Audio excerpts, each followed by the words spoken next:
Hello and welcome to my stream. Tonight we play more of Cosmic Star Heroine, and last time, which was like 2 weeks ago, we were finally getting to Las Rocas after checking New Rhomu out and exploring all of the paths, and that there were mazes in there even that had some secret paths. For example, there was a path to a sanctuary that had freaking Cthulhu in there, a ultra boss or something. But after checking out the new Rhomu location and also its surroundings and its areas, we got to Las Rocas, which was our first objective because we were going after or trying to find Enzo, the connoisseur. And we wanted to find him because he had a technology that could counter the device that was responsible for brainwashing the population or like the species, right? Pretty much we wanted to stop that device from working. Even though we got it back, we wanted to know more about it and how to stop it from working. And Enzo had a technology that could do that. So we were kind of hoping that he could help us. And then we had to investigate his location.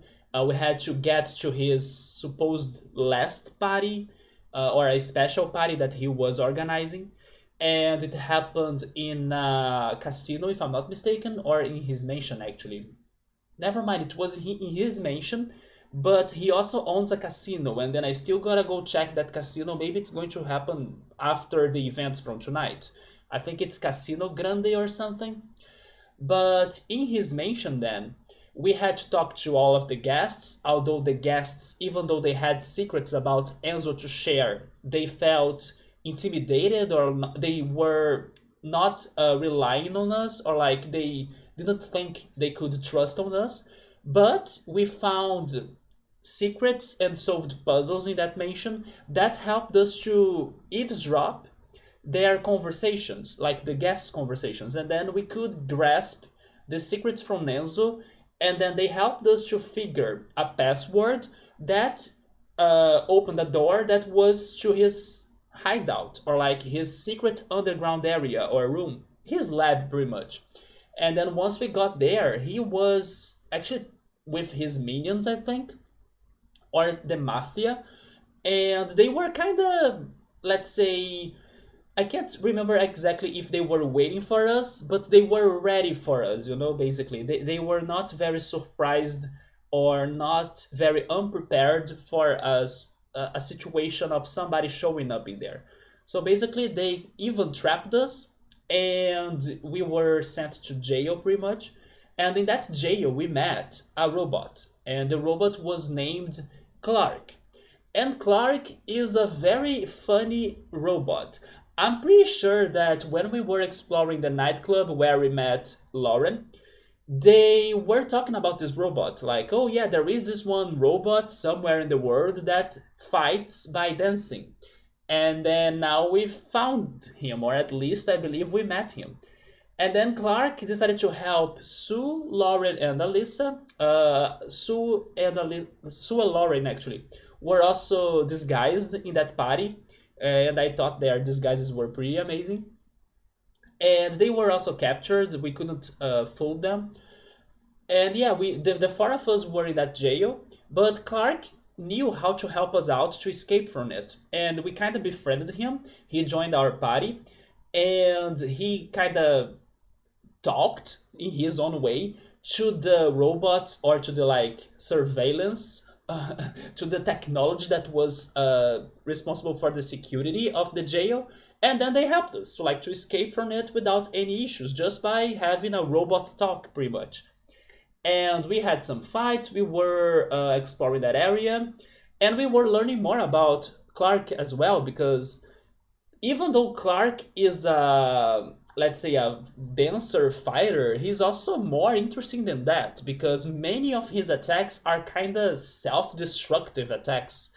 So he is a very unique character and risky at the same time, at least at first. And then I was thinking, maybe this is one of those characters that they are bad at first because his attacks are kind of shitty, or like they are very they backfire you a lot as they are like self-destructing attacks. So basically he dies after using those attacks. But now that we were grinding him and also having all of those fights, he's learning some very good shit. And even moves that would prevent him from dying after using his self-destructive attacks, right? So I think he is one of those characters that are horrible at first, and then many players would think, oh, this character, I will not spend my time with him. And then they are missing out an opportunity to get a very OP character by the end of the game. So I'm very curious to see what else can he do or what else can he learn. And let's see how it goes. That's what I remember from the last time I was playing the game. As always, I kind of forget a lot of stuff as well. But hopefully when I start playing it, I will be able to refresh my memory little by little. And another thing that I need to say is that maybe some may notice, but the setup for the stream today is a little bit different because it is moved to the left of my room, right? Or of my table in here. It's because on the right next to me is the new computer. Although I still don't have the softwares installed on it, so I'm still not streaming on it. I'm waiting for an Ethernet cable to get to my home because I ordered that last week, so it's probably coming this week. And then with the internet, I'll be able to start downloading the softwares and testing things out. But so far, it's kind of empty. It's working because I was able to went to the PC store place or the info center of my city, and then they assembled it. So it's right next to me, it's working, but it doesn't have anything yet. So I'm still streaming on my older computer. And I had to move it, right? So I could get space for the new gaming computer. But because of this change, I'm thinking that probably the camera is a little bit darker than usual, but I did my best to find a spot to place the lamp, but I still think it's a bit dark, so I'm sorry for that. But it's temporary as I'm hoping to like make the transition to the new computer as soon as I install things on it. So for now, I need to deal with like the corner of my room, which is very I forgot the word now, but everything is like in a short area, so it feels kind of, um uncomfortable even. But yes, I gotta get the cable so I can have internet on my new computer so I can download things.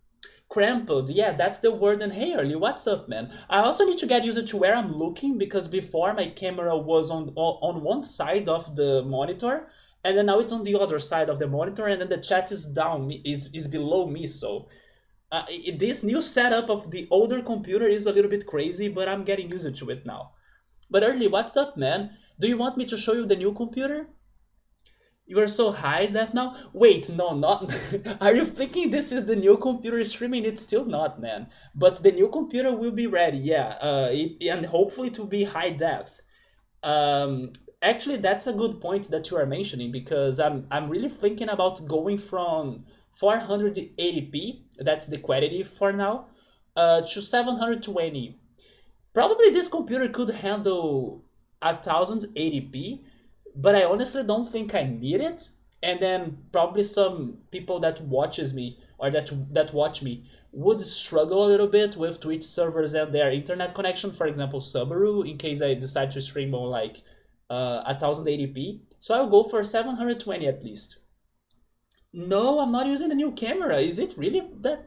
Wait, never mind, Early. I think that it's because of the time that you haven't been in here, right? So maybe that's your confusion right now. Were you around when I actually had, let me show you, when I actually had this full cam? Like when I had this overlay with the full cam?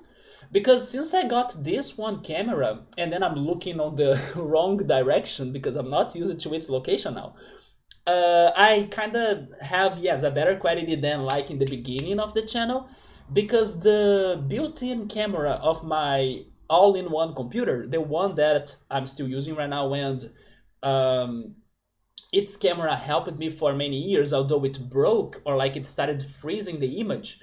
I had to purchase this new webcam. Yes, I have. I will actually show you because I also want to show you the new computer. It's movable, like it's portable, right? I will struggle to like place it back to where it was, but I can handle it. But yeah, this is a new camera, man. But it's not something that I got for the new gaming computer. I have it for, I don't remember the time right now, but something close to a year, I think. But yeah, it is much better than the previous one that was in the all-in-one computer, right? Actually, this camera was the only thing I did not buy for the new gaming computer. Yeah, because I'm thinking about using it for the new gaming computer. Better lighting? Really? I mean, I'm kind of surprised you were saying that, but that was what I was worried about. But sure, if the lighting is better, there we go. Because as I changed the location of my computer, I was kind of worried about the lighting. Yes, and then you haven't been in here for a while, maybe you haven't noticed this new camera. But regarding the quality of the stream, I am thinking about upgrading it at least to 720. But then let me show you the new computer. Maybe it's just the better camera? I think so, yes. So let me actually get the camera again. So yeah, the new computer, like I said, is next to me. It's where the older computer, this one, was before. So maybe you can see the inside of it, although there is a lot of reflection. Let me turn it on. And then, can you see the cooler? Oh yeah, there we go. The cooler is booting up too. I wish I could get more distance with the webcam, but you also have three RGB fans right there. Yes, I can't move this webcam very far though. So I kinda can only show you this and maybe the new mic. The new mic is right here. Yeah, there that it is. The monitor is right there too. And then I have the new keyboard. Wait. Yeah, the new keyboard right there. I was hoping I could show everything, but that's unfortunately the most I can show because the cable of the webcam can't move very far. But it's working. It turns on if I kind of press the button on the monitor, but it's empty. I need to start installing things in there, but I'm waiting for the cable for the internet. But thankfully the assembly was everything all right. And also I had to carry it back home, right? I decided to not get a ride or like take a cab or taxi or anything. So I kind of carried everything by myself in the streets of my city. But I'm happy that everything went well. I had no problems with that. I mean, it was exhausting and I kind of hurt my leg. When I was resting, I had to kind of not hold with my hands, but like support the cabinet with my. I think the word is. Wait, what is the word for that? Is it thigh or something? Anyway, I would just say leg. And then the pressure of it, like the weight of it, made it hurt. But it's fine. I at least saved money by not kind of getting a cab or something. So, and then I did not get robbed. So I'm fine about it. When am I going to switch? So I'm hoping that this next week, the cable that I ordered it gets to my home because this new computer doesn't have internet. I was hoping it could get some Wi-Fi signal, but it doesn't. And then I learned that I need to either get a cable or an antenna, right? So I decided to get a cable. I ordered it in a sale that I got this week, but it's still traveling, so I still don't have it. So I'm hoping I can get it this next week. And then with the cable, I'll be able to start downloading Steam, OBS, Epic Games, and only that. I don't think I will put many things on it because I kind of want to save it just for gaming and streaming pretty much.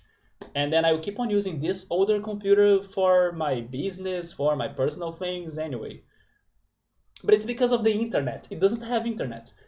And then even though my house has Wi-Fi, it doesn't recognize it. So I was a bit disappointed because I was thinking I could use the Wi-Fi for that. But then I bought a cable and then I'll place or plug the cable on the router, right? The internet router. And then hopefully it's going to finally have internet. But yeah, that's the plan, man. Or at least I couldn't.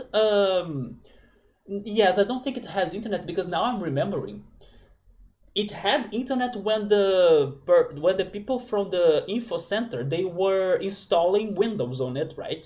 The operational system. But I now remember that he plugged an antenna on it. Yes, he used an antenna by plugging it on an USB uh, input. But then without that antenna or without a cable, I don't have internet on it. But that's the plan. But man, what are the news? What have you been up to? Have you been binging many animes? We could talk about animes. I have been watching so many right now. I was actually watching this one. That's an anime that I got very addicted to it. It's called Yowamushi Pedal. Do you like some sports anime early? Because I don't remember we talking about sports anime pretty much, but it's a cycling anime and it's very good. It's actually maybe the third or fourth sports anime that I have watched in my life, but it's super great. And then I'm thinking that either today or tomorrow, it depends on how long I'll be streaming or like how much time I'll have after the stream to be watching it. I think I'm going to finish it. I'm at the fourth season. The fourth season is like the last season that was out, so I think I may be able to finish it. I'm actually maybe 6 or 7 episodes left, so I think I can do it. And then I'm also watching some animes from the season. Wait, there is a climbing anime? Okay, that's totally fitting for you. I'm still very sad though because I remember I talked to you about that on Discord. That last time I went to the beach here in my city that had that rock that people normally climb, I didn't feel brave enough or safe enough to climb it, right? So I'm still a bit sad that I didn't climb it. But interesting that there is a climbing anime. What's the name of it? And it was okay, but I don't watch a lot of ton of I don't watch a ton of sports animes. Yeah, man, me neither. But last year I watched Haikyuu because Haikyuu is the volleyball anime that everybody kind of says great things about it. Also because last year we were having the Olympic Games, right?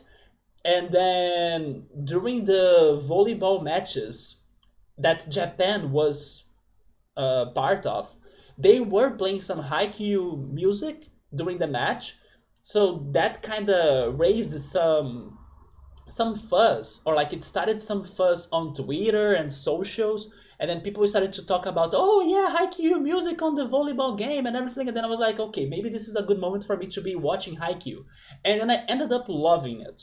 And then when I went to an anime event, um, not long ago, I think it was last month actually, in May, I met a person that saw that I was wearing a Haikyuu uniform. I actually bought it. It's a pretty great jersey. And the person said, oh yeah, you should watch Yowamushi Pedal, which is a cycling anime, but it feels a lot like Haikyuu. And he was very right. And then I'm loving it. Oh yeah, of course you are watching Spy Family, right? Everything you do now on Discord is like posting some gifs of Enya. So I'm also watching Spy Family. I think that no, yeah, I think that nobody I know didn't like Spy Family. Spy Family is like a very solid anime. Then you're watching Dragon Quest. Are you up to the? You are, right? You were telling me about it, I think. Yes, I think you were telling me how like the battles are long, right? And then I got tired of it. I was hoping for a sooner conclusion of Dragon Quest. That's why I kind of stopped watching it for a while, but then I'm kind of not returning to it yet. Because it was feeling like too long. Like they were, things could have been so much faster, but they are still, releasing more and more episodes. I'm like, what the heck's going on this show? Like, why can't they give it a conclusion? Because they were like, even the moment where I stopped watching the Dragon Quest anime was when they finally got to the hideout of the evil guy, basically. So I'm like, how is this show not ending in here? But it seems they are still going with it, so I kind of got tired of it. I was hoping it could have a conclusion that was sooner. I may still go back to it, but right now I kinda still don't feel like returning to it. Then Spy Family. Spy Family has been great, but I gotta also say that I paused it a little bit. But I'm planning to return to it after I'm done with Yowamushi Pedal, yes. But it's not because I was not liking Spy Family. I was even talking to my friend about it. Spy Family has such a good quality, and this may sound weird, but I think it makes sense to why am I stopping it a little bit. It has such a high quality because the animation is great. The story is very well written as well. It's very funny. It has drama. It has action. It has a very good balance of entertainment. It's a very entertaining anime, right? And also quality wise, regarding the animation, it's gorgeous. So because it's so high quality, I know it's not going to disappoint me because I know it won't take many risks to disappoint me, you know? While the other animes I'm watching, they were way more risky on what they were presenting or about their plots or about their qualities. So they were making me more interested actually to like not lose or miss an episode because I was like, will this anime disappoint me? Because it is taking risks, you know. I'm talking about, for example, Summertime Rendering, which has the chance of being maybe my favorite anime of the season. That's actually one that I would highly recommend you checking out early in case you are still not. I also don't want to tell you about its plot because I think it's one of those shows that the less you know, the better.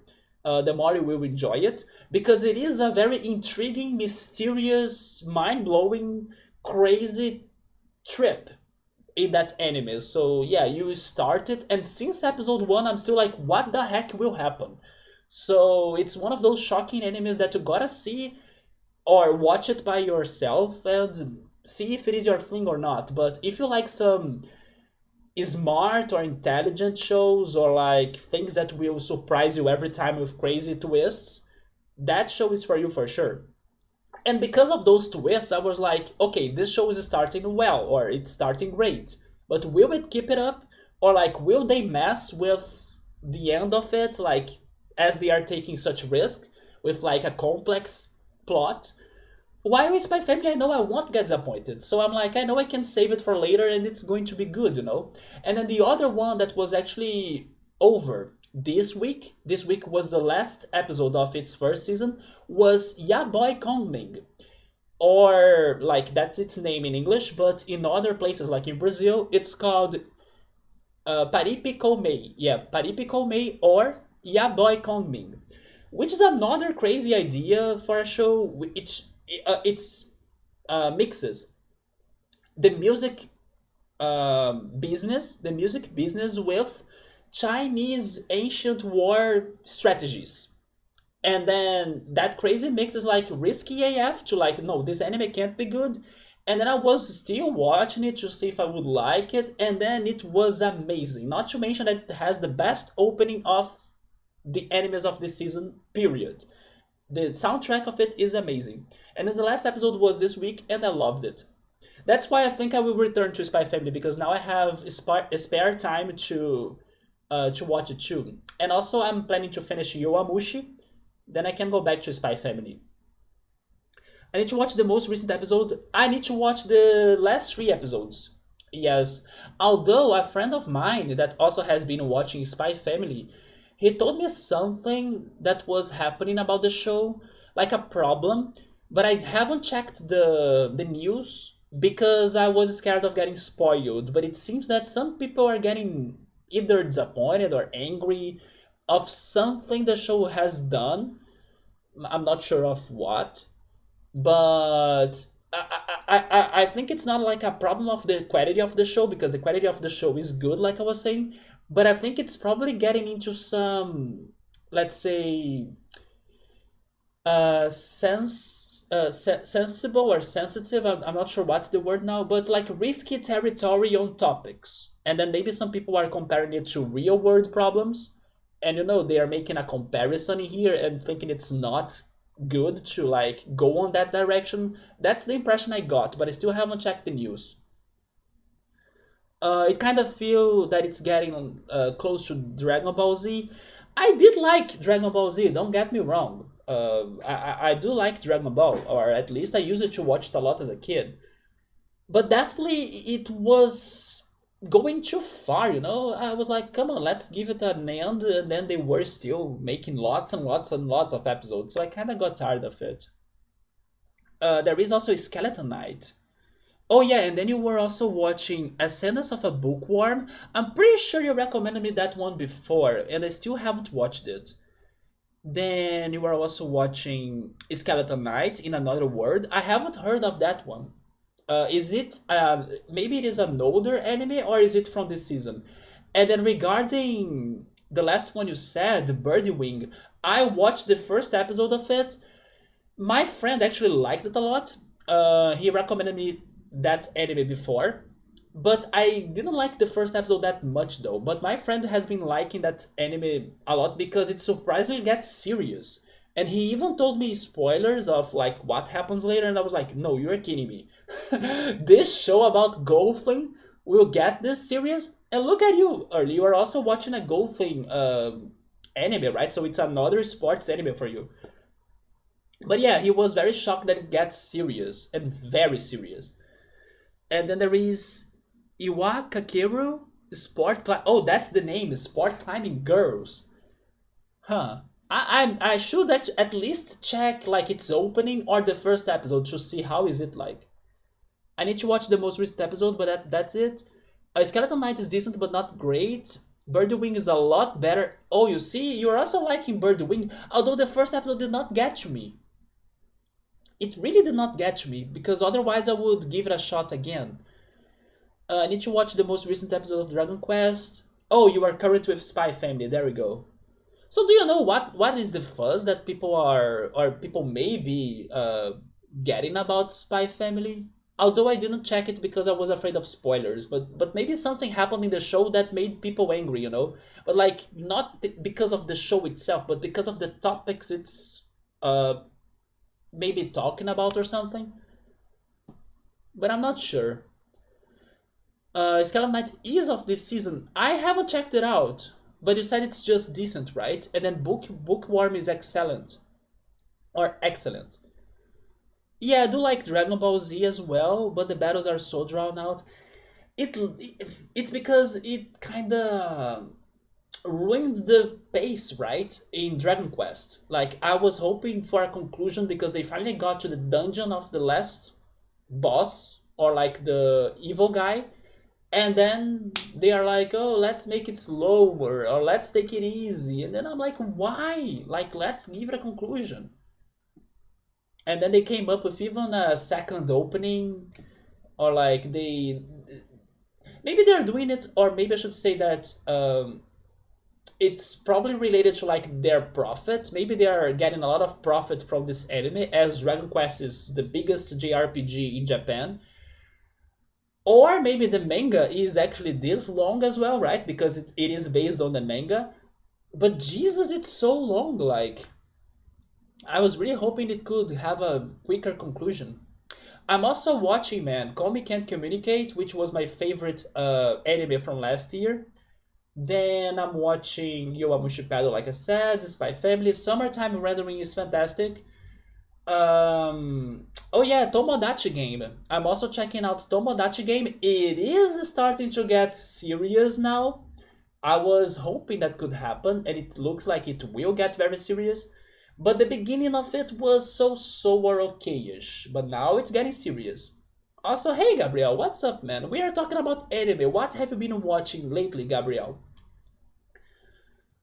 This Dragon Quest is actually a remake. I know. I used to watch the freaking original in the past. That's actually one of the reasons why as soon as this remake was out, I jumped right into it because I was curious to know how would that story end. But that's the thing. It's taking so much longer than what I was thinking that I got tired.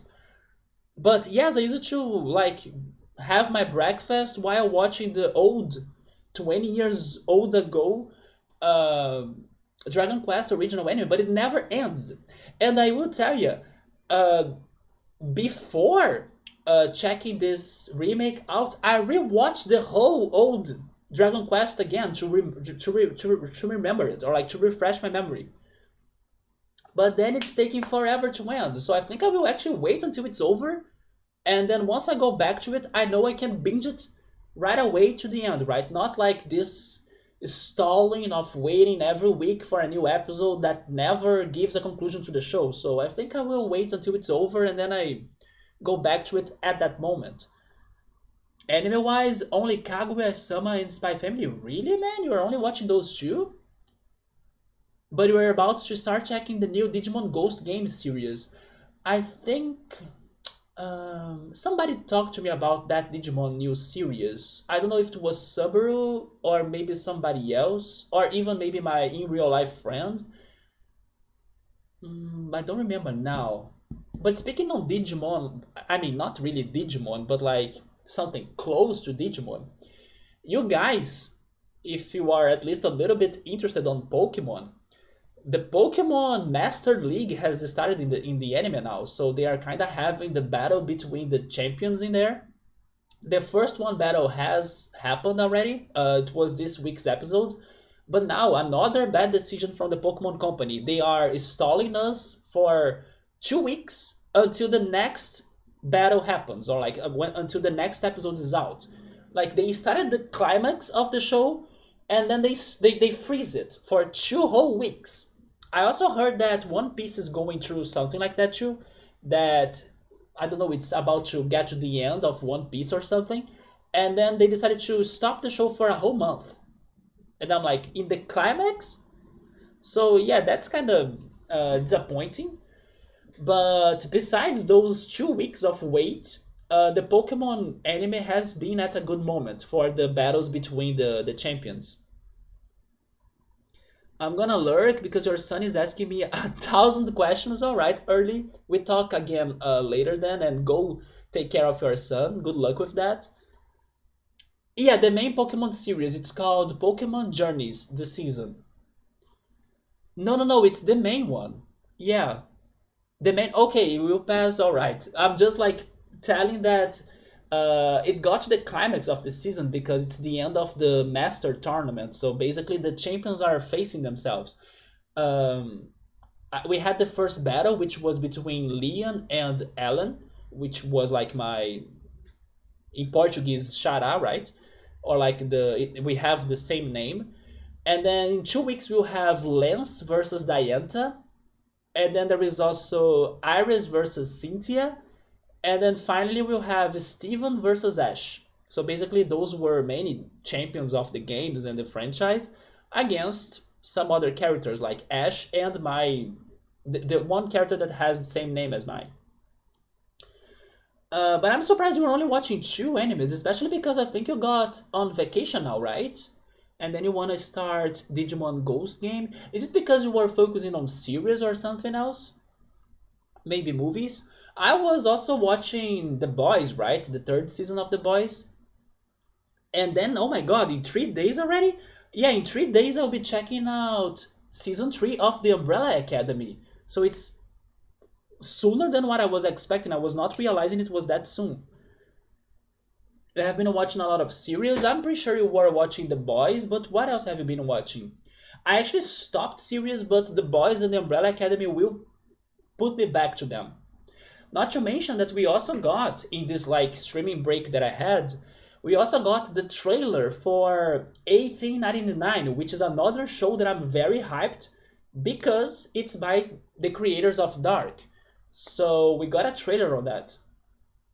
Oh, you're rereading books? I still haven't gotten back to the Game of Thrones book that I was reading. I. Oh, yes, I saw some news on the Game of Thrones. It's about Epic Games' next giveaway of next week, right? They are giving away a Game of Thrones game. And also, I forgot the second game, but we are going to get two free games from Epic next week. And then one is from Game of Thrones. I think it's a tabletop game, if I'm not mistaken. And rereading books. Oh yeah, by the way, I know it's been a while since you were catching up with Cosmic Star Heroine, which by the way, let me go back to it. But one of these days, maybe like 3 streams ago or something, I was like, holy shit, Gabriel should see this and maybe play this game. Because I think you missed when I got to like a secret sanctuary, not too secret because it was easy to find it, but I say secret because the game did not tell me about that sanctuary at all. So I was like, how did the NPCs or like the plot of the game, it did not mention this important location, right? But yes, in that sanctuary, they have an ultra boss, and guess who is it? It's freaking Cthulhu. So Cthulhu is in this game. He's a super boss. He destroyed my ass, and I'll need to train, grind, and prepare myself for beating Cthulhu in this game. And I know how big fan you are of Cthulhu and Cthulhu anything related. So Cosmic Star Heroine has Cthulhu in here as a super boss. So yes, he will destroy me if I try to go there again to show him to you. But one of the last things I want to do in this game is beating him. That's for sure. I was just hoping that I don't know. Some you know something I can show you. I can show you something though. Let me start the game. Actually, I am. Oh, I'm not. Never mind. It's because I'm exploring the hideout, the underground hideout of a mansion, and in that mansion, like in the upper floors, they have a picture of Cthulhu. So I wanted to show you the picture. But no, I'm in the underground right now, so I'm kind of far from that. I don't know if they will allow me to go back to the rest of the mansion. Cthulhu from Cthulhu Saves the World, their previous game. Oh yes, you told me that, right? That's why they have Cthulhu in this game.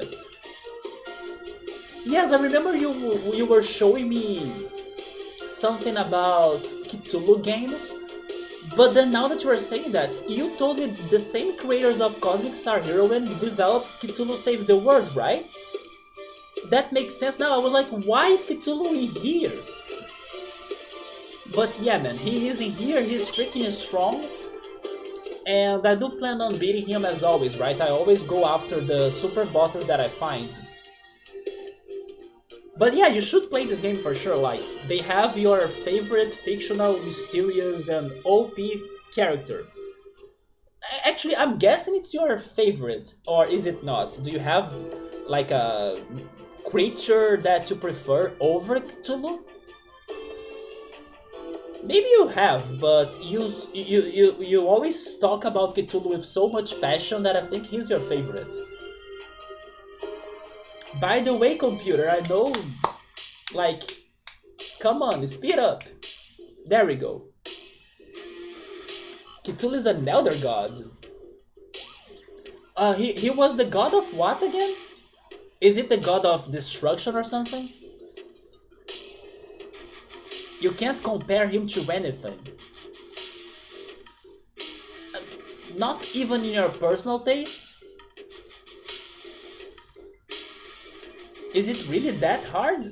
I mean, I understand he's like one of those creatures or beings that nothing will be close to it, but your personal taste could differ those gods or creatures somehow. Or at least I would suppose. Oh, he is the god of chaos and madness. Speaking of which, those are the perfect words for me to bring up this. First of all, have you checked the E3 quotation marks we were having, like in the past weeks? Not official E3, but we got some couple gaming announcements. I think you checked some, right? But have you checked that one game called the Entropy Center?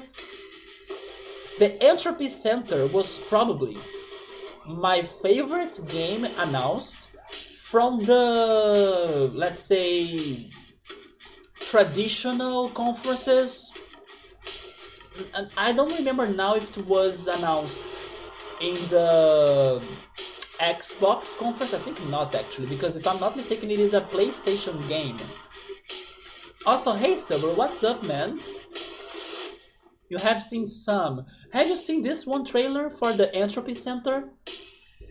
I'm guessing it was in the PC Gaming Show conference, or in the Future Games conference, or was it really in the Xbox conference?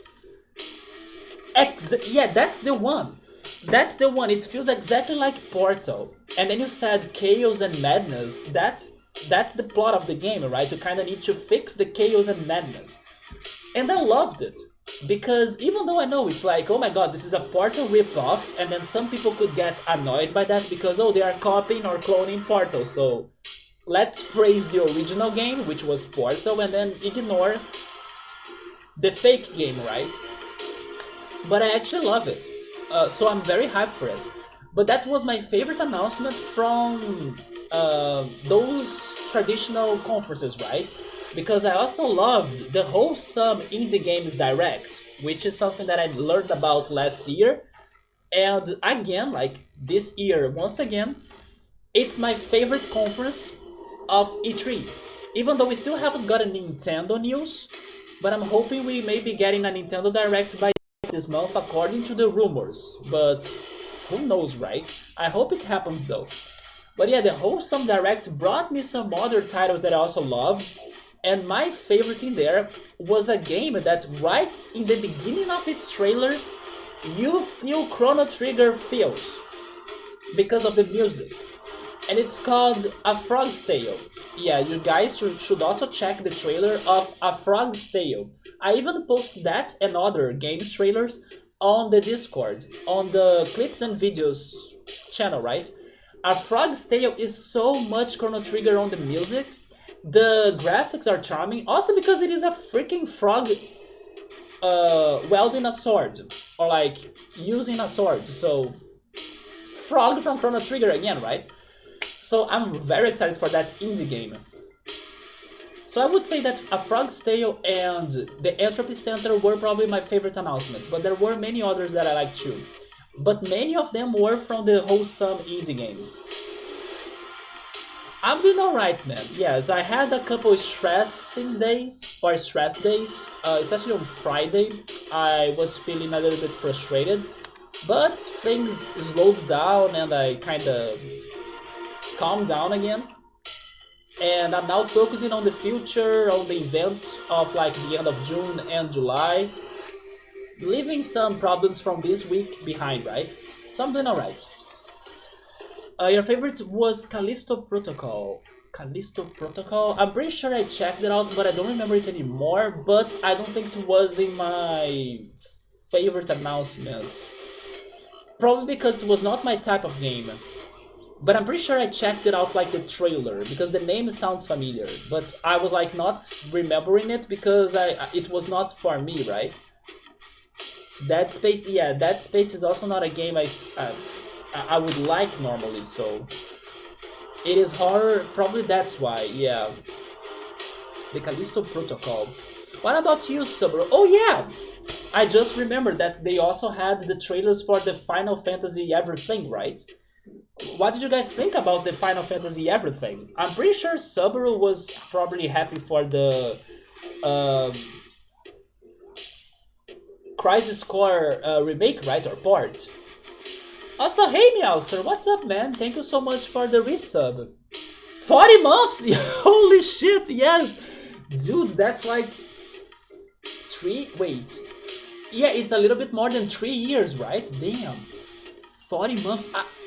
We need to have the celebration stream for the 5 years stream anniversary of the channel, and it doesn't feel like 5 years already. But Meowser, we are talking here about the last gaming announcements, because we didn't have an official E3, but we got some gaming directs, right, from different companies like Microsoft, and also some other conferences like the Summer Games Fest. Have you checked any of those gaming news? Or maybe even the Square announcements, or even the Capcom? Capcom also had an announcement, right? Or like a direct. Subri is saying that he pretty much only watched the Capcom conference and the Final Fantasy VII one. Really, man?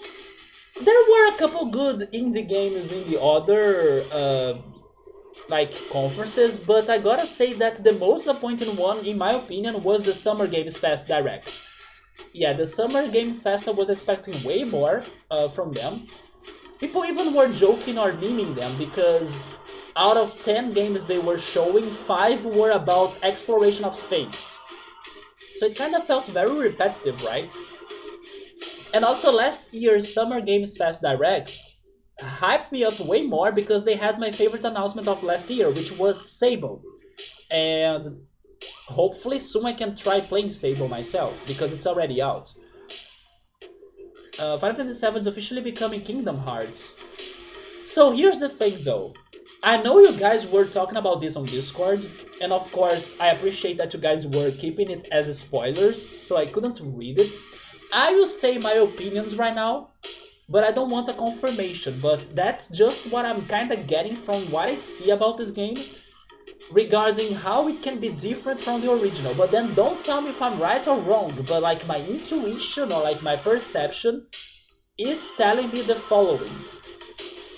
Uh, Probably the situation about this new Final Fantasy VII Remake difference about the original game and the original plot, and also from what I kind of got from this new trailer, or the trailer from the second part, is that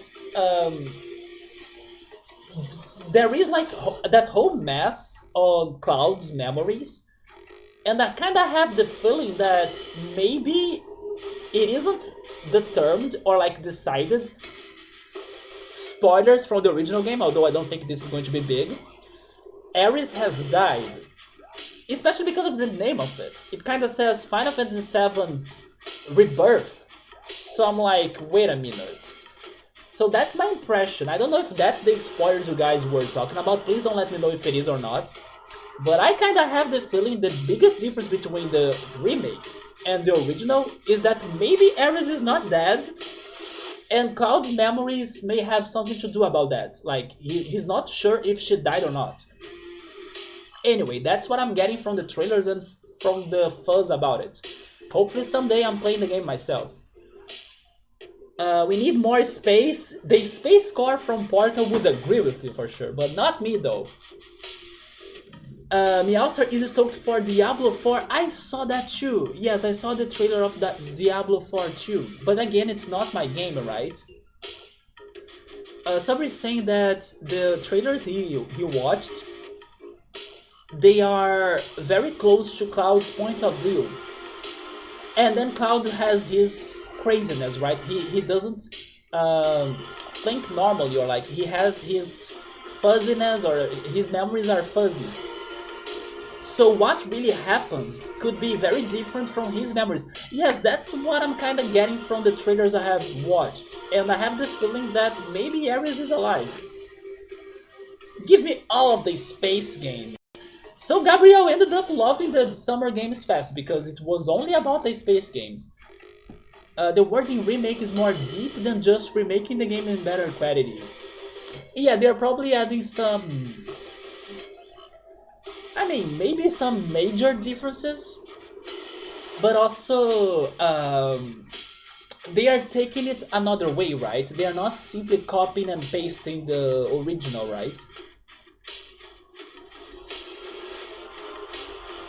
Wait, somebody's saying that he had already typed. It's like the Kingdom Hearts Remind title? What do you mean by that? I don't know anything about Kingdom Hearts, right? So I'm not sure if they kind of have done something close to that. Oh, by the way, since we have more people here, especially Meowser, let me show you guys... Oh, controller? Let me show you guys as well, because Early was here too, and then I was showing it to him. But I have the new computer next to me. I don't know if you noticed, but the location of my setup now, the old PC setup, which is the one that I'm streaming right now still, it is more to the left. So you guys are closer to my shelf. And I was thinking the lighting could be bad, because I'm at the corner of my room now. But Early said it's not that bad, so that's good. But it's because next to me is the new computer. I finally have it assembled. So even though I can't move the webcam very far, I tried that, but the cable is not too long, I can show you a little bit. So let me turn it on again. Wait, let me also change the camera, right? Yeah, that's the new computer. That's the cooler right there. And then I have the three RGB fans on the front. And then I have the mic in here. I think I showed the mic before too, right?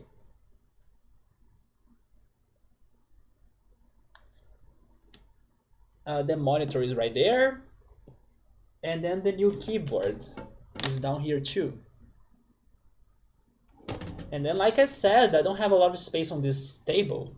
So I'm very close to my window, pretty much. So I'm in the very corner of this table in my room. So I'm very uh what is the word early? Help me with this word earlier. Crumpled or something? I hope that's the word. It's very short space, right? And then you may ask, why am I not streaming from my new computer? It's because it doesn't have internet. So I had to buy or purchase a cable, an Ethernet cable, and I'm waiting for it to get to my home, hopefully this week. And then I'll be able to start downloading Steam, Epic Games, OBS, and everything. And then I can also install the games and stuff, and then make the transition. But yeah, this computer doesn't get the internet from my Wi-Fi because it doesn't have an antenna either. Kingdom Hearts Remind shows things that happen in the main game, but behind the scenes as what the main character really did or what really... Wait, I got confused. Kingdom Hearts Remind shows things that happen in the main game, but it does it behind the scenes as what the main character really did or what really when no one was looking. I see. So it kind of changes the point of view, and then maybe your impressions from the, I don't know, original game are not really what really happened, right? You said to confirm it or not, and then oh, okay, okay, okay. No, but the thing about my doubts, man, is regarding Ares. So about Ares, you haven't said anything, or I haven't read anything. That's the biggest thing I didn't want to be answered, right? But regarding Cloud's memories, I mean, even in the original, he was kind of like, is this reality or not? He had a crazy mind trip, right? So yeah, that's kind of something I was already expecting. So I wouldn't be that surprised if they explored that even harder on the remake. But my theory was regarding Ares, especially because the remake or the part 2 kind of has rebirth on its name. So I was like, wait a minute, you know? But then about that, I don't want a confirmation if I'm on the right path or not. No, I'm still not playing on this new computer, but as soon as I get the cable for the internet, and hopefully this week it comes, I will start installing things on it. And then I believe Steam will allow me to do that, right? Like I can install Steam on it, and then I can download, for example, Cosmic Star Heroine both there and here on the older computer, right? But it's because it doesn't have internet yet.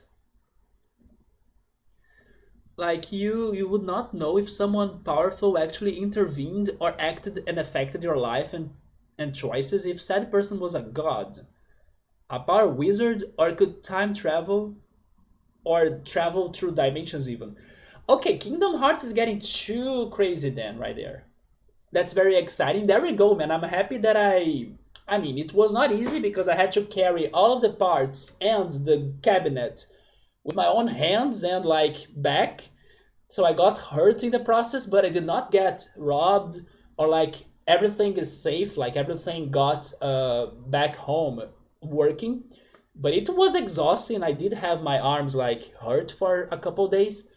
And when I was resting in the path, right, when I was like walking, I kind of placed the cabinet on my leg, and then it kind of made it hurt you, but it was worth because, like I said, I did not get robbed, and then it's working, it's operational, so that's good.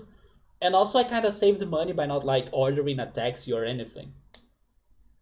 So yes, let's hope it does play the games we want. I'm super happy for you. I'm actually very happy that everybody kind of pushed me and helped me to get it, because maybe if you guys did not like start the funding and everything, because Oritsuru was the one that pressured me the most to like start funding for this new computer, right?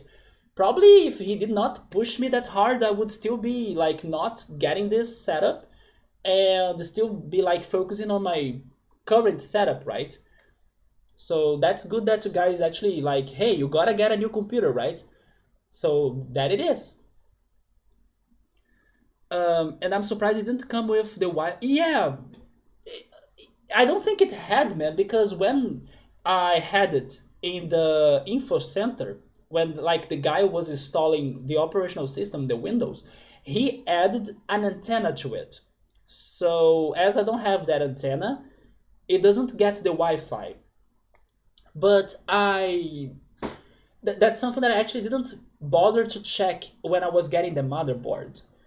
Like I did not check if it had some sort of antenna or like Wi-Fi signal or something. That's something that also the videos I was watching they didn't point out. So I'm actually very surprised that the motherboard could have some sort of attachment to get the signal from the internet. Is that the case for your computer, Meowser? Because I didn't know that information. I actually thought that I would need to have some sort of antenna or something. Or if everything was a dream, like time is considered a dream of Cthulhu. Some are saying that they could change the way it looks um, because of the end of Advent Children. You have a vision of Ares and Zack that they were not something only from Cloud's memories. They were actually there. I don't remember the end of Advent Children anymore. Yes, man, I'm happy that I got it back home safe too. It was a struggle, but I'm also happy that I went there the day I went there, right? Instead of like postponing it or waiting for like a friend to give me a ride there because I could. But I decided to like let me solve this PC assembly from once and all, right? And then I brought it there, and it took longer than what I was thinking. I think Gabriel thought that I would be building my computer myself. The guy that's like a professional, it took him like four hours. I went there at noon, and then I only left there like 4:30 p.m. I even didn't have lunch in that day. So imagine if I were installing the things myself or assembling things myself in here.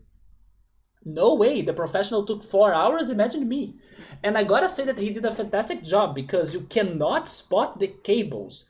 And the parts in here, they had so many damn cables when I was seeing them for the first time that I don't know what was the magic he did to hide them all from this assembly. So I'm super satisfied that I went for somebody to build it up instead of like trying it myself. No heck way. Kingdom Hearts is crazy and deep, and Nomura, the main creator of Kingdom Hearts, was for a while the main director of the remake. But then he passed the seat forward, becoming only the main creative director, like only.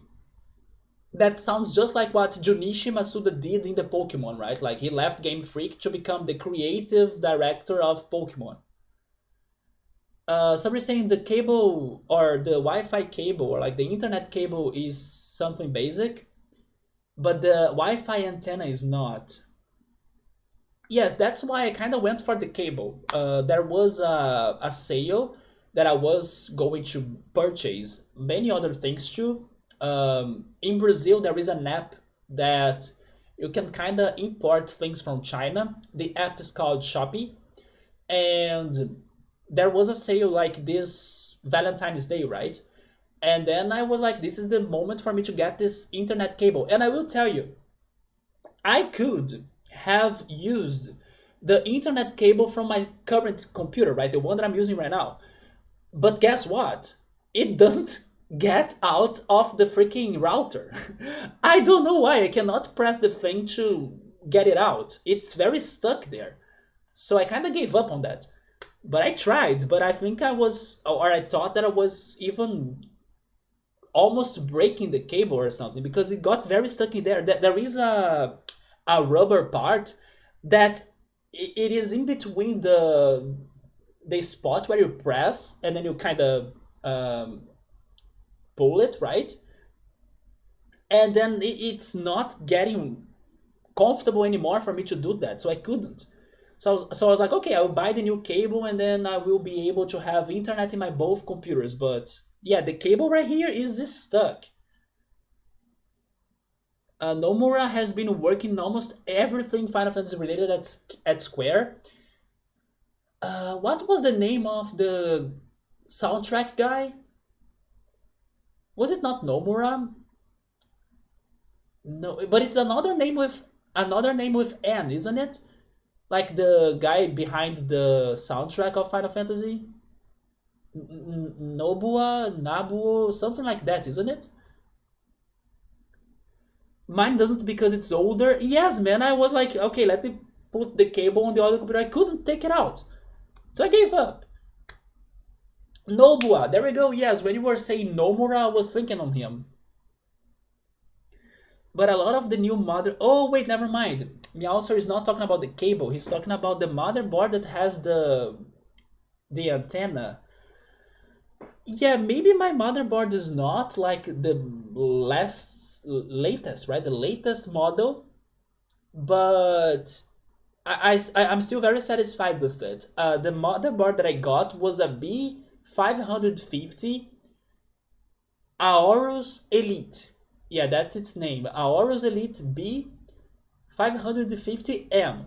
There is also an M in the end. It's a Aorus motherboard, right? But I don't think it is the most recent one, but it's a very good one still. Somebody is saying that yes, it's so many years stuck in the router that it got like fused in there. Yes, but it's the rubber. That's the. I wish I could show that to you, but I can't grab that. I mean, never mind. Maybe I can move the webcam. Let me try that. Um, let's see if you can see it. Wait a minute. Yeah, this right here is the cable, right? There is a rubber, but then I can't show that to you because I also can't see it correctly. But on the back, yes, I can't. You see, I can't even flip this because I don't have space. But on the back, let me try from the back right there. Here, there is a rubber. Yeah, this rubber here, it's very stuck. I can't press it and push it, you know? But I won't keep on trying doing that because imagine if I end up doing it and then I disconnect my internet and then it's the end of the stream. But yes, it's that rubber right there that I can't take it out. So let me go back in here.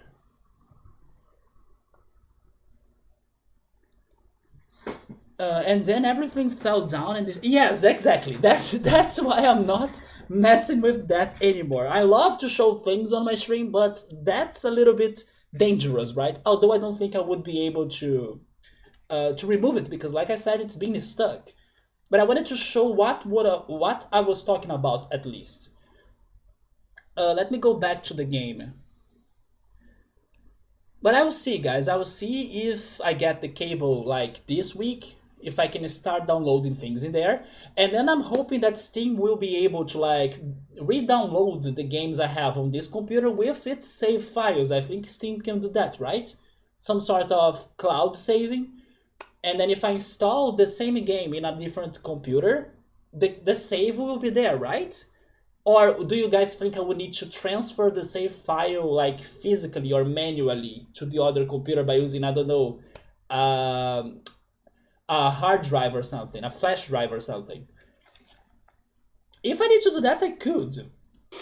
But I was really hoping that Steam could have the cloud save, and then by installing it in another device, the save could also be there, you know? If it is saved to the cloud, it should be fine. Yeah, I just don't know if it is, but I'm guessing it is. Steam Cloud may transfer. There we go. So that's my hope. And then I was also telling earlier about this. with the new computer, I'm thinking about raising the quality to 720p. Subaru, will you be alright with that?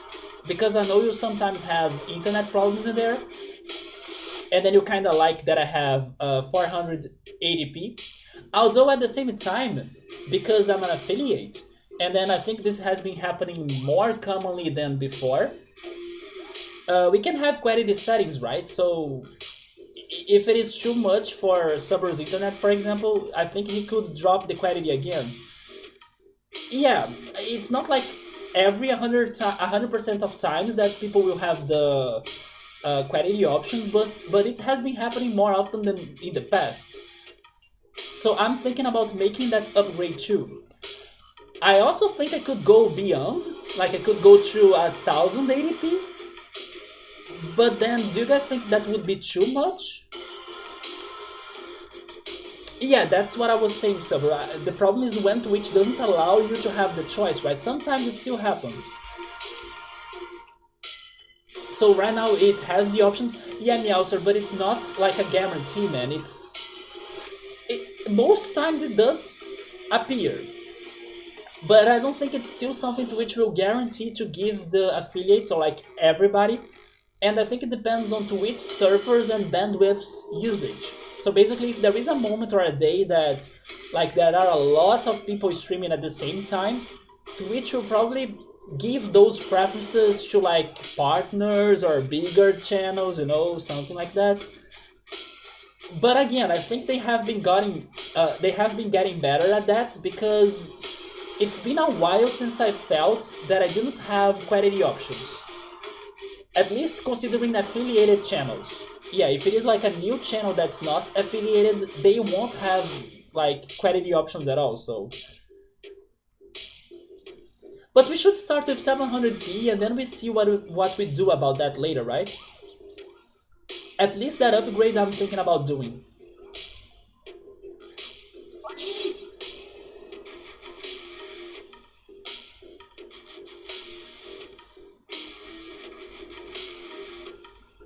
So let's keep on talking about the animes or maybe the gaming conferences we were also discussing. But regarding the animes, thank you Gabriel for letting me know about the Avatar movies that are under development. I saw those news in any place or like nowhere, right? I couldn't find such news. So it's good to see that the Avatar franchise is uh, making new content for us. I was expecting some sort of next season for Korra actually, but maybe they are providing us only new movies, I guess, which is okay. But then, was it Netflix that was doing a live action as well? What happened to that supposed new live action of Avatar? I also saw some news about the Percy Jackson live action. They were working on that too, and then Percy looks very young or something. And it is still coming out sometime. Is it from Netflix? I forgot who was developing that.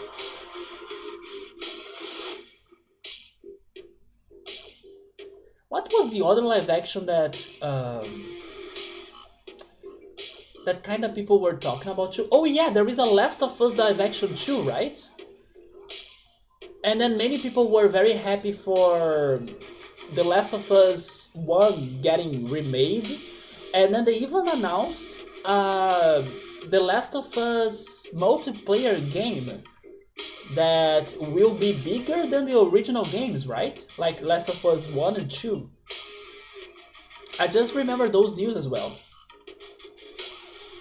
But the OG creators of Avatar created. Oh, okay, so probably it was from Netflix. Because they were saying it was going to be trash. A smart decision by them. Like, let's not continue it or like help them out until the end if we don't feel it's going to be good or if we disagree. What am I missing out in here in the game though? I'm kinda lost. Wait, open? Oh yeah, there are those passages, right?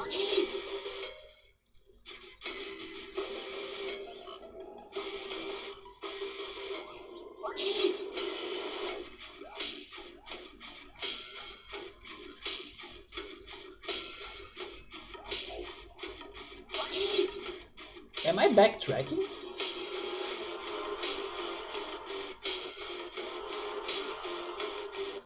Maybe I am backtracking because I got everything from here.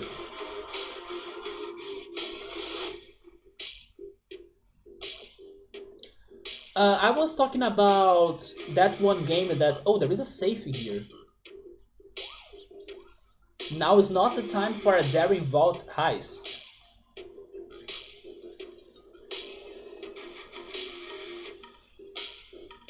Oh yes, I remember checking this place. That's probably where they have been doing some crazy experiments on... What is the word? On people or like... subjects, right? I didn't want to say guinea pigs.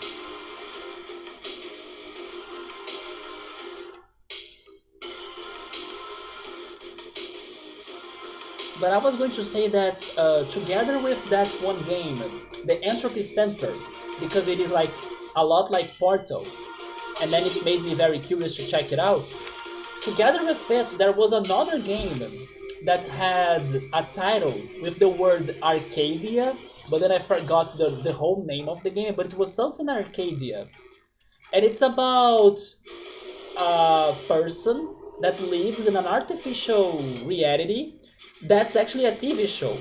And that story, that plot, is a lot like the Truman Show, right? I even have the DVD of that in here.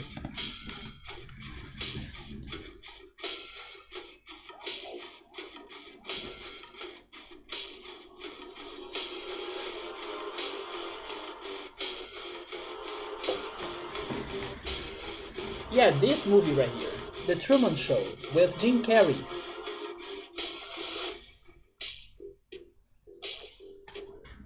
And then this guy that has to follow the rules of this one artificial reality,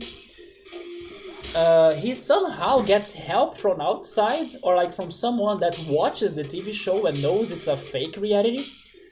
And maybe this outside person is like a hacker or somebody, because that's how he communicates to the main character.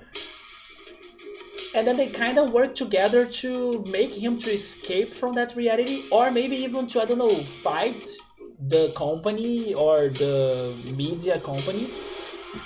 So that other game also got my attention. Is this where I need to go? I'm not sure. Oh, this is the elevator. Never mind, maybe that's where I came from.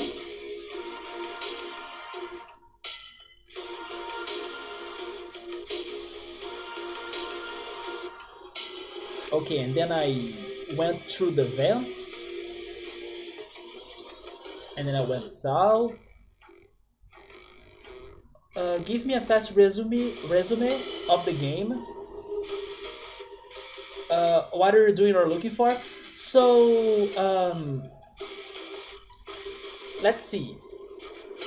The major thing about this game was when we found in one of our missions, when we were still working for the agency of Peace and Intelligence. That's like the name of our original employers, right? We used to work for them. And then they sent us on a mission in another... Never mind, it was in this planet, but in another location here, in Rhomu. They sent us on a mission for checking out the... let's say, the ruins of a secret lab. And then inside there, we found a whole research of this one device that's capable of brainwashing people's minds, or like erasing their memories, or like controlling their minds, basically. And then after we found that device and brought it to our agency, our boss, which was called Director Steel, we learned that he actually had plans to use that device on like everybody. So by doing that, he could guarantee, according to his idea, that peace would be installed, or like that things would be better. But like he would be crossing limits in there by like removing people's freedom of choice or free will. And then once we learned about that intention by this one director, our previous boss, we decided to go against him because he was going too far with his own plot, right? And then what happened? What happened was that we joined our forces with the terrorists of the game, which pretty much the people that we were first fighting against. And now we were going after, with the terrorists, we were going after a person that knows how to kind of stop this brainwashing technology from working. Even though we got it back, like we kind of had it with us. Now I'm actually not sure if we still have it though, because we got trapped in this place. And then I don't remember if they robbed it from... You know what? Maybe they got it from us. Maybe that happened last time. But basically, we came here after this one scientist that knew how to stop this device from working and like counter this technology. Although we figured after we fell on his trap, and that's the place where we are exploring right now, that he actually had plans with the agency. So basically, he was pretty much a two-sided character that in the last second decided to join forces with the agency, and then he kinda trapped us in here. So we are exploring his hideout in the underground of his mansion. Now I'm thinking I'm also going after the original device that we had, because we brought it here so he could kind of destroy it or like stop it from working. But if I'm remembering things right now, he stole it from us, and then maybe now he's going to bring it to the agency, like our original employers, and then they will be back with their evil plan. Like, even though it's not like evil, because maybe they also wanted to brainwash people's minds to make them more, let's say, peaceful. They are crossing limits because like everyone should have their own decisions, right, of what to make with their lives. And nobody in my party would agree with that, like having their minds brainwashed so everyone could live peacefully. Even though it sounds somewhat good, but you know, it kind of sounds also wrong. We decided to go against that. So we are rebellious against our agency that maybe now is getting the device we brought to be broken. But it's not, because the freaking rich scientist crazy guy here partnered up with our agency instead of us and the terrorists. It's something around those lines. And then in here we got to a new party member, which was the robot Clark. He's a dancer that fights by dancing, but not capoeira though. I wish he could be fighting by using capoeira. By the way, where is this? Oh, is this the casino? This looks like the casino, so maybe the mansion of this rich guy is connected to his casino, because also that's how he got his money, right? He had a casino. Let's talk to the Daft Punk here. I mean, I tried, but I can't. So anyway, basically this game is about a brainwashing device that, even though some people want to use it for making the world a better place, we chose to go against that plan because it sounds wrong to mess with people's memories. That's the summary.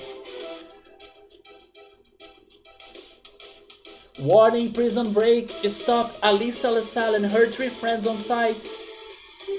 And her 3 friends? That's all the Great Clark merits? Hey, at least that means the bad guys won't be aiming at you as much. Yeah, because now you have backup. Yeah, this is the casino, right? I wish I could talk to the other robots though.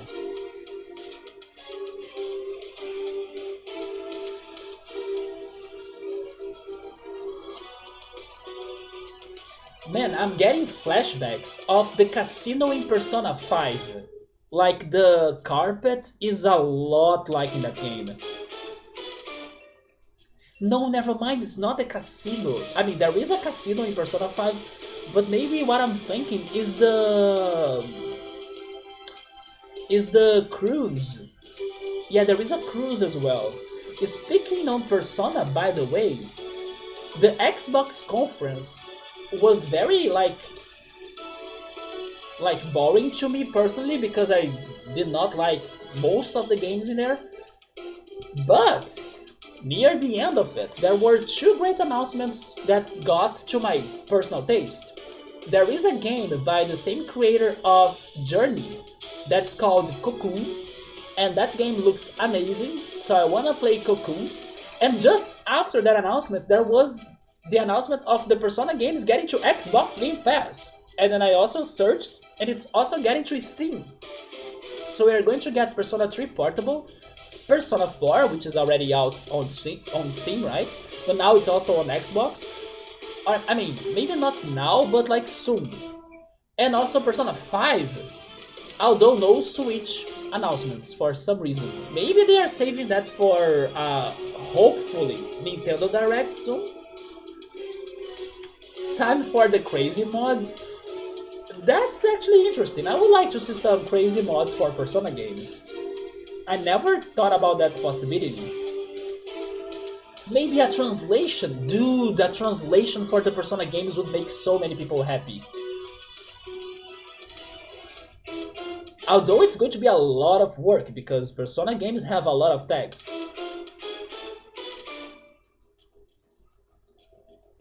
But yeah, the Xbox conference to me was just those two announcements. The rest of it was not very appealing to me. Maybe, wait a minute. Maybe there could have been another indie game in there, but I can't even remember it right now. PC opens so many doors. I can't wait to test the emulated games on this new PC, right? I wanna also see if I'll be able to run, and then I'm hoping I will, the Nintendo DS games on it in a better way. Oh my god, maybe I can even try the Nintendo 3DS games. Holy cow, I was not thinking about that. Maybe I can play the freaking A Link Between Worlds game, right? Holy shit. But especially the Nintendo DS, because there are so many Nintendo DS titles that I would love to bring to the channel. Especially this one that's, in my opinion, my favorite rhythm game ever. It's called Elite Beat Agents. Yeah, Elite Beat Agents. That's a game that will be so fun if I can run it perfectly on the stream. Because I freaking love that game. And then speaking on rhythm games, in the Wholesome Direct, there were so many fun-looking rhythm games, especially the last game announced, which was called Melatonin. There is even a demo right now on the Steam Games Fest that I actually tried that so I could like get the badge. If you play like 10, actually if you play a single demo, you can get the badge, but if you play 10 demos, you can get the level up max badge for it, right? And then I was like just installing the demos and like playing them for a little bit, and then I got the Melatonin one. I was horrible on my rhythm skills, but that's a game I want to play for sure in the future. Yeah, maybe I can even play the Switch games by emulating them for sure. I would try that too. But I will go slowly, like, I will also give more time for them to make the emulation better, or like get more games for the Switch or something. I wanna proceed slowly, right? I don't wanna rush into like what's the best right away, you know? I still have many things that are left behind that I wanna play. And I even told you on Discord that like I wanna really play Twilight Princess and also Final Fantasy X. So like before rushing to like, oh my god, they released a new Pokemon game, let's play the Pokemon game. I wanna go for the things that I'm still left behind, and then I go, I don't know, I go proceeding through the timeline again. I think I will be able, Subaru, now that I thought about the 3DS, because like I know there are even 3DS emulators for phones. Some people play 3DS on their phones. I just don't know if the emulation will be like 100% smooth or like working perfectly. Several things I can emulate: DS, PSP, GameCube. Yeah, those are. I mean, the PSP not much though, but the DS and the GameCube, I really want to play more games on them. The PSP, I'm not sure what's there for me to play, besides the Persona 4, but then Persona 4 is also now for PC. My PC is weaker than his, and I can run the 3DS. Yes, I think the 3DS won't be a problem. I mean, not regarding my computer handling it, but then I don't know if the emulator is good enough, right? Because sometimes the emulator still has some issues or glitches or something, you know?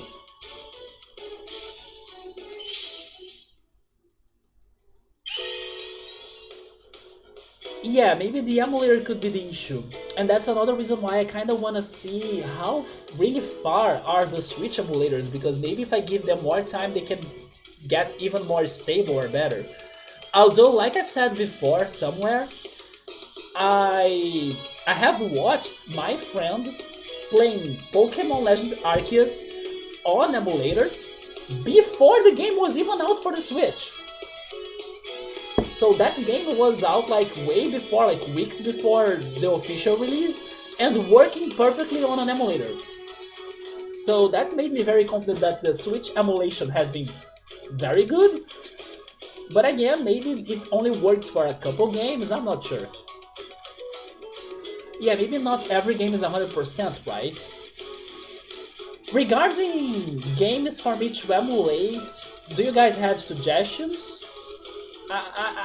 Again, like, I will end up filtering what I feel like playing and what not. So, like, don't think or don't raise hopes that I will be playing everything you guys say. But if you wanna drop some suggestions in here for me to think, remember, or consider, feel free for that, because maybe there are games that I was not considering and then I forgot about them, but maybe you guys could like me to play them. But then regarding the emulation, not really like PC games, because PC games I'm thinking the computer will be alright with them, right? Yeah, my list have a lot of... Yes, exactly, my list have a lot of games to emulate, true. GameCube games, PlayStation 1 games, maybe now I can even... you see, that's a good point. Now with the new computer, maybe I can proceed to the PlayStation 2 games. And then the PlayStation 2 is a platform that I know that it has a ton of games, that's why it's one of people's favorite console ever. But I personally don't know many PS2 games, besides Persona 3, Persona 4. What's more, you see, I don't know many PlayStation 2 games, even though it probably has a crazy crap ton of RPGs that are amazing, platformers that are fantastic. I know it's a freaking good console, but I don't know many PS2 games. I may know more PS1 games. Oh, Pokemon Conquest. I could start playing the Shin Megami Tensei games, true. Speaking of which, there was a trailer for a Devil Survivor, wasn't it? That looked very crazy, and then surprisingly it's not going to be released on a Nintendo console. It was for some other console, maybe the Xbox. PlayStation 2 has games, and there is already a PC version of Final Fantasy X. Yes, I'm not only planning to play the PC version of Final Fantasy X, but also I own it. So that's the one version I will be playing for sure. Oh, never mind, you were saying that the most important PS2 game is Final Fantasy X? Seriously? Wait, there is no, I don't know, Suikoden 4, for example, on PlayStation 2, or like Wild Arms 5, or, you know, something like that. I was expecting more recommendations from you guys for the PlayStation 2, because I really heard so many great things about it. Many people do say that it's the best console ever. but maybe it doesn't have many RPGs. Maybe it's better because of, I don't know, horror games, shooters.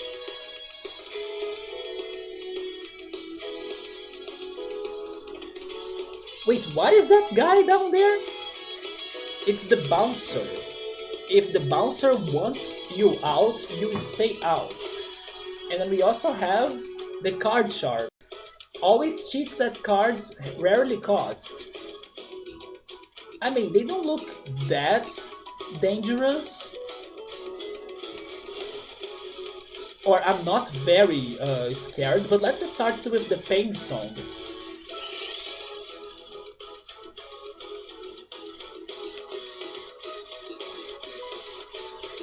But anyway, I was giving the PS2 example, but you guys can drop any other console recommendation. Just like Pokemon Conquest, Shin Megami Tensei, Devil Survivor, Soul Hacker 2, never mind, yes, that's the one. It was not Devil Survivor, right? But it's also in the Shin Megami universe. I mean, Resident Evil 4, yeah, we got the announcement for Resident Evil 4, but I cannot see myself playing Resident Evil, not at all. The only horror game that I will like push myself to it right now is Little Nightmares. Yes, Little Nightmares, I wanna play it for some reason. I don't know how creepy and like scary it's going to be, but yes, the upcoming horror game in here will be Little Nightmares, and maybe its sequel. Speaking of that, people were also very crazy for Silk Song, right? The sequel to Hollow Knight. Were you guys happy for its trailer as well? It looked good. Not too different from the first game, but it looked fun. Hard.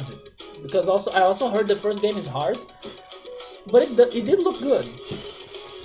So there is Suikoden 3 and 5 on PS2. And then you could play 5 instead of 1 for... What? No, I will play the 1 first. Because the 5th one timeline-wise is first, that's fine, but I will try going in order.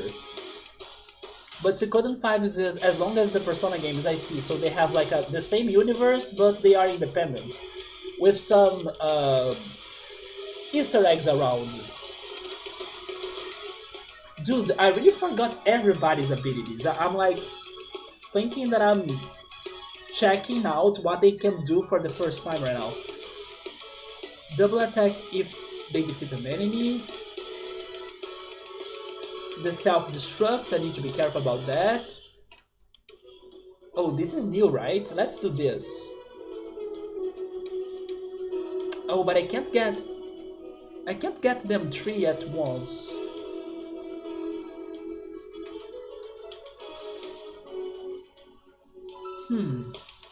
What are his programs?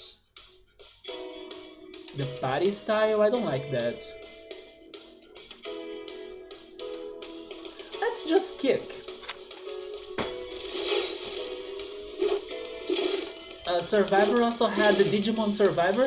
I saw a trailer of that. I know you posted a trailer of that too on Discord, but then I think maybe your trailer was with more news than the one I saw. I was a little bit confused because it is a lot like a strategy game, right? So all of the games are historically connected. The world starts in 5, and then the characters from there appear in 1, 2, and 3. Wait, not like Final Fantasy games? Yeah, it was like Digimon Tactics. Yes, it looked like a strategy game. Which was a little bit disappointed to me personally, but...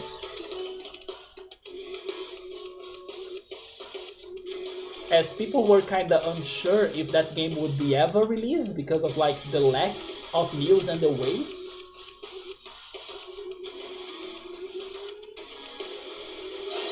It's good that it's coming out. Flood.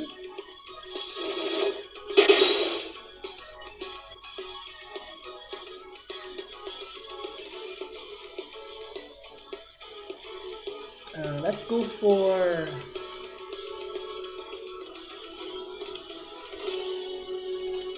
Ultras, what's up, man?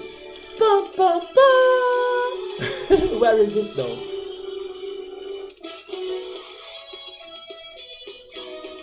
Computer?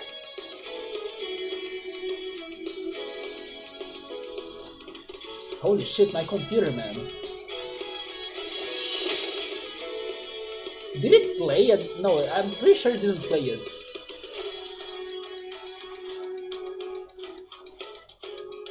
Computer, come on! It's just a sound alert, it's not a sticker even.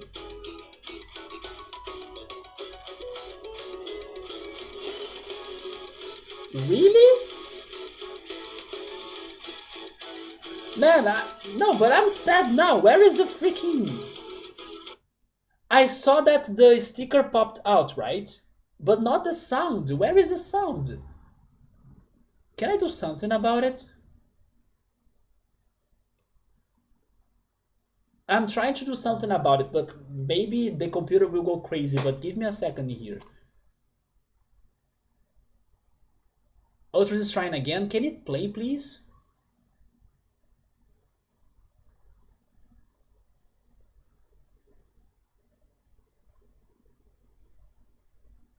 I mean, it's been forever. There we go. Why it didn't work in the first time? But I was going to say, it's been forever since like somebody requested or redeemed those sounds, but like they should be working. No clue why the first one didn't ring, right? But Ultras, what's up, man? How's it going? Ultras, I actually did or cooked the stroganoff. But I think I probably messed up with the recipe a little bit. It was great, like the taste was good, but in the end it was very dry. Like the broth was not... By the way, I'm hearing something from... Can you hear that?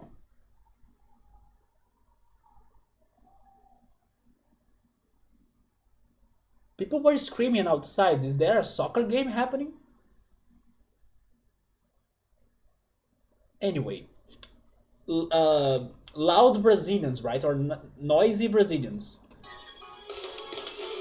Sometimes I need to pay attention to that because sometimes it can be something dangerous. I don't know, maybe someone is getting robbed or like someone is, I don't know, getting attacked. But in the end of the noises, I heard some celebration things. So maybe it's a soccer game. I now read what Saburo said. The sound of the alert will be played on the other computer, right? Speaking of that, I was planning to use this old computer as the screen for me to be reading the Twitch chat. But now I need to see how am I doing it because the cabinet is right on the center, like dividing both monitors, like that monitor and this monitor. How am I going to like turn and position this computer, the old one, in a way that I can read the chat? Because the cabinet will be on the center. I'll need to think about that logistic later as well. I will find an answer for sure, but it's not going to be like very simple. Unless I really push the monitor closer to me. I just hope the cables on the back, they don't disconnect. Oh my god! Bye, Lauren, I did not see you, you were dying. You see, I was like... I was pretty much underestimating these enemies and they are destroying me. Also because this party is very random. Like Sue, Lauren, and freaking Clark.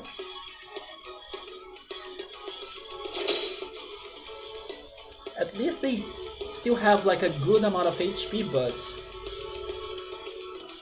I do need to be more careful.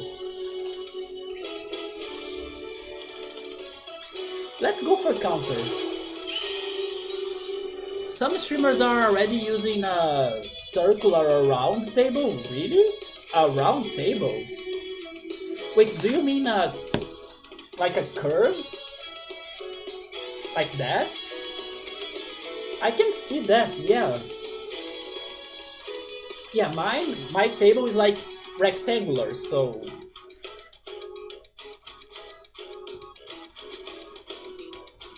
the only solution I can think of is really bringing my monitor closer to me, like where I am right now, and then turning it. But still, the cabinet will be on the way, right? Oh, okay, there we go. So it's like a circular, like a curved, right? Yeah, I can imagine that, yes. What I'm thinking about getting is like I don't know the word, maybe like a support for the mic, so it doesn't have the tripod, and then I can kind of move it freely in my desktop, right? I'm thinking about getting that. You have already seen a cabinet that gets stuck on the wall?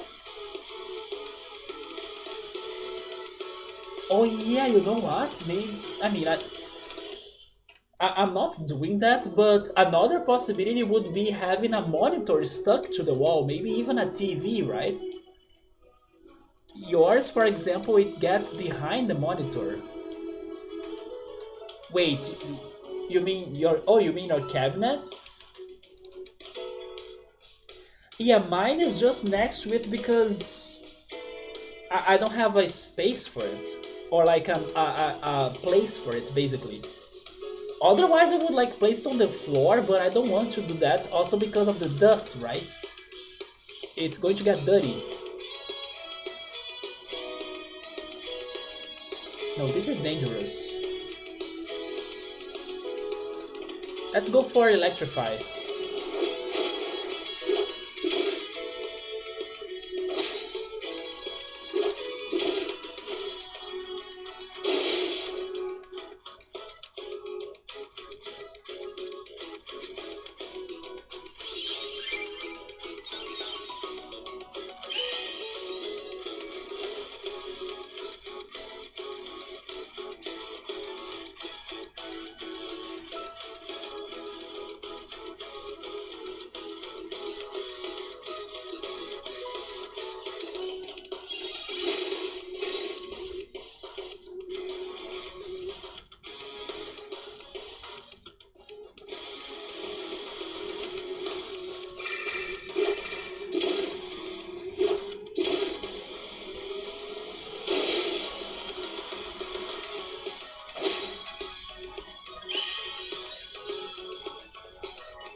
This will probably kill him.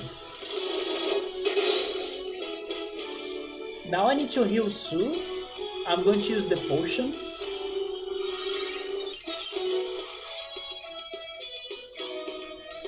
And then I can wait until Clark has his hyper, and then I go for another electrify. So while I'm waiting, I think I'll use a spin, spin, spin. That did nothing.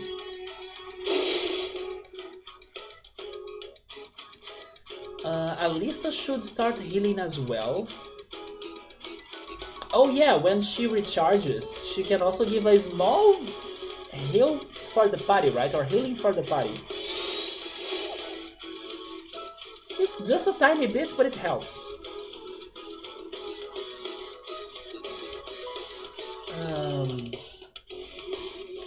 This gains Earth Element. I'll go for Faint. That robot will take forever for me to beat it, so I'm going to focus on the other guy.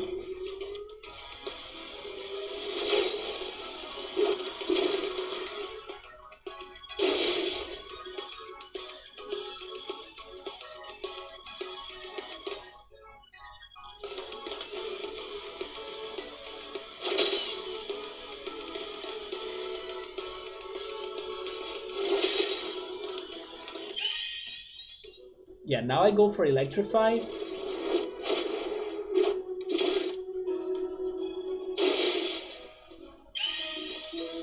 Thank goodness I healed her, or at least I should say I um, recharged her, so she has the healing ability now.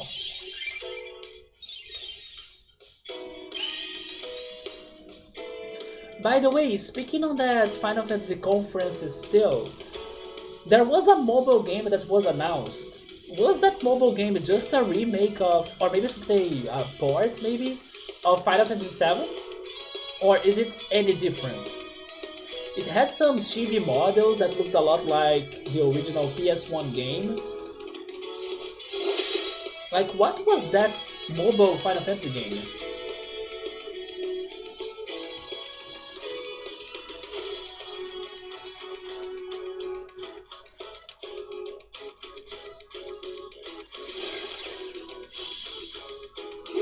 Ever Crisis? Is it another game?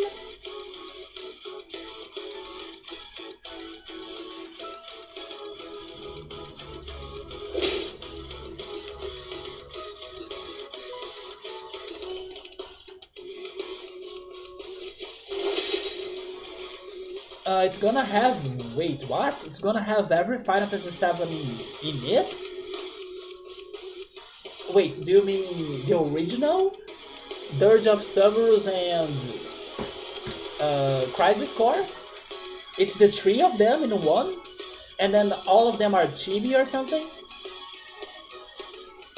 Wait, maybe it is a... Oh wait, maybe now I'm getting... They look chibi because they are the original. But then they are kinda... Wait, my controller. They are kinda improved a little bit in the graphics. But they're pretty much a part of all of the three Final Fantasies. Wait, controller? There we go.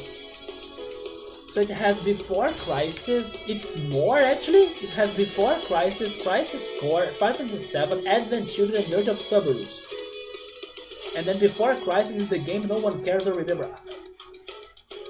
I didn't know about it. Or if someone told me about it, you were right. I forgot about it. Advent Children. Advent Children to me is just a movie. There is a game as well?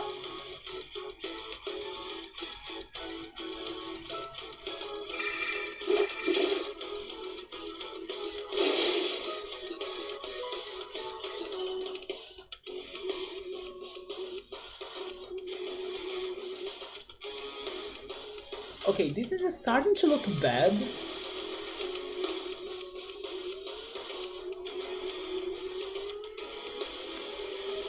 I'm refreshing again.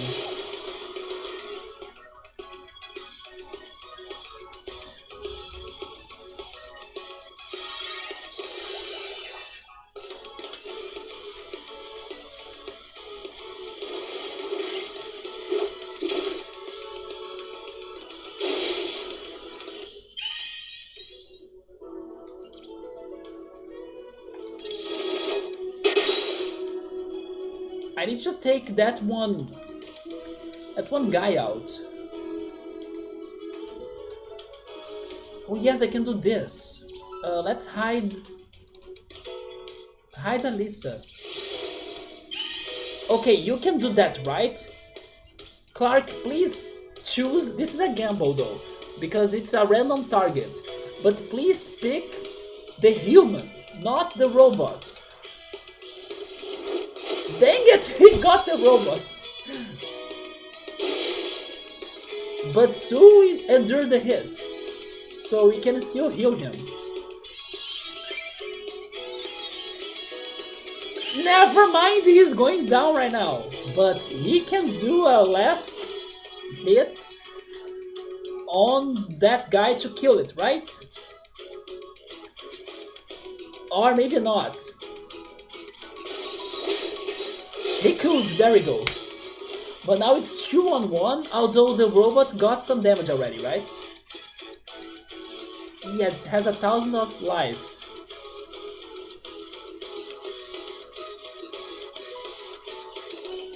I could do this. will try that. You're craving some kind of fruit? What did you get for dinner? But Ultros, I was saying that I tried cooking that stroganoff. The vegetable broth that I used was tomato, right? But then I didn't think it got a lot of broth. Like it was very, I don't know. It should have more volume. Maybe I should have added more vegetable broth or the heavy cream, right? But besides that, I think I got the tastes right. So the taste of the stroganoff was great. And then let me ask you this as well. Um, how was the Lufia 2 run you were playing, right? Did you finish the game already? Before Crisis was a mobile game only in Japanese, and it was canon about the Turks. I see, so because it's only regional, like only in Japan, kinda nobody knew it was a thing, right? You made some chicken tacos. Yes, I cooked the... Let me see if I have a picture. I probably have a picture.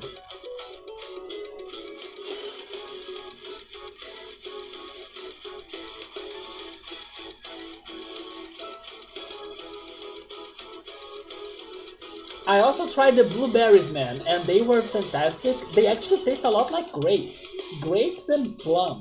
It's like a mix of both. Um,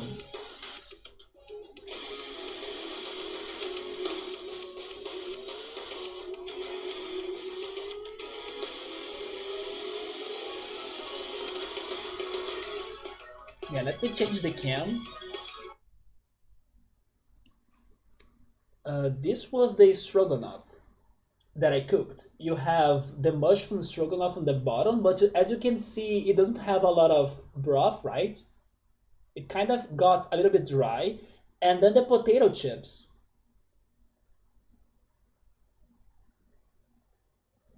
Something else that I didn't know what to do about was like how to clean the mushrooms. So I thought that because when I searched very quickly, I found out that you shouldn't wash the mushrooms like with water because it seems they will lose their properties or like absorb water very easily and then maybe lose their taste as well or something. So you should not clean the mushrooms with water. So I was like, okay, so I just need to slice and chop them and then that's it, right? So at first I was just chopping them normally. And then I decided to double check that information and then I found that I also should have removed the... How is that part of the mushroom called? The... Like the... Man, how is that called? I don't even remember how it's called in Portuguese anymore, but under the round part, there are some, I don't know, things that look like fur, but it's not fur, like hair, right? Maybe mushroom hair, I'm not sure. You should get rid of that too because it adds bitter to the dish, right? Yeah, those things, the stem or the fins, gills, those are all the names of those things. But I should have removed that too. Like the freaking things that look like hair, right? But I forgot its name. Maybe the fins underneath. Yeah, that sounds right. It's underneath the like the round part. Only on the big portobellos. I got those big portobellos. Yeah. You don't remove them, really? Like for the tiny ones, for the ones you recommended me to get, right? The cremini. The big caps, right? But on small mushrooms you can leave them on. Oh, because they won't have much, right? But then I read that I should remove them, so I also had that extra work on trying to remove them again. So it was a little bit complicated because I didn't know how to treat the mushrooms at first. The tiny ones you can leave them on, alright. A spoon, yes, you can use a spoon. I think I did that, yes. Oh, actually, never mind, I use a knife as well. I was using a knife and my fingers to like cut them and get them with my fingers, right? But it really makes no difference. It just makes the dish more like black because they stain. Never mind then. So maybe I would be alright if I left those weird things on them. I just wasn't sure if they would really make a difference on the taste, right? But if it is just an appearance matter, that's fine by me. Let me go back a little bit because I have the feeling I missed something in there. Also, computer, is it okay? Computer? Okay, right?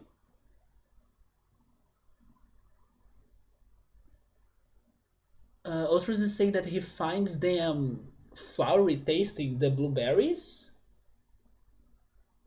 and then he's like, a third way through, really? So Luffy is that long? And then Gabriel is saying, I love that this boss fight music seems like a mix of several game songs into one. Can you name some of the songs you are remembering? Also, this is not really a boss fight music, it's just the regular fight music, but the enemy is surprisingly strong. Or I'm really bad. It really makes no difference. I usually remove them by habit. Yeah, if I shouldn't, or if I hadn't chopped them before removing them, they would be much easier for me to remove them. So next time I will remove them just like because it won't be too much work before chopping the mushrooms. The problem was that I chopped the mushrooms first, so then I had to get every single tiny part and then remove the freaking things, right? So that took me long. But before chopping the mushrooms, that's going to be easier with a spoon, like you said. They are nice grilled in place of a burger, like a mushroom burger. Like you can grill the mushroom and then eat that on a bun. I was looking for some, let's say, alternative vegetable or like vegetarian products. I was especially looking for a replace or something that could replace the turkey ham. I'm not sure if I'm saying this right, but like turkey basically, because I know there are products here in Brazil now that they have less sodium and maybe they imitate the taste of turkey. But I couldn't find that in the market, but I was looking for that. But then I saw the burgers that are like the vegetable alternative to burgers, but then I decided to not buy those because they are very expensive. But I was looking for a replacement for turkey. Yes, because after talking to my mom, she thinks that I'm eating a lot of turkey when I make my own sandwiches. So I said, I'll go after some alternative, but I couldn't find an alternative. I would love to find an alternative to ham, but it seems that the most common products are alternatives or alternatives to burgers, right? Not really ham. Especially Street Fighter. This reminds you of Street Fighter? Oh yes, it does a little bit. Let me go back to the overlay. Oh no, you know what? Let me finish this food talk with some other pictures. Because something else that I have done during these last days was heading to the June traditional parties here in Brazil, right? For the food. So I do have some food pictures. Ultras, this is a pastelito. It's like a fried dish. This one was pizza taste. Like it had mozzarella, tomatoes, oregano, ham as well. It's like a fried dish. I know in English it's called pastelito. At least that's the word that Emily gave me. Then I had canjica. Canjica is a Brazilian corn dish. It's like a broth made of white corn, coconut, cinnamon, and sometimes cloves. It's a sweet dessert for corn, which is something rare in America or in Canada, I think, because like most corn dishes in there are kind of savory. Then this is another picture of canjica. You may, I mean, if my camera was better, you could see the white corn on the spoon right there. Then I had the Brazilian grilled cheese, like a real grilled cheese, like on a stick. It's not just the sandwich. And the grilled sausage right there that I didn't know exactly how to refer to it last time, with vinaigrette sauce and farofa down there.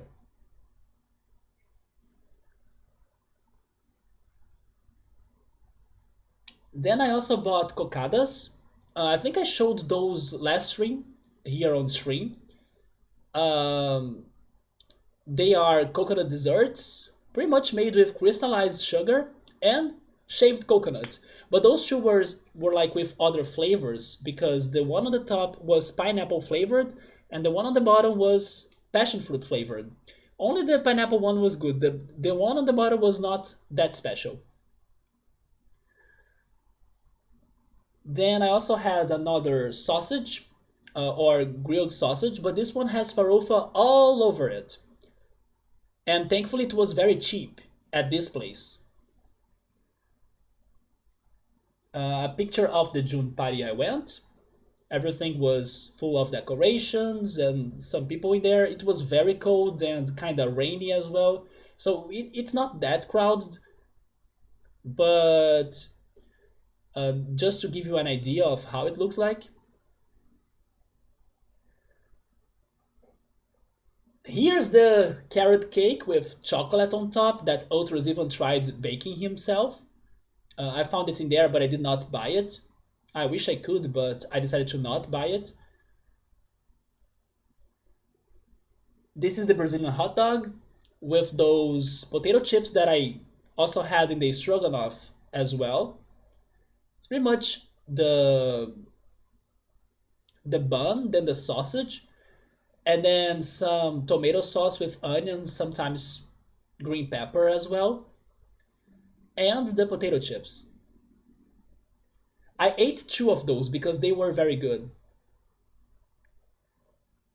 Then I have this egg dessert. It's called Kinjin. It is pretty much made of egg yolks with sugar and coconut. It is very good. Unfortunately, this was a tiny one. Sometimes people can like bake a bigger one, but this is very good. I don't know if I talk about it many times in here, but Kinjin is great. Maybe I don't know, maybe it looks like a pudding, but it tastes very different than a pudding, in my opinion. Then I have. Oh yeah, this was my first time trying to eat a pea soup. Yeah, I never had pea soup before, and it was interesting because I'm not used to see like peas being the main ingredient of anything. It's normally the side ingredient, right?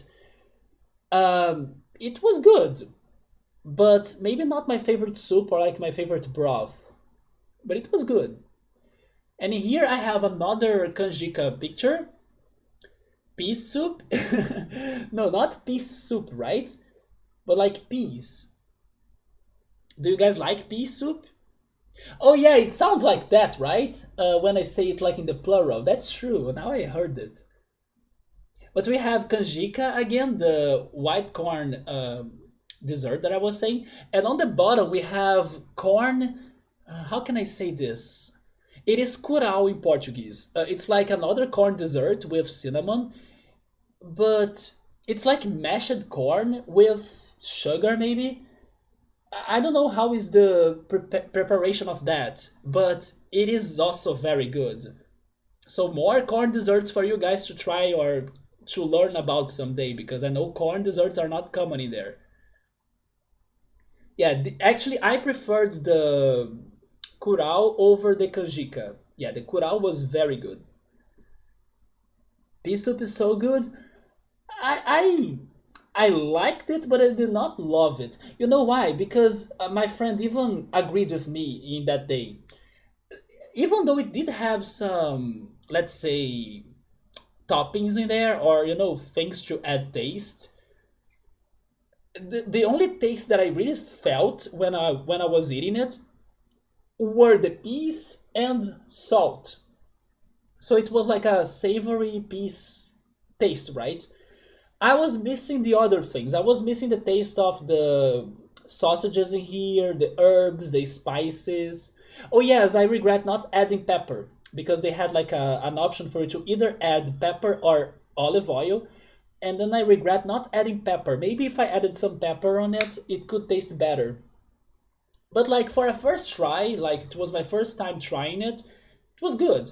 I can see myself trying it again, maybe from a different restaurant, like for actually, let's say a quality restaurant, because this was like in the streets of my city, from a kiosk for like from a stand, so like kind of low quality, but maybe from a very good restaurant, I could enjoy that dish more, right? But I was expecting a little bit more of taste. Not bad at all. Pea soup is usually green or yellow split peas. Those were probably green peas. Carrots. Okay, this one did not have carrots at all, but I think I would like carrots on it. And a smoked pork. Yeah, this one has. Oh yeah, it did have bacon, but again, the bacon did not have taste. It should have had more taste, the other things. Yeah, it had bacon, but somehow the bacon taste disappeared in there. But anyway, that was my traditional June parties adventure or food adventure so far. I'm actually still planning to go to either one or two more parties. Like there will be parties next weekend and also in the other one. And I'm planning to go at least in one of those. If not the one next week, the one the other week. But if I get motivated, I can go to both. I will just need to see how are my finances going to be for those, right? But yes, and then if I find anything else, like anything new that's different than the ones I showed here, I also talk about it in the future. Actually, me and my friends, we were very sad that the dish we wanted to try the most or to eat the most, we couldn't find it anywhere. And it's called canjiquinha.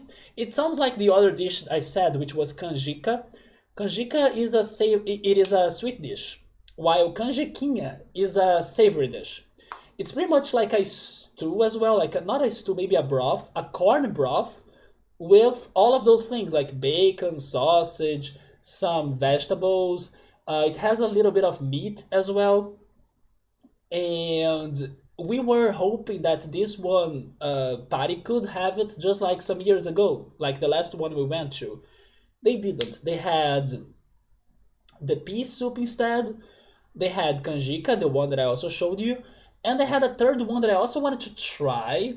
I'm not sure how is that called in English. In Portuguese, it's called caldo verde, and it's like a potato broth with how is that even in English?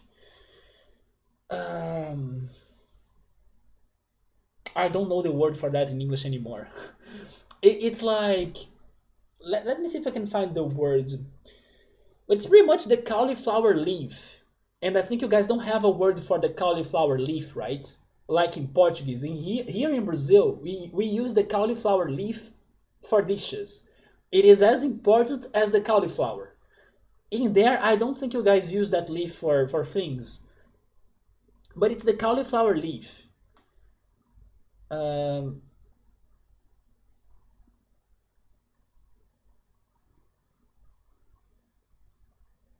but yes, I kind of wanted to try it. I never had it either. But I kind of saved it for later. Uh, it's called green cabbage.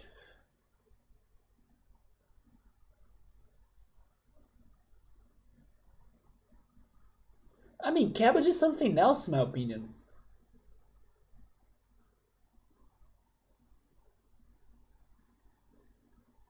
Never mind, it does say here that it could be.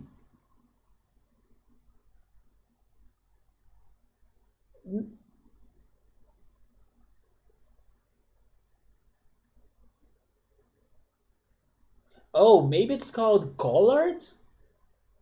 Do you guys know this? A collard plant?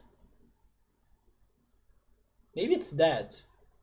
But it's pretty much a broth made of potatoes, that, and pepper. And also bacon, sausage. So I'm pretty sure I will like that, but I did not try it. Also, hello Cesium, welcome. Cabbage and cauliflower and broccoli are, yeah, they are very related, right? Collards too. Yeah, those were the, maybe that's a word that I should remember. Yeah, collard. It is an ingredient from this broth that I was trying to describe. Yeah, collard greens, yes. I will actually write that down because I always struggle when I try to say that in English.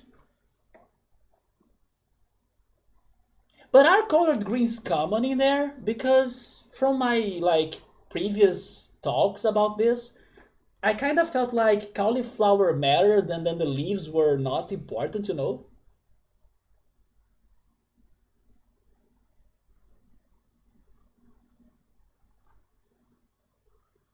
Here in Brazil, it's a very important ingredient. We use that in many beans dishes. Use that on that broth example that I gave you.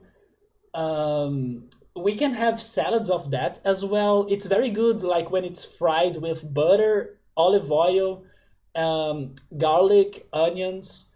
It does have. It is very common, especially in some states in here. So it is as important as the cauliflower itself. No one would ever call the green part of a cauliflower head cabbage. Yeah, it's just the translation that I got from Google. But as soon as I read it, I was like, no, this is not cabbage. But collards, yeah, collards, collard greens. Nowhere in Canada serves them unless you go to a specific cuisine for it. You see, that's sad because they do have many uses. If you guys could have this beans recipe that I freaking love, it's called the tropeiro beans. I will show you a picture. Then the collard greens is like a main ingredient for that.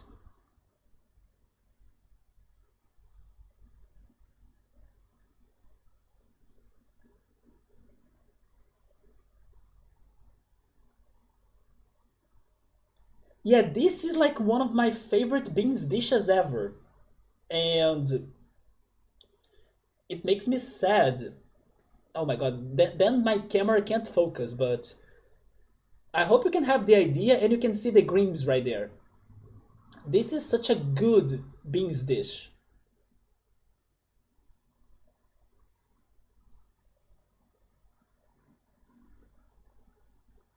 And it has eggs, it has bacon, sausage, it has a lot of things in there. It is more like a southern US thing. Yeah, I'm very sad it's not very common in there. My mom, for example, loves it. She like fries it and then add some garlic and then that's it. It doesn't even need to come with something else. It's just the collard greens fried with garlic and that's it. Otherwise, it's more popular in regional parts of the USA, maybe southern. Yeah, it is a very specific recipe or dish.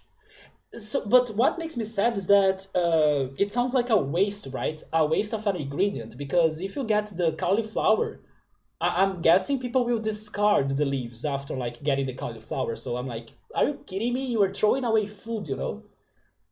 Maybe I'm also thinking a little bit like extreme, but I wish people knew things and good things to cook by using those leaves because it's not like straight up garbage, you know? That's why I suggested to search it so you can see how it's cooked. Do you mean the collard greens? Oh, wait a minute. It is a specific recipe? Okay, let me Google it now.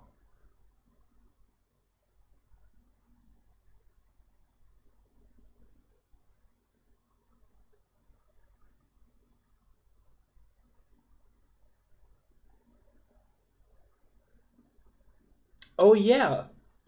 What is that? It is indeed common in the south part of the US. It's saying here. What is that?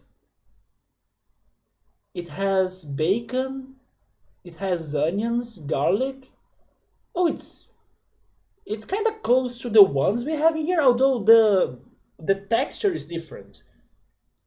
That's the picture I'm seeing for the colored greens. It is a bit different because in here we have them like, yeah, this is closer to the one we have in here. In here we normally slice them or chop them in like stripes, or lines. While in there, they are bigger, or at least on this picture. Like you can actually see the leaves. Interesting, but it's pretty much the same ingredients. It's just the texture that's different. The leaves are mostly trimmed off here, and the heads are wrapped in plastic. Just some greens on there, but not much depending how you buy them.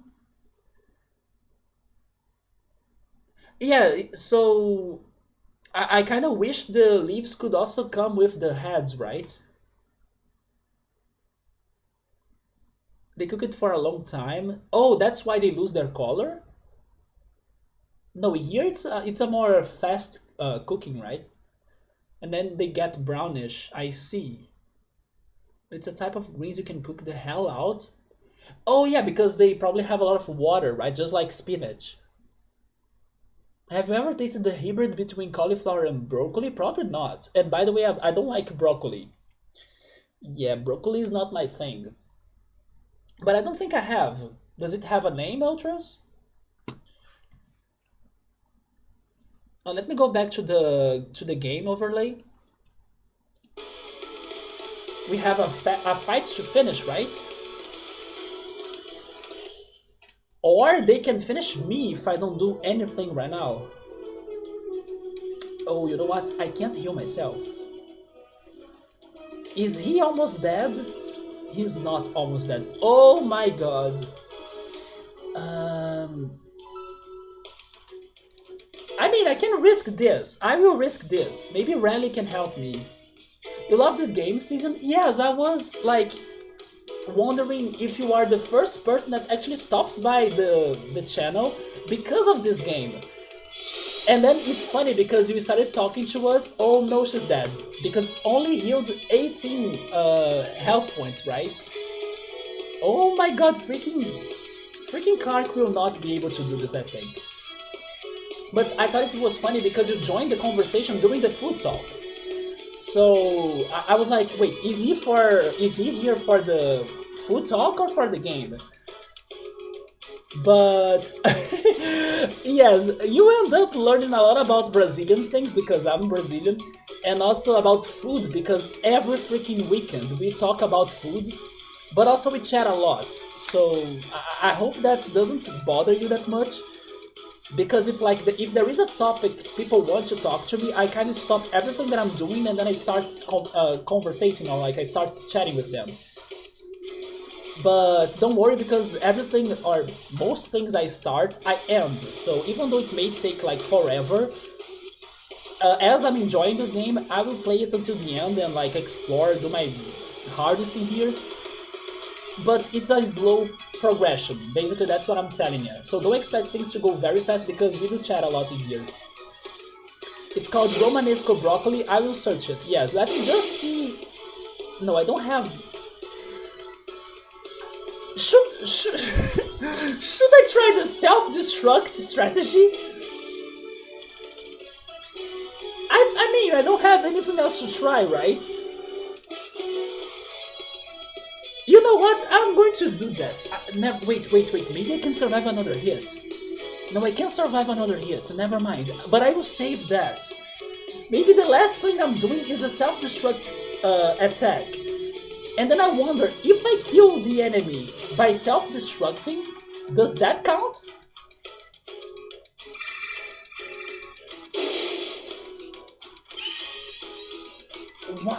Why is he healing? Like, I'm a little bit confused. Does he have auto regen or something?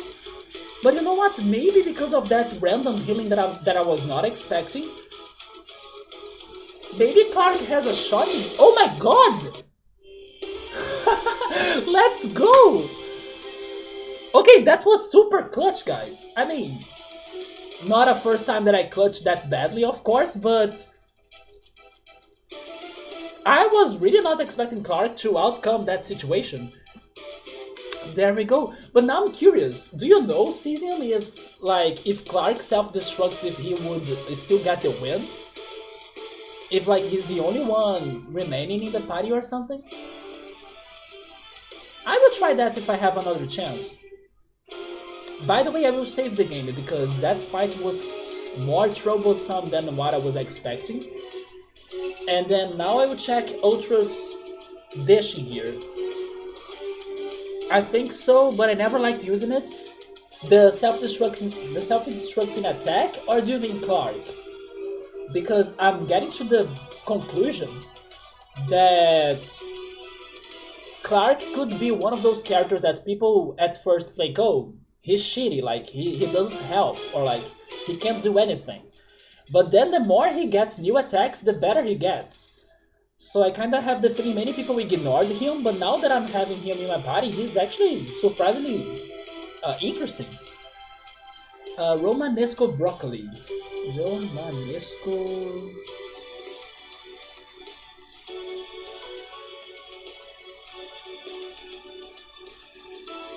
What the heck is that, Ultras? What the heck? No, Ultras, it's 100% no. I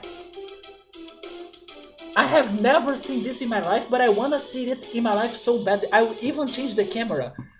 Have you guys ever seen Romanesco broccoli before? What the heck is that?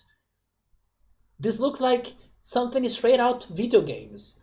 I don't know, it looks like some sort of crazy ingredient in a video game or some sort of rare item. I don't even know how to describe that. It looks trippy AF. Look at this picture. What the heck is that? Does it taste good? Because for the appearances or for the visuals, it's 10 out of 10. I want to have one and just like decorate my house with it. I would stare at it for a whole day easily. Never eat it because broccolis or Romanesco broccolis are friends, not food. Are you kidding me? This is like straight up ASMR. Have you guys ever seen this before? I mean, Ultras probably yeah, right? But I'm shocked. I was not expecting something like that. Somebody saying that I always win like that. You are not wrong in there, man. You are not wrong in there. You have a point. At least once per stream, there is a clutch moment like that. Both you kind of don't use him that much, or you also don't use that attack that much. It is very crazy looking. I'm shocked. I really want to. Oh my god! Look on the insides of it. I mean, again, my camera can't focus, but it's very great looking. Season has tried this before. Also, hey yo, this looks poisonous. You think it looks poisonous? I wouldn't say it looks poisonous though. It is just very crazy looking indeed. It reminds me of a cactus for some reason. But I can see it being poisonous actually. It's just that it didn't get to my mind that. It's somewhere between a cauliflower and broccoli. You cooked with them in your cooking gig 10 years ago? Are they somehow an expensive vegetable? Because I can see them being expensive because of those looks, right? I wish I could have something in my mind right now to show you that could be as crazy looking as that. But the only thing that's coming to my mind is the freaking jabuticaba tree, but it's not going to beat that. But just because I thought about it, it has some crazy looks as well. I will show you this one Brazilian berry tree that's called jabuticaba. And how shocking it is because the berries, they don't grow on like, let's say the leaves or in the flowers, right? It kind of grows on the tree trunk. So it looks very crazy too. It's one of the craziest things in my opinion in Brazil. Although the quality of this webcam will ruin it, right? But the berries, they grow on the tree trunk. I don't know if you can see that. It's very weird. I don't know why that happens actually. I should research that later. How can berries grow on tree trunks, right? Instead of like leaves and flowers and stuff. Look at this one picture. It's actually very messed up if you stop to think about it. But the tree gets covered on those berries right there. Speaking of those berries, it's something that I would love to try again because my first experience by eating those berries was not good. But some people say that the jelly you can make out of those berries is very delicious. I never tried the jelly, so I kind of want to try that someday. It is a little more pricey. I can see that. Only by like the hype. When they start to go bad, the grocery stores sell them off for cheap, cheap, cheap. That is very odd. Yeah, this one tree in Brazil is like super crazy in my opinion. That the berries they grow on the tree trunk. I have never seen anything like that before. But I wish I had a crazy looking plant or like something closer to the Romanesco broccoli, right? Your probably looking tree or your favorite looking tree is probably a willow tree. Let me Google that. I have a Brazilian tree that I love. I will show it to you too. Um, Willow tree.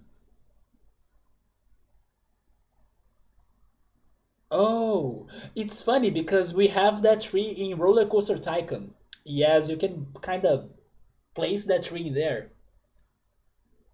It is one of the trees of Roller Coaster Tycoon. I need to go back to Roller Coaster Tycoon. No, Subaru, the camera will be the same. Yes, in my new gaming computer, I'm kind of using the same camera. I can consider getting a better camera in the future, yeah. I'm actually thinking about getting a Switch next year because I was looking at this one app that you can kind of import things from China. It's actually where I imported the processor of the new computer and the microphone. And the price for the Switch in there is not bad. So maybe after I'm recovered from this new gaming setup that I bought, I can consider getting a Switch as a mission for next year. But then I should also consider getting a better camera. Around your mom's neighborhood, I can tell you where all of your willow trees are. Really? There are so many in there. My favorite tree is this one, but it's only in the south region of Brazil, and I don't think I have never seen it in person. It's called Araucaria, and it's like this. I freaking love this tree. It's a very tall tree with, I don't know, some. I don't know how to describe it. It's better by the image, right? I love this tree for some reason. It can have uh, more distributed trunks or branches, but I like how it focuses on the top, right? Like it has a very long trunk, and then it kind of, how can I say it? It distributes the leaves and everything on the top of it. It spreads, right? So I really like this tree. But I don't think I have ever seen one in real life because they are common in cold regions or cold areas. And Rio de Janeiro is not really a cold area, even though it's been cold here, but cold for a person that lives in here. So basically, if the temperature drops 2 degrees, I'm already freezing. And then meanwhile, in the south region, things get colder for Rio, like almost close to 0 degrees. And like I can't even imagine how is that like because I'm not used to lower temperatures. But it's been cold in here even though it's not really cold. Let me go back to the game camera. There was one of that used to be in your neighbor's back, It fell over. What? It fell over into your yard, man? But did it, I don't know, break anything in there, or was it safe? But that's a bit dangerous, doesn't it? Or isn't it? I think Xbox would be more future-proof. Wait, Xbox would be more future-proof. I think I lost the context. Xbox would be more future-proof? So we're saying maybe Steam Deck would be a good option. Oh wait, do you guys mean for getting a new console I should get like an Xbox or a Steam Deck instead of Switch? I mean, the Steam Deck sounds very expensive though. Is it already in Brazil? I don't think it is in Brazil. By the way, this time I will not miss out the opportunity of like using region on everybody. Because now I know those guys can give me trouble.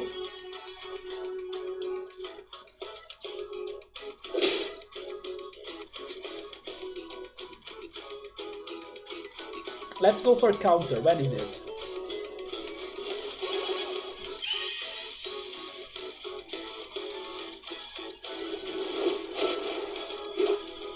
At least several was surprised that it can run Final Fantasy VII Remake Integrate. I remember when people were able to like hack the Switch and make it run Cyberpunk. And according to people, the Switch was running Cyberpunk better than some other consoles. But yes, it's very impressive that the Steam Deck can run Final Fantasy VII Remake. Maybe that explains why is it so expensive.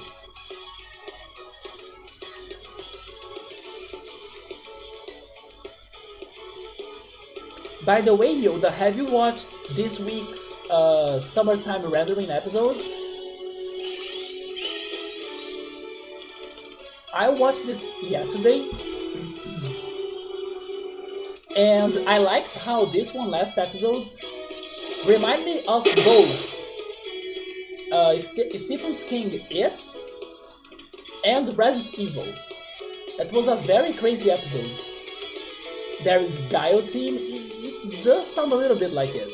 Not that close, but I can see what you're saying, or I can hear what you're saying.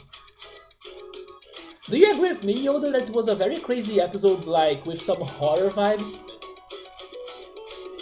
King of Fighters, that's a series of fighting games that I actually don't know much about.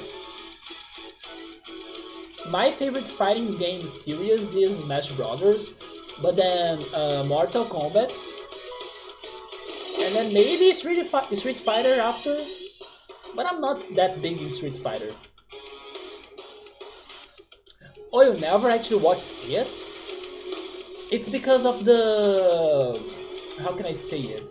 First, it's because it's a bunch of, like, teenagers or kids going on an adventure for a mystery, right? So only that by itself is a lot like it. But I would say also because of the exploration in that sewer-like area near the end of the episode. I was like expecting Pennywise the clown to show up in there. You the guy... I know, right? Yeah, I do like Mortal Kombat, believe it or not.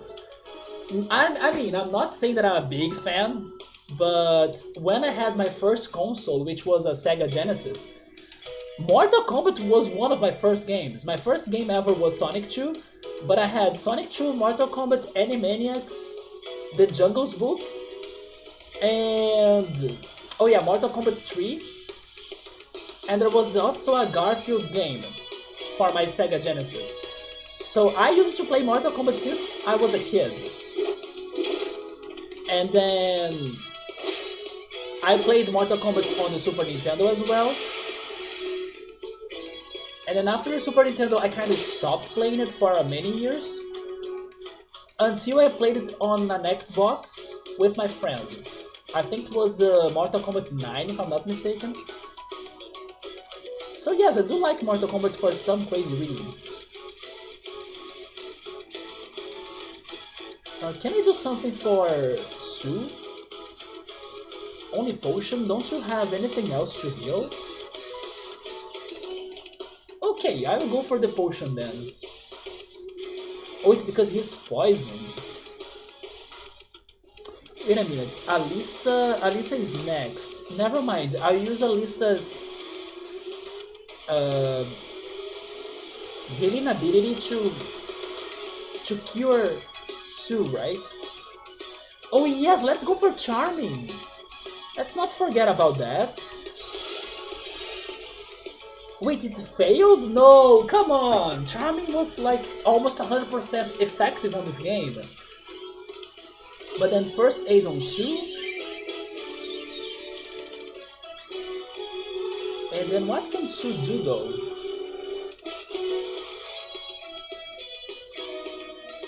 It's on himself. The uppercut would be better on the next turn, not now. No one is weak to... Yeah, no one is weak to Earth. But sure, use that. Let's try it. Sesam, thank you so much for the follow. Genesis Mortal Kombat was the bomb. Yeah, it was Mortal Kombat 3, right? Could you guys ever beat Mortal Kombat though? I swear to God that I tried my hardest and I could never get to those freaking super bosses like Shiva and Shao Kahn. I like Mortal Kombat, but I could never beat Mortal Kombat. That's how bad I am. There's a Persona fighting game on Steam. Oh yeah, Persona Ultimax Arena, right? I wanna play that as well. I wanna play that game as well. Especially because I think the story or the plot is like a sequel to the previous games. I mean, it's kind of like a spin-off. It is definitely a spin-off. But you can kind of know what happened to some characters after Persona 3, for example. So I do want to play it. And I will for sure.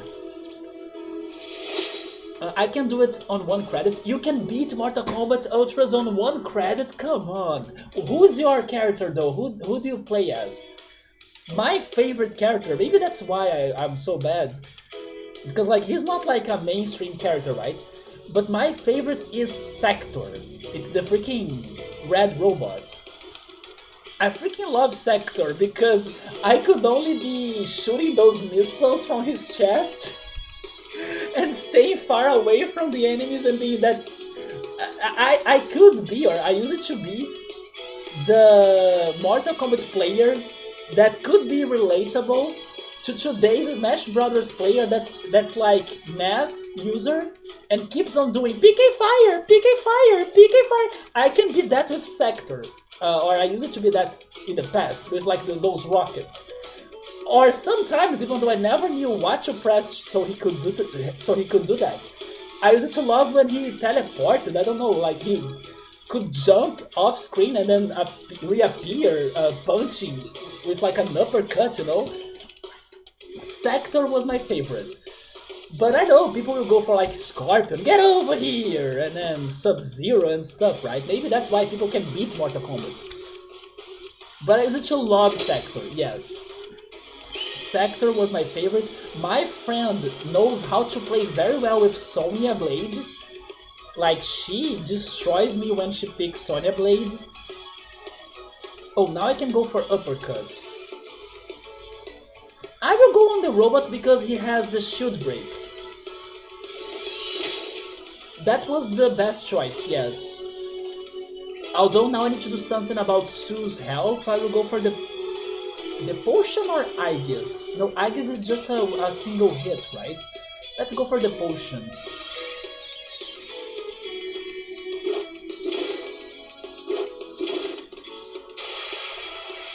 That's a problem. Yes, I don't think I'll be able to save Lori right now. Because I just used the potion and she doesn't have anything healing right away. That's fine because at least we're almost getting the robot Down, right? Can I beat it? I think I can try because he's weak to wind. No, he's still alive, but it's fine because maybe now I can beat it. He's weak to water too. There we go. But I need to be careful.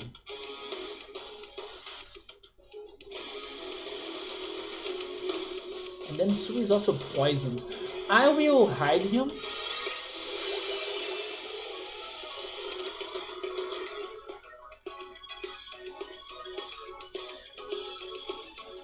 And I think I will... This boosts defense, right? Yes.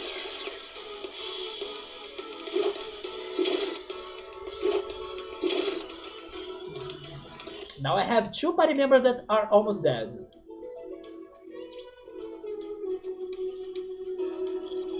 I need to do rally, yes. Should I keep on hiding myself though? Let's... Yeah, recharge abilities. And then he got to his special.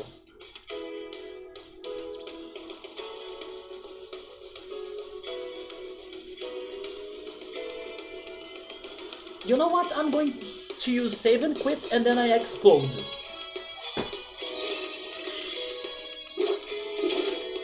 I believe that's the first time that I'm doing save and quit actually. Okay, now that Alisa is recharged, we can save Su. And then we can go back with counter maybe? I'm not sure. Let's go for counter. And then self-destruct.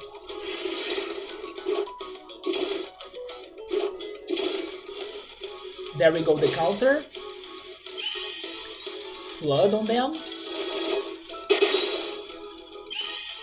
And Su can go for the uppercut. Probably he can kill this guy. No, he's still alive. Man, look at me. I used almost everything that Clark had. I'm proud of that because as his attacks or his moves are kinda dangerous, I'm proud of that, although now he can do anything. Yes, I'm actually recharging him.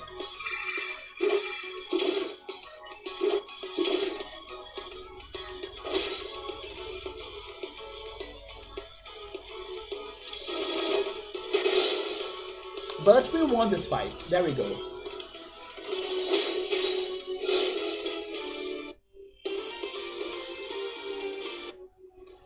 Those fights are not like the worst fights ever in this game, but what makes them hard is this party. Like, I miss having Chon. Like when I had Chon and Lauren together, the game was super easy, right?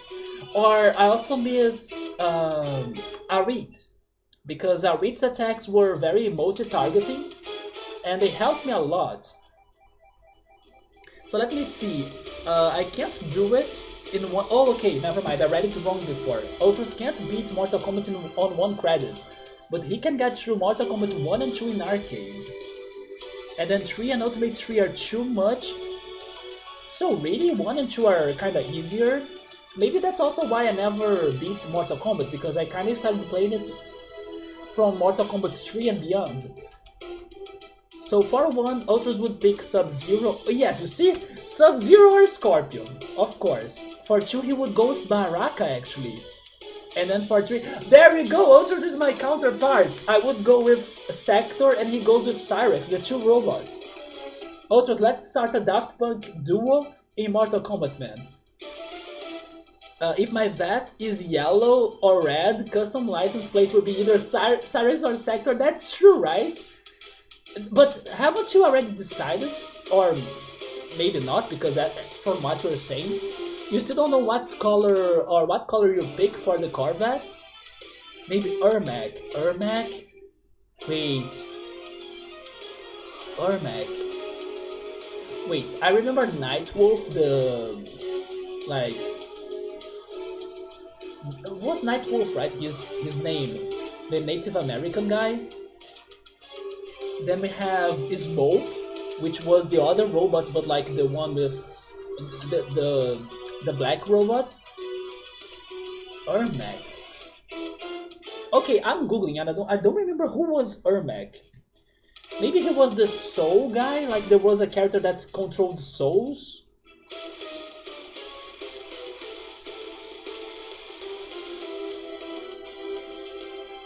Ermac Mortal Kombat. Who is that again?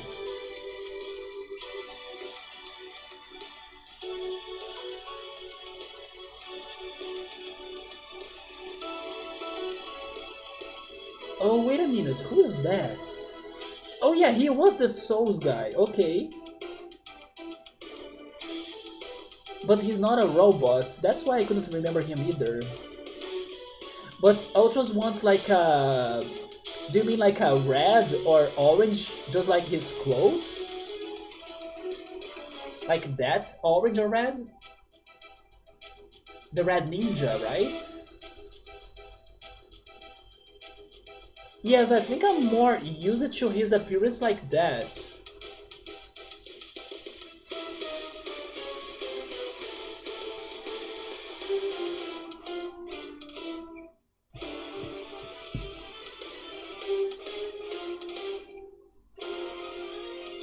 But by the way, now we have all sorts of characters in Mortal Kombat, even Rambo is there. But I still haven't played the most recent Mortal Kombat game, and especially its DLCs.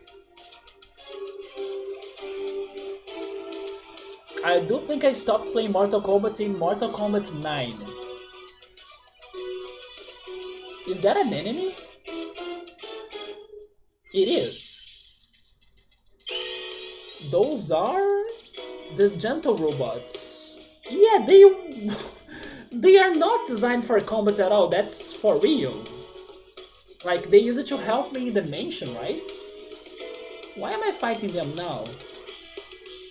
Ultros, did you end up getting the fruits you wanted? As always, I have been eating lots of oranges, especially because sometimes I'm kinda lazy to like make juice.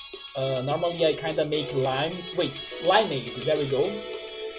And when I'm like too lazy for that, I go for an orange, like I just slice an orange and eat it. Pretty much oranges. I also haven't been I haven't been eating, there we go, apples.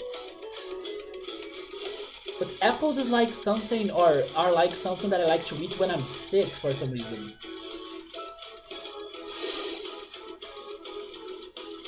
Mortal Kombat 9 from 2011 is super good. I know it is a very good game. Although I played it with multiplayer, right? I never tried the single player career. It's definitely one of her favorites. You loved it. That's good because then I had some time playing one of the best Mortal Kombats because I really skipped a ton of them. Like after 3, I went to 9. I did see a little bit about some other Mortal Kombats in that time, but I never had the chance to play them myself.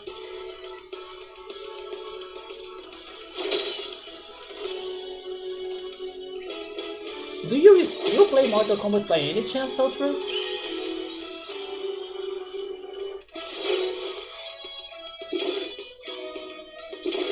Also, where did you play the ninth one? Because I'm used to the idea that as like me, or like you are just like me, as a retro gamer, right? So, did you get, or did you end up getting an Xbox maybe? Or did you play it on computer or something? Wait, the PS2 era was meh? So you even tried playing the PS2 Mortal Kombat? Why do I have this feeling that I kind of thought that you kind of skipped many generations for some reason, and then you kind of... Maybe it's because every time we talk about games, we only talk about retro games, right? Like Final Fantasy VI, Donkey Kong Country 2. So I kind of got this idea or impression that you kind of ignored many consoles, but I'm seeing now that I'm totally wrong. Shaolin Monks is amazing. For PS2, You play Mortal Kombat 2 at their arcade mostly, and sometimes on stream 1, 2, and 3 and the trilogy. Oh, you did have a PS3 in the PS3 days? PS2 was good majorly because it ran PS1 games. Just like what people say about the 3DS too, that because it runs the DS games, it's also good. I mean, I agree because I love the 3DS, and there are many DS games that I also love. But I was expecting some PS2 exclusives to be more highlighted. At least they gave me Persona games. Like, the creation of Persona games was... Never mind, it was in PS1! With the original Persona, right? And then if I'm not mistaken, Persona 2 was for PS2? Or was it still for PS1 though? Holy shit, maybe it was for PS1 too. And then they changed the whole franchise a lot with PS3 on the PS2. I mean, with Persona 3 on the PS2, there we go.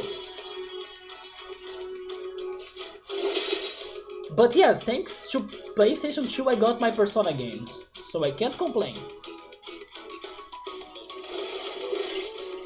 I have never played or had Special Forces. I don't remember that Mortal Kombat game. But you have owned all Mortal Kombat games from 1 to 9? And some spin-offs except Special Forces. Mortal Kombat Shaolin Monks. Wait, it is one of the Mortal Kombats? It is a Mortal Kombat 2. Oh, never mind. It is a Mortal Kombat 2 based adventure game, so it's different. But you do recommend it? And then Subaru is confirming that Personas 1 and 2 are for PS1. Yes, it makes sense, right? That's why they are so different too, right? Persona 1, 2, and like 3, 4, and 5. They do have ports for PSP.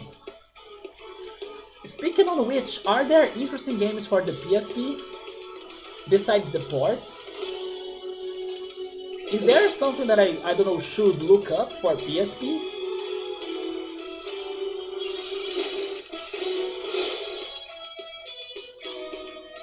Because just like I don't know many games for PS2, I don't know anything for PSP besides the Persona 4 Golden. I mean, never mind. Persona 4 Golden was for the Vita, right? It was not even for the PSP. Where is that attack that... Save and quit, there we go.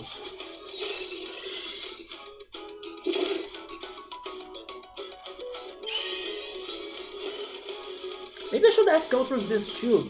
Ultrus, as I got my new gaming computer, let me show it very quickly to you as well.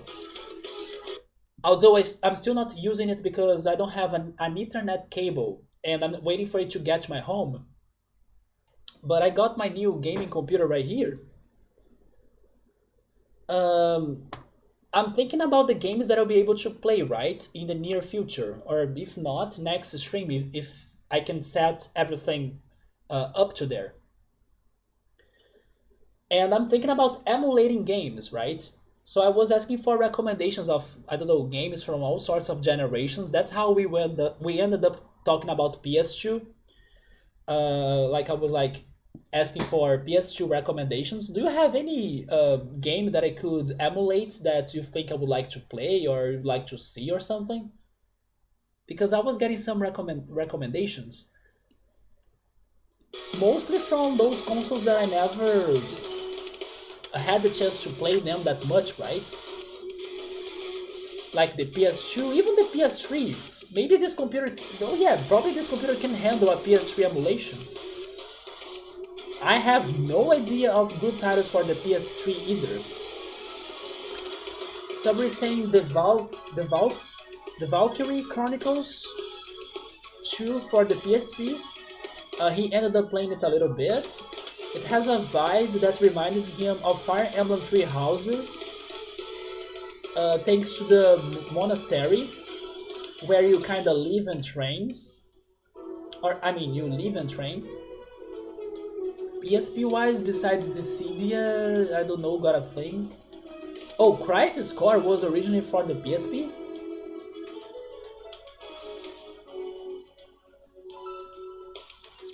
Wait, the opening slash won't be that strong. Let's try the Desperate Stab. Shaolin Monks is Ultra's recommendation?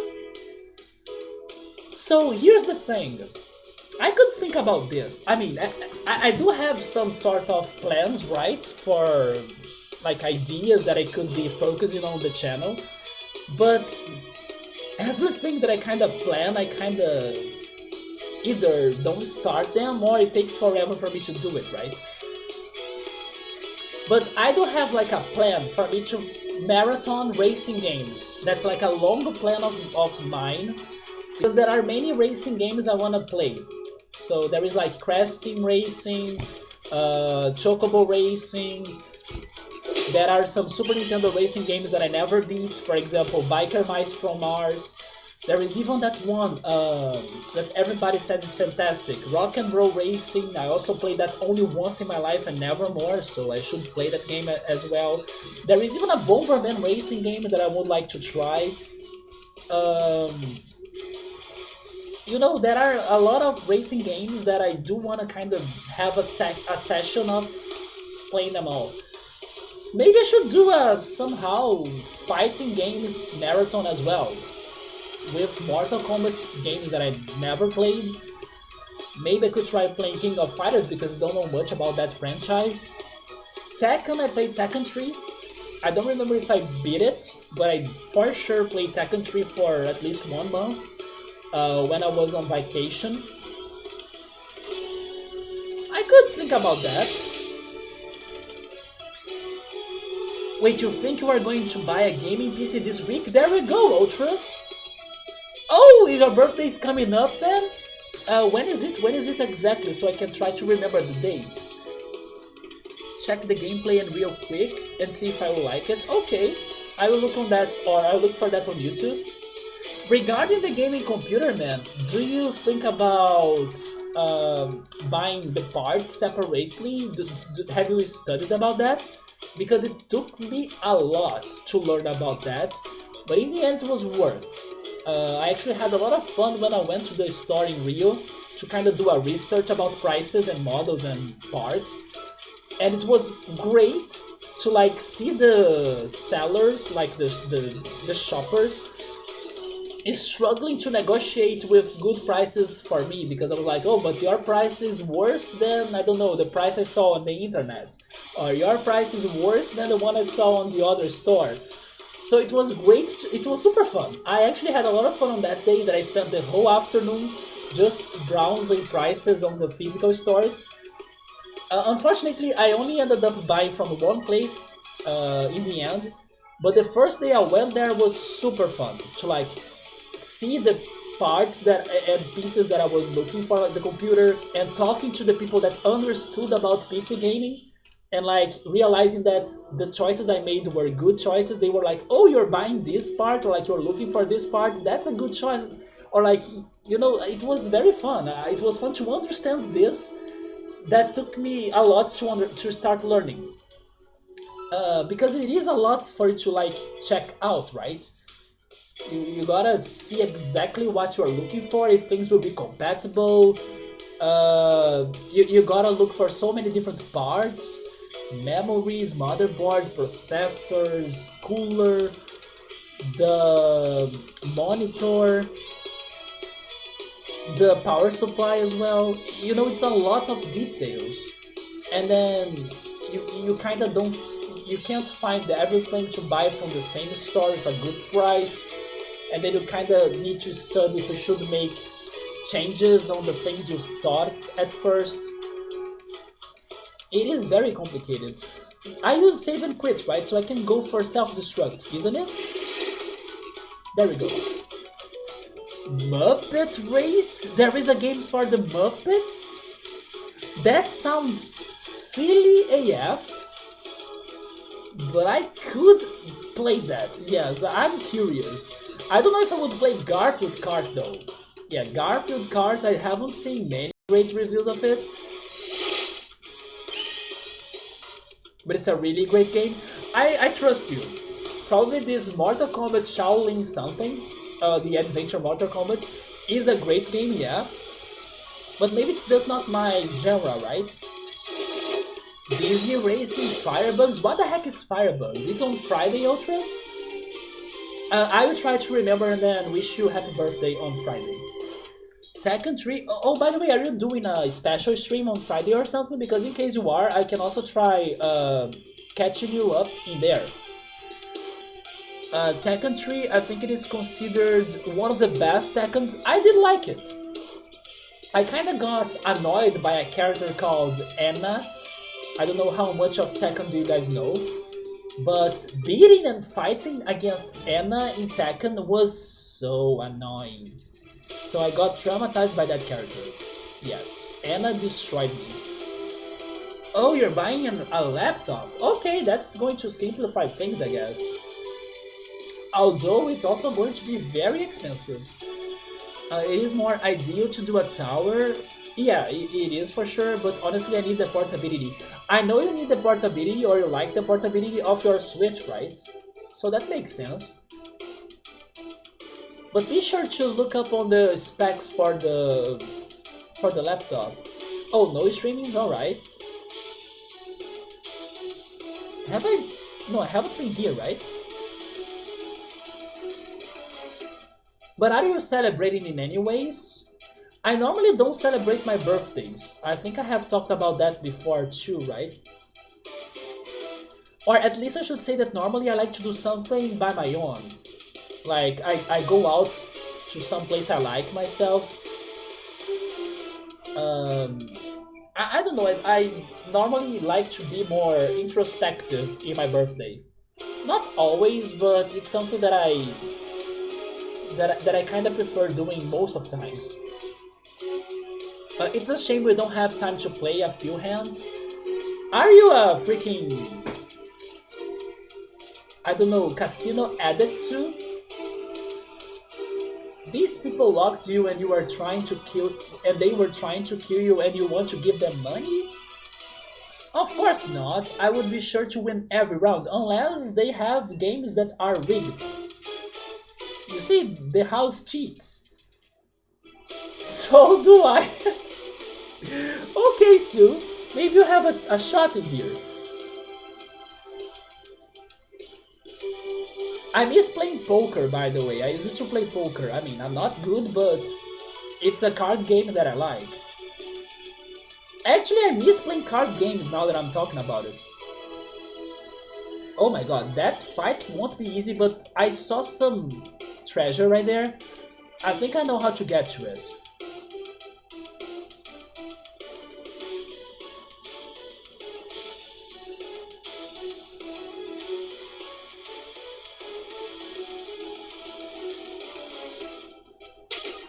A luck shield. That sounds good.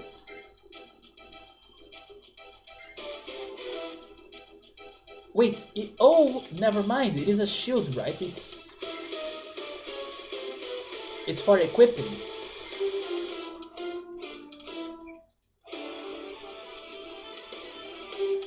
It has the surprise stash.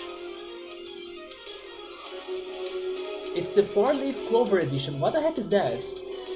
Free item use? What do they mean by that?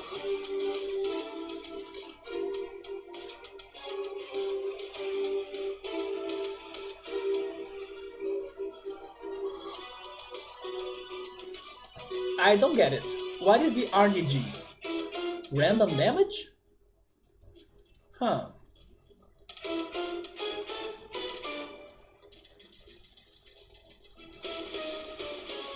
What I liked about this shield is that it has a lot of defense. Like, it's 100% physical defense and 120 magical defense. That's a lot. Look at the other ones. It's even better than the heroine.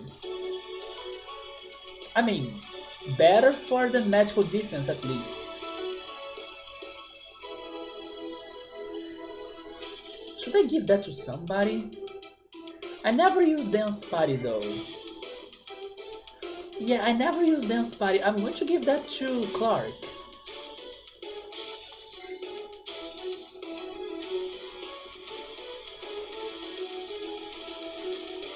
Man, some of my shields are actually shitty, right?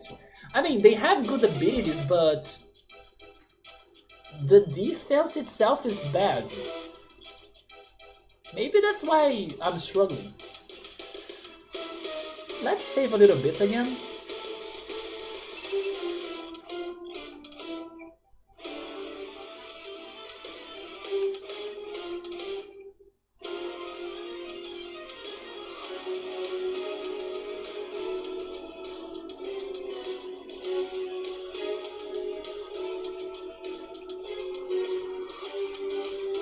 Yeah, they are old items, but this is actually the first time that I paid attention to the numbers.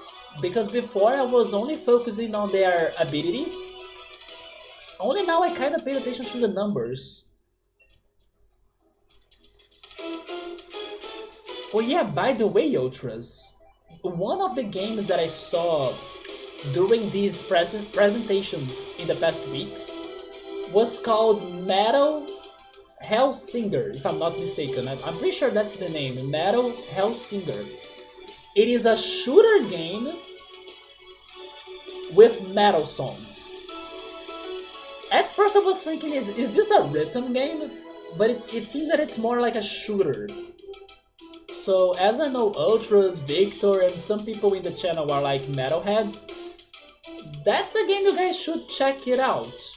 Because I also think they invited some like metal artists, like singers and bands, to compose the songs or the soundtrack. Yeah, Metal Hellsinger. I will just confirm that name. Yeah, Metal Hellsinger, there we go. Not my game, but I appreciate their idea of adding metal songs and like making a game with that objective, right? Which, by the way, there should be written games based on metal as well. Why not? It is an odd and crazy idea, right, Ultras? But from the trailer, I don't remember the trailer like exactly right now, but I remember my reaction to the trailer. I kind of liked it. I mean, I liked it even though I won't play it, but it looks like a good game. So you should do some check on that too, right? Metal Hellsinger. Like I said, I liked the effort. Like, it's something that I normally don't see happening in games. So it's something that made me happy to see I start. And something else that surprised me too, and this one I even told Victor, because I know that Victor is a big fan of like the reference this game was kinda based on. And then maybe you like that game too, Ultras, and I don't remember, but I'm thinking or talking about this one game that was announced in these presentations. That's called Agent 64 Returns, if I'm not mistaken. I think it's something like that. And it's pretty much a game based on GoldenEye 007 for the Nintendo 64, which was a shooting game that even I played. Gabriel was shocked with me liking Mortal Kombat. I played GoldenEye 007, believe it or not. Am I saying that like as the biggest fan of that game? Of course not. But that game was such a hit in Brazil that people went to the video game and VHS rental stores to like play games together, and GoldenEye 007 was always the multiplayer game that people used to play here. So I was like, sure, give me the controller, and then I was there trying to kill somebody, even though I'm not good.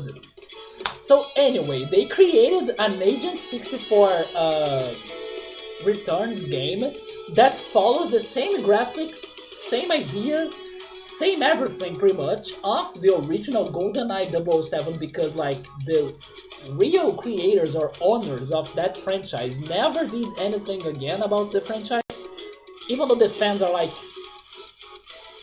pretty much praying for a return of GoldenEye 007, and then like something happened about the copyright, I think, and then they never gave us like another great hit after so many years. I mean, besides Perfect Dark. So I was like, man, this is such a good idea that if the company is not making the game themselves, let the fans do it, right? And they did it. The only problem was that it doesn't have multiplayer. That's actually a big problem. But I do hope that they create a mod about it in the future. I don't know, they upgrade the game. Because the rest, or like from the trailer, it's exactly like GoldenEye 007 that people loved so much in the past. There we go, Ultros also played his share of GoldenEye. Yeah, even I played GoldenEye. I can say that the only shooter games I played in my life were GoldenEye and Portal. And yes, I do consider Portal a puzzle shooter game. So, yeah, but I only played GoldenEye for... Oh, you know what? Never mind. I mean, I did not play that game a lot. I think I played it only because I was curious. But there is a game called Army Man, and it's about some soldier toys, or maybe clay toys, I'm not sure. I think it was a PS1 game, or Nintendo 64 as well. I played a little bit of that too, but I don't know if I would consider that a shooter game. Oh no, I actually played another shooter game, but then this one nobody will know it. It's a game called Teen Star. Yeah, Teen Star was a game for the Super Nintendo. Oh my god, I played... I'm remembering all of the shooter games I used to play, although this one maybe is more like a bullet hell game. Yeah, it's more like a bullet hell. Freaking Sunset Riders. I have the feeling Ultras played this as well, right? Ultras, have you played Sunset Riders? For the Super Nintendo 2, that you had 4 characters to pick, and it's very western based. Sunset Riders was big in Brazil. I played that shit too, I never could beat it. But it's more like a bullet hell, I think. Not bullet hell in the meaning of having many bullets. That was not the case for most game. But it's bullet hell in the meaning of being hard for you to avoid the bullets. And I actually played a game not long ago on my 3DS that was called Gunman Clive. It is an indie game, it is like a shooter platform as well. It's very fun. It surprised me on the level designs. And I actually want to bring it to the channel someday. I want to replay that game and play the sequel. Yeah, I played Gunman Clive as well. But then maybe I'm stretching this a little bit. Maybe it is a shooter platformer, but maybe just like Cave Story, you know, and Cave Story is fantastic. It is not a straight up shooter game, just like, I don't know, GoldenEye. Yeah, I'm stretching this a little bit. I went to some bullet hell games and then now a shooter platformer. Maybe like Metroid could be a shooter platformer as well. Yes, Sunset Riders was so great. That's another classic that I wanna beat someday. It's just too hard. Somebody's saying, since you are already used to play, I don't know, shooter games, go play Black Mesa. That's the remake of Half-Life, or at least, wait, it's the remake? Oh, it's the fan-made remake, there we go, it's the fan-made remake of Half-Life. I have some curiosity towards Half-Life because Portal is like a spin-off of it. But I think I would rather watch somebody playing it instead of playing it myself, right? But I do have some curiosity towards that franchise. By the way, I forgot to check this new robot stats. Who is it? Oh, it's the bouncer. Never mind, we fought it before. Maybe the chain smoker. Yeah, the chain smoker. I mean, it has the same weaknesses as the other one. But I don't remember reading that description. Has a bad smoking habit that it wants to pass on. Yes, I don't remember reading that. Let's go for Flood.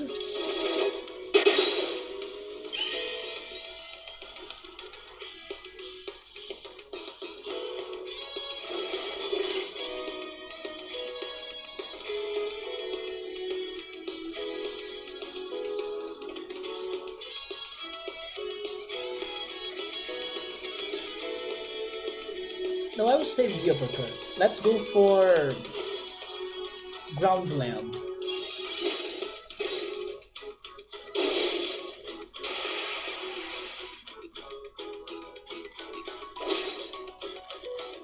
Okay, I totally need to heal Sue. It looks like I haven't used my rebirth song. And then I need to go for first aid.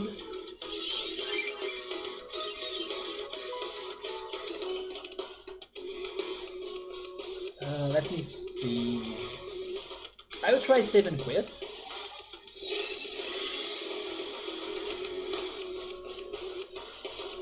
And combo.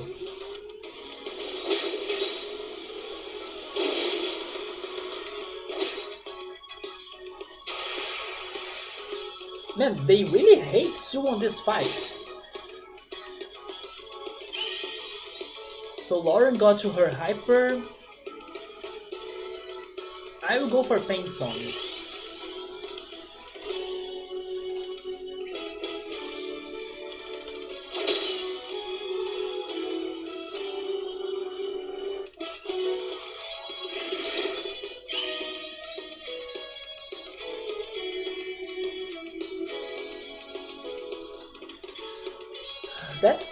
That's a waste of his hyper, but I gotta save him, right?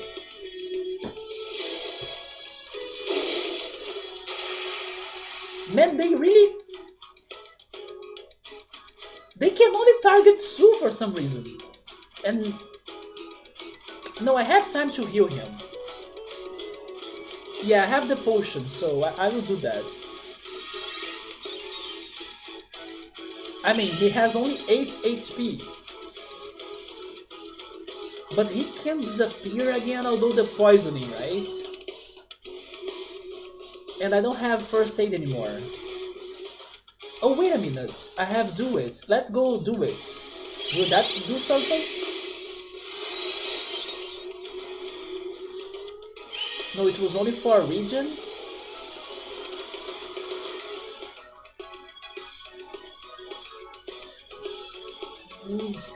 I don't want to sacrifice Clark. What was this again? Oh yeah. Next item is not consumed. Oh my god. I should have used the potion like that. The potion is... no, it is limited. I can only use it once per battle, basically. Every item I have... actually, everything I have can only be used once in battle. Although my skills can be recharged if I use this, right? The resting. So the items are... you see the potion is...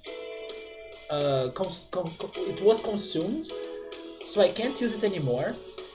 And so are the programs. I can only use them once.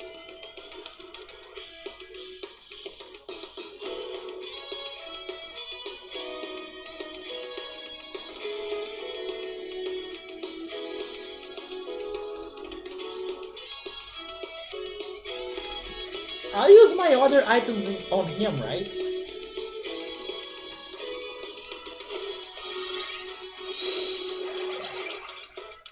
Oh!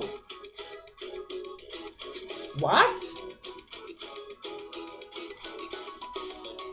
Did buffs just heal him or something?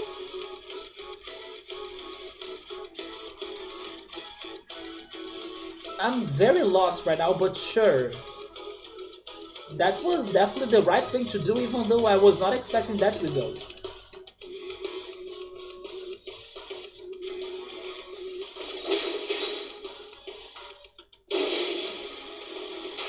Or maybe this is Clark's ability that I'm not aware of. Like, maybe he has some sort of random chance of healing. Because there was a moment that Clark also healed his own health that I did not understand.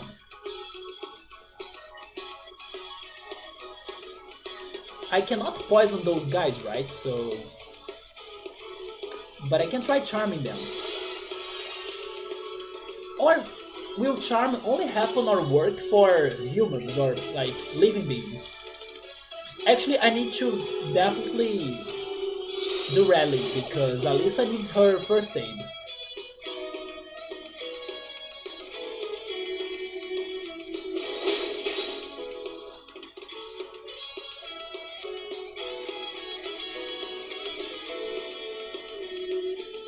Let's raise everybody's defense. I should have done that earlier.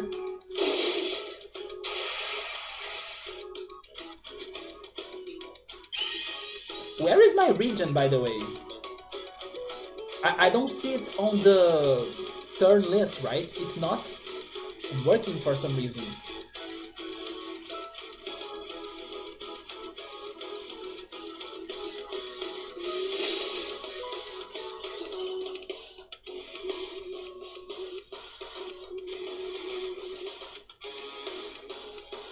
Every time that he does something that's not attacking, it can heal the target. I'm suspecting of something like that. It's probably one ability that we gave him that I'm not sure of. Like, maybe his shield does that. I'll need to search about it. I'm not sure.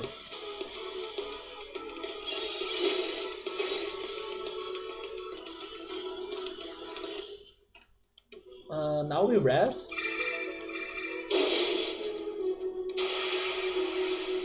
Then, oh my god, Lauren got very hurt right now. Let's put her to rest too. Uppercut.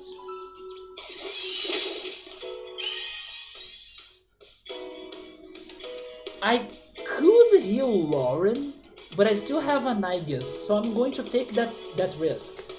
I'm going to use Flood. I don't regret doing that. He still has a lot of health, right? Yeah, kind of. So I'm going to heal, not heal, I'm going to hide Lauren.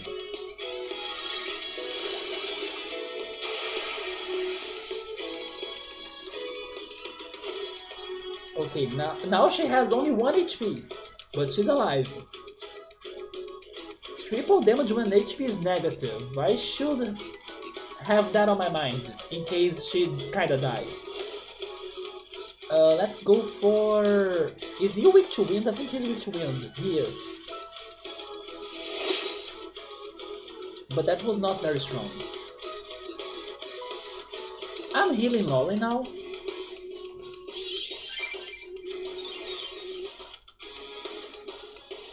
And I think I should hide Alyssa. And then Clark goes for Electrify.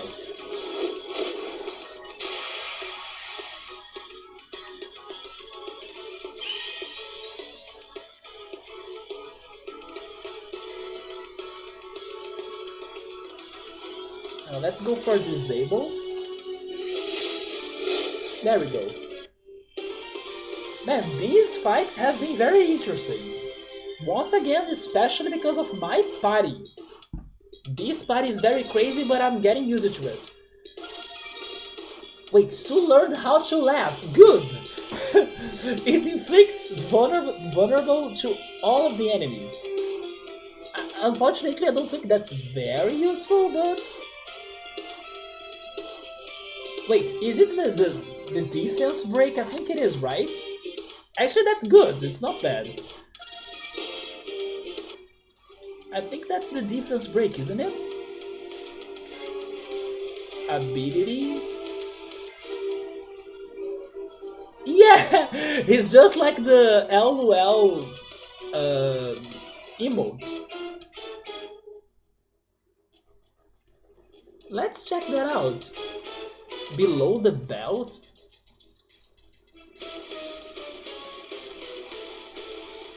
Wait, it's only 50% of chance?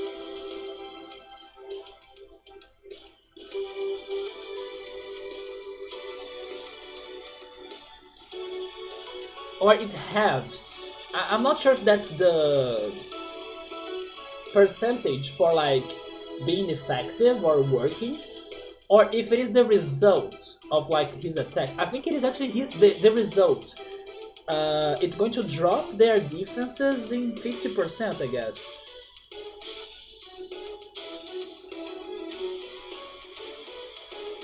Although in here it says minus 50%.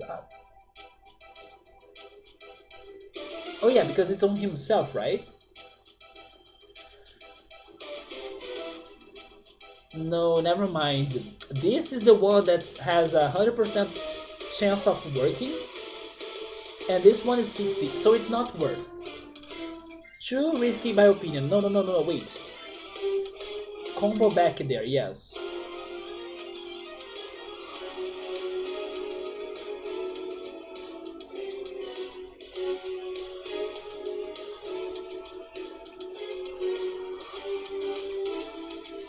So, by the way, we were talking earlier a little bit about Netflix and some shows like The Boys or The Umbrella Academy that the second season, not the second, the third season is coming up on June 22nd, like in 3 days. But I just remember that Netflix kind of confirmed for real this time that we'll be getting another season of Squid Game. And people are very excited for that, right? I am very excited for Alice in Borderland instead, which is like a show that goes around the lines of Squid Game, but I thought it was much better done, and it's having its second season later this year, probably in December. But Squid Game was not bad either, so I'll definitely be watching it too. But yeah, Netflix confirmed that the second season is happening. Oh, there is a secret here. It's money. Am I missing anything else?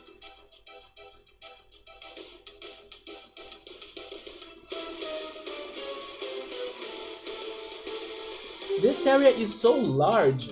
Oh no, don't make me stuck. Every time I kinda go exploring corners, I get afraid of getting stuck. It's my controller, right? Yeah, my controller is bad again. Wait a second.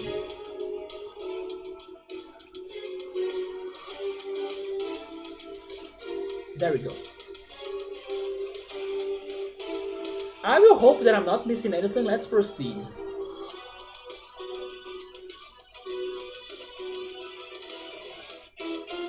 Oh wait, that's the bad guy. That's Enzo, right?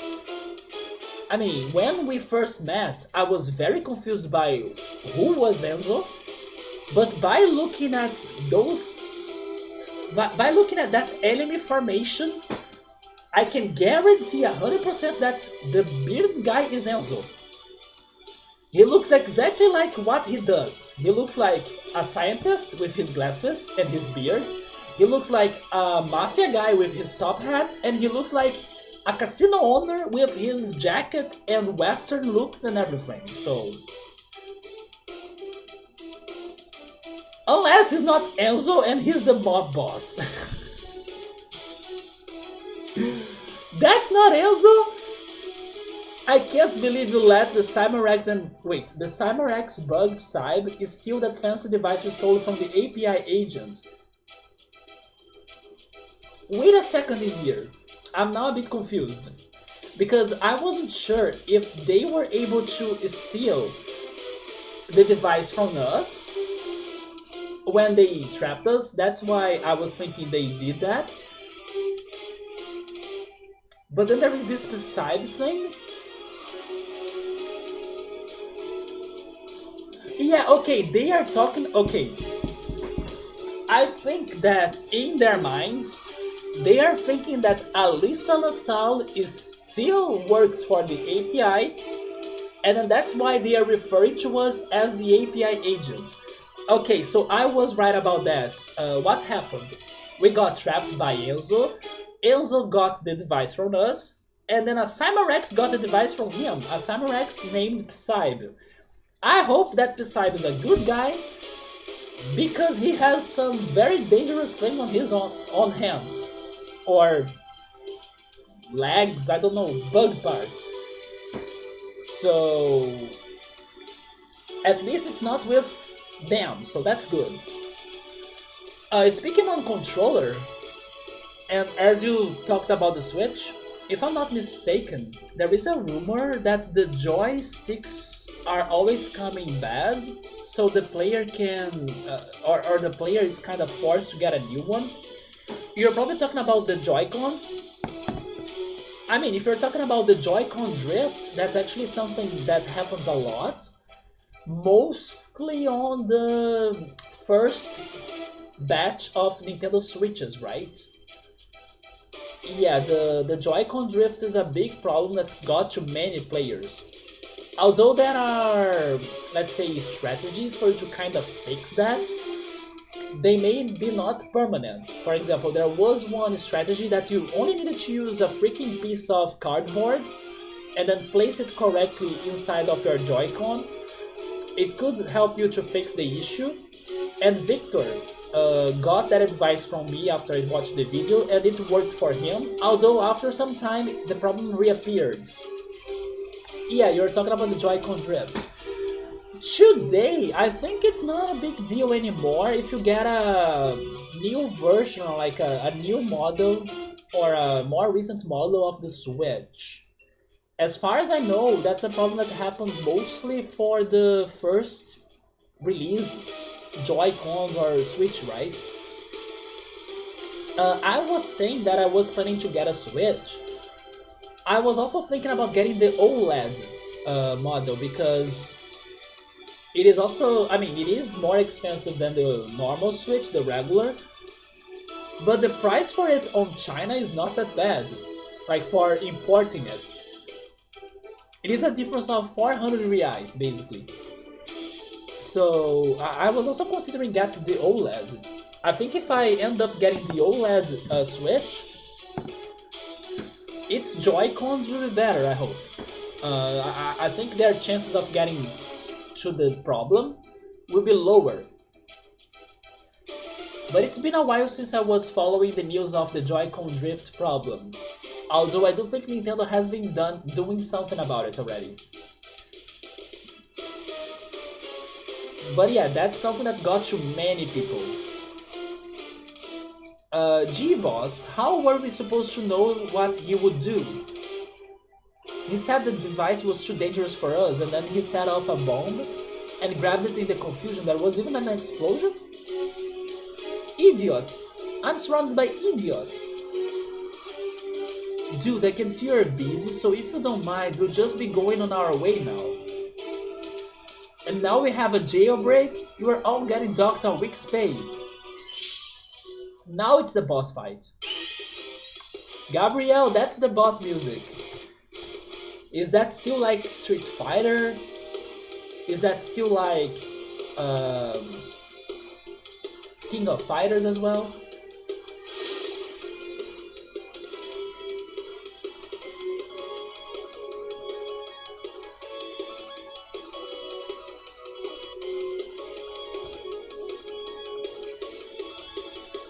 So let's check them out.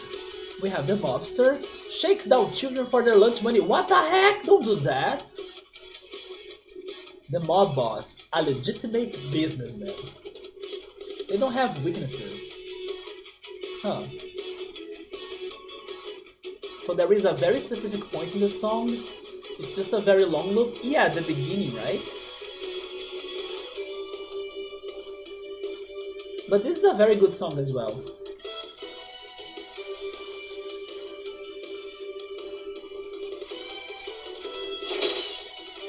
Unless you were talking about the previous song, the one that reminded you of Street Fighter, I'm a bit confused now.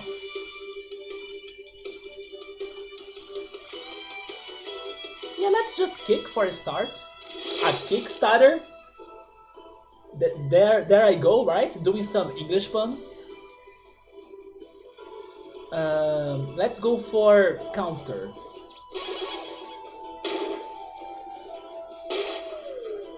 They are not strong.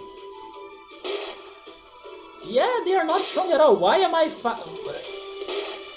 having the boss music? Those robots from before were much harder than this. I mean, now that they are people, maybe I can charm? Okay, what is going on in here, Lauren? I use it to complement your charming abilities on every freaking stream. And maybe it's because Persona 3 is coming for Xbox Game Pass or something, so it's becoming trendy. Don't make horrible charming abilities a thing again, just like in Persona games. Jesus. I think I tried charming 3 times today and no attack worked. Like, none of them worked. This is the Persona 3 curse. Look at someone talking about family issues. Maybe this guy is married and he's like loyal. Oh my god, Saburo. What about the robots then? Can robots get married? Charming didn't work on them too, like what is your explanation for that? Let's go for 7 quid.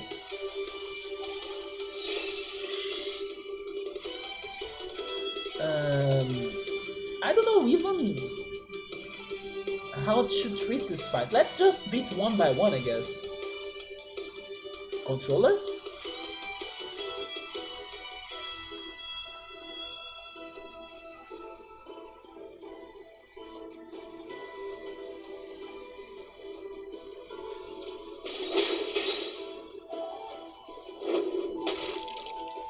Yeah, they are not strong.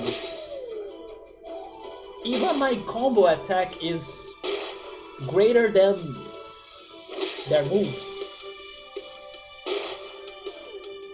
Oh, they have incompatibility. They are lacking on adapter. Speaking on which, in case I get a Switch from China, that's the only thing I need to buy extra, an adapter. Because the plug will follow the European model, right? Even though it's from China in Asia, from what I was reading, it's the European Switch version, so I'll need to get an adapter, but it's probably simple, right?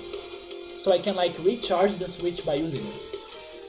But that's a plan for the future. I will need to also wait for the next Nintendo Direct to see if there will be something very exciting for me to play.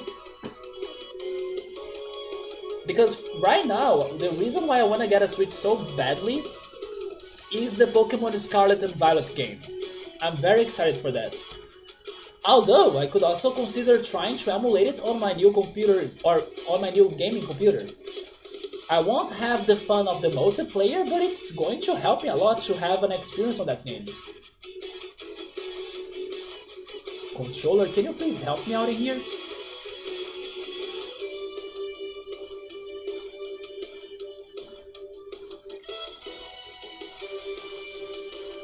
Okay, there we go.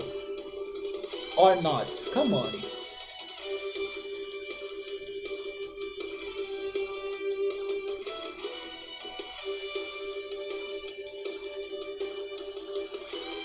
Pea Soup. Then Knockout.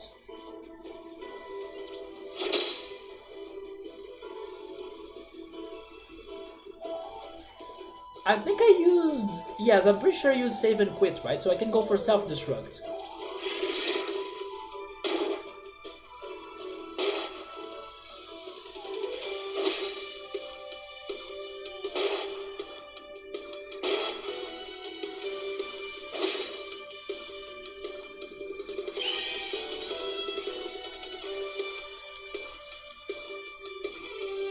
By the way, I'm pretty sure I was asking Gabriel which shows he was watching, like which series, but I don't remember checking his answer. Did you answer me, man? I'm pretty sure you were watching The Boys.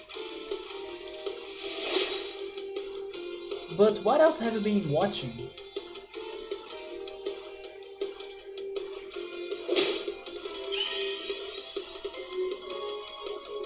Let's go for Electrify.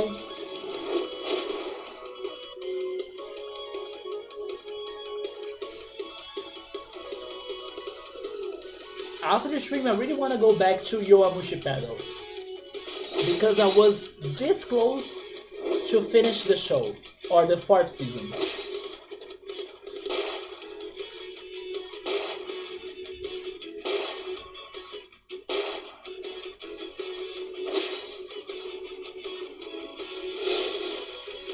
Okay, there goes the first. Yeah, disable works.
So Gabriel has been watching The Boys, Stranger Things.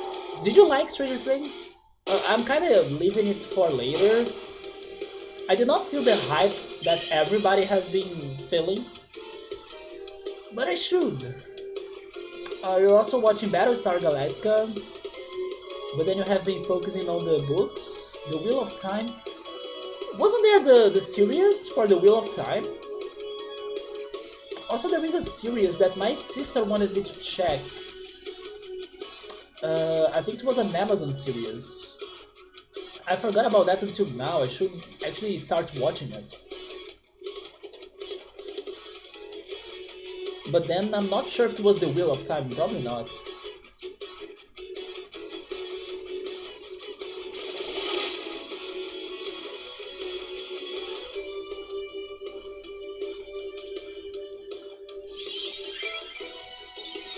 It is great. Oh yeah, wait.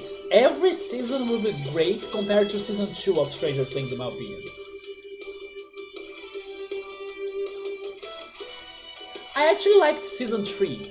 I don't think it was that boring or not great. Season 2 was horrible.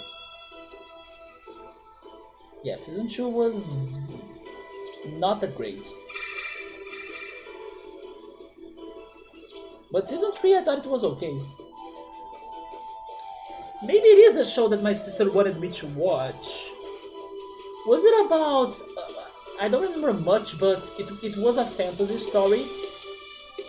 And there is something about, like, a group of teenagers that nobody knows who's the chosen one, but one of them is the chosen one. And then this chosen one needs to do some crazy magical adventure to, I don't know, stop evil. Is that the one show?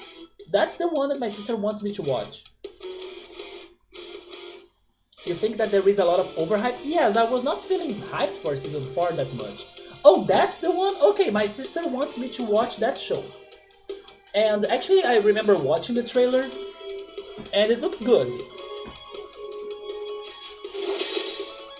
But probably... Oh my god, what was that? What did he throw on us? Because I saw blood, I saw something that looked like a horse head. What the heck? Probably it was a rock, right? It makes more sense if that was a rock. But I swear to god that I saw a horse head.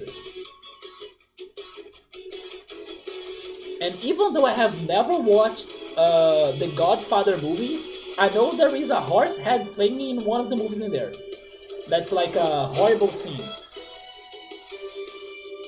It is a pretty good adaptation, but it's not complete, is it?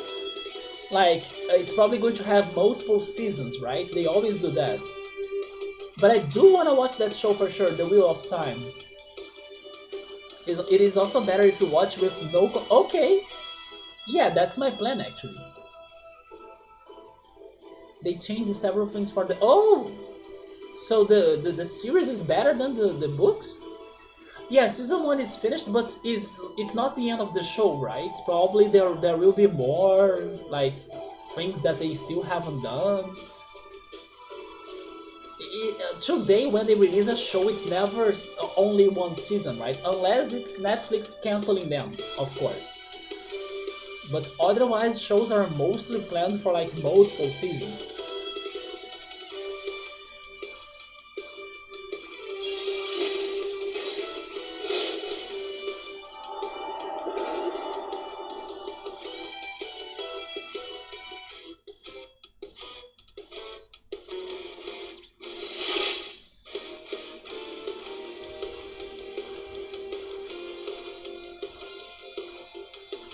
Not exactly better.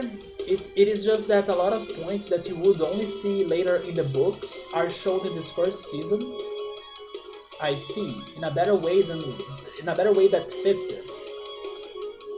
So they did a good adaptation even for future things.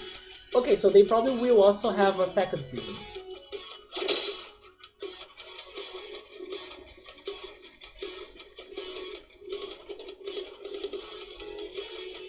Let's try save and quit.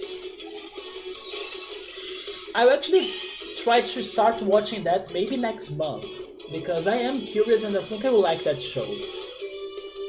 Because now I will jump into the rest of the boys and the Umbrella Academy, so I'll be busy with those two shows. Next month I probably will have less animes to be following, because I think it will be the end of like this season of animes.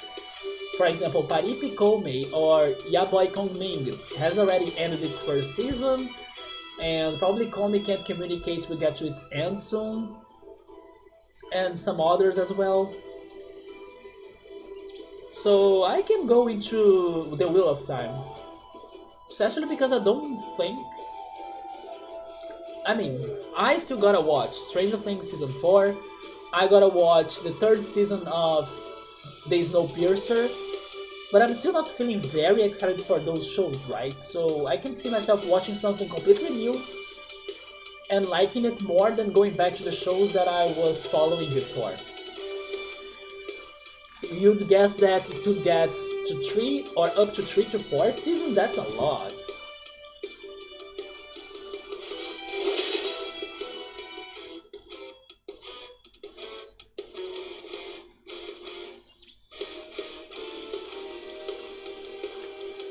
But yes, next month I think I will push myself to watch it. And then regarding animes, I will also start watching the one Yoda wants me to watch. Higurashi, I think? Higurashi no Naku. It's funny because I forgot to tell him that I was watching. There is this ex-TikToker.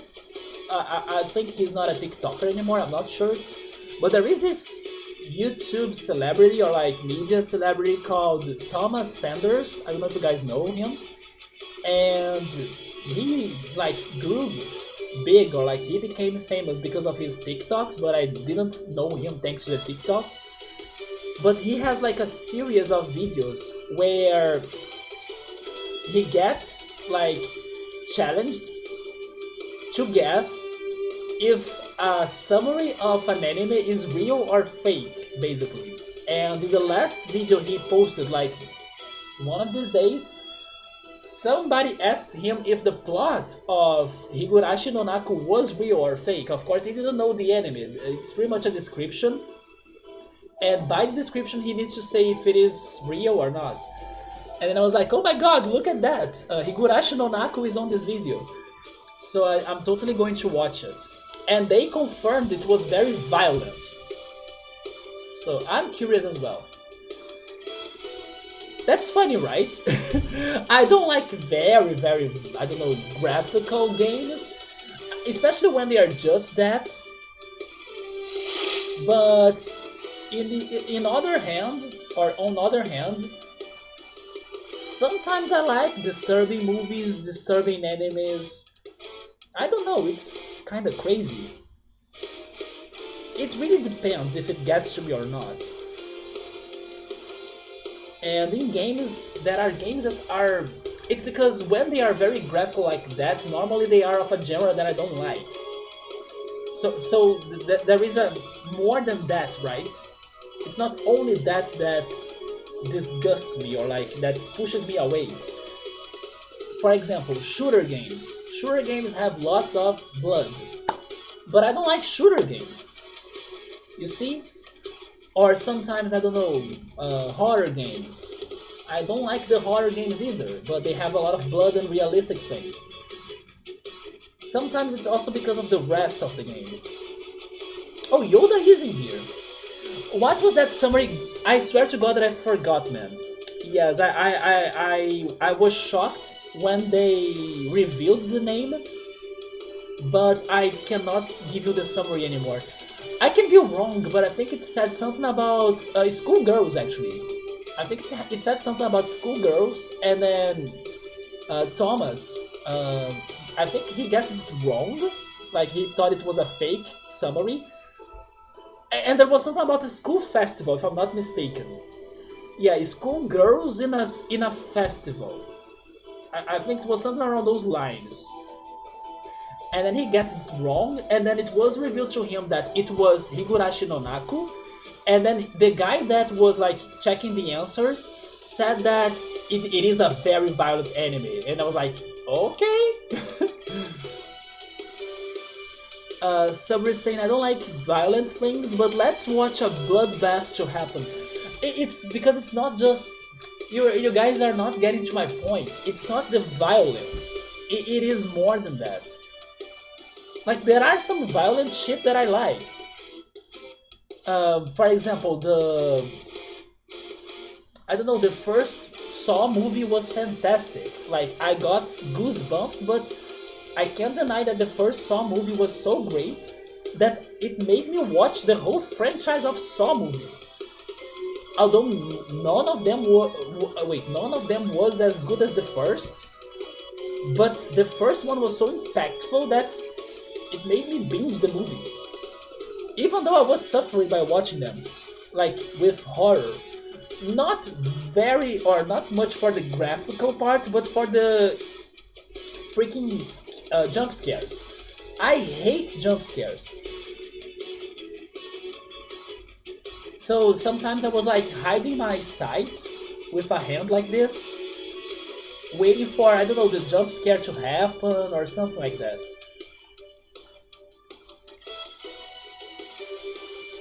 But it actually depends. There are graphical scenes that really disturb me. And one thing that really disturbs me a lot... Oh yeah, which by the way, I just remembered. I was just telling Yoda that summertime rendering, like the last episode, remind me of Resident Evil as well, not only Stephen King It. The thing that reminded me of Resident Evil was what made me the most scared in Resident Evil 8, right? Which was the freaking zombie from the second part of the game.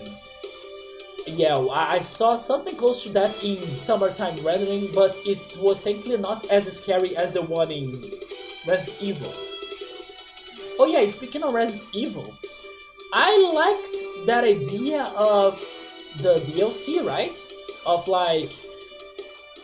What was her name? I forgot the child's name. But that child returning to the village, basically.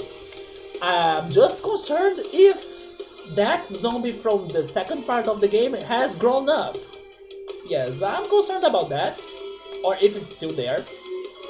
But that was a good DLC announcement, in my opinion. I like that.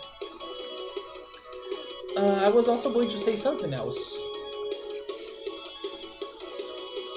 Oh yeah, something that disturbs me a lot regarding graphical are jaw, I don't know, jaw getting damaged or damaged. I can give you an example. There is a movie called House of Wax, or Wax actually. House of Wax, and it's one of those horror movies that got very popular because of some shitty acting, especially Paris Hilton. But yes, I watched that horror movie, and there is a scene that part of the jaw of one of the characters like falls, and then you can see the teeth and the bones and everything inside of the jaw, and it disturbs me a lot. Another example, this one Gabrielle knows it very well, and please do never share that image with me. I beg you, if you have mercy, because it's something that I do not want to see at all again in my life. I'm still very terrified of it. But Punky Brewster, a classic show from like the 80s of like kids in the world, they had a scary episode in the cavern, and then one of her friends like gets stuck in the cavern walls, and then there is a scene of his jaw moving in a very disturbing and fast way with big teeth. That also makes me very uncomfortable and horrified for some reason. So I have some problem with like jaw looking deformed or scary or something. It is something that gets me in a bad way, you know. It kind of horrifies me somehow. Anyway, just a couple examples for you guys. There are shooter games, and supposedly shooter games are basically like porn.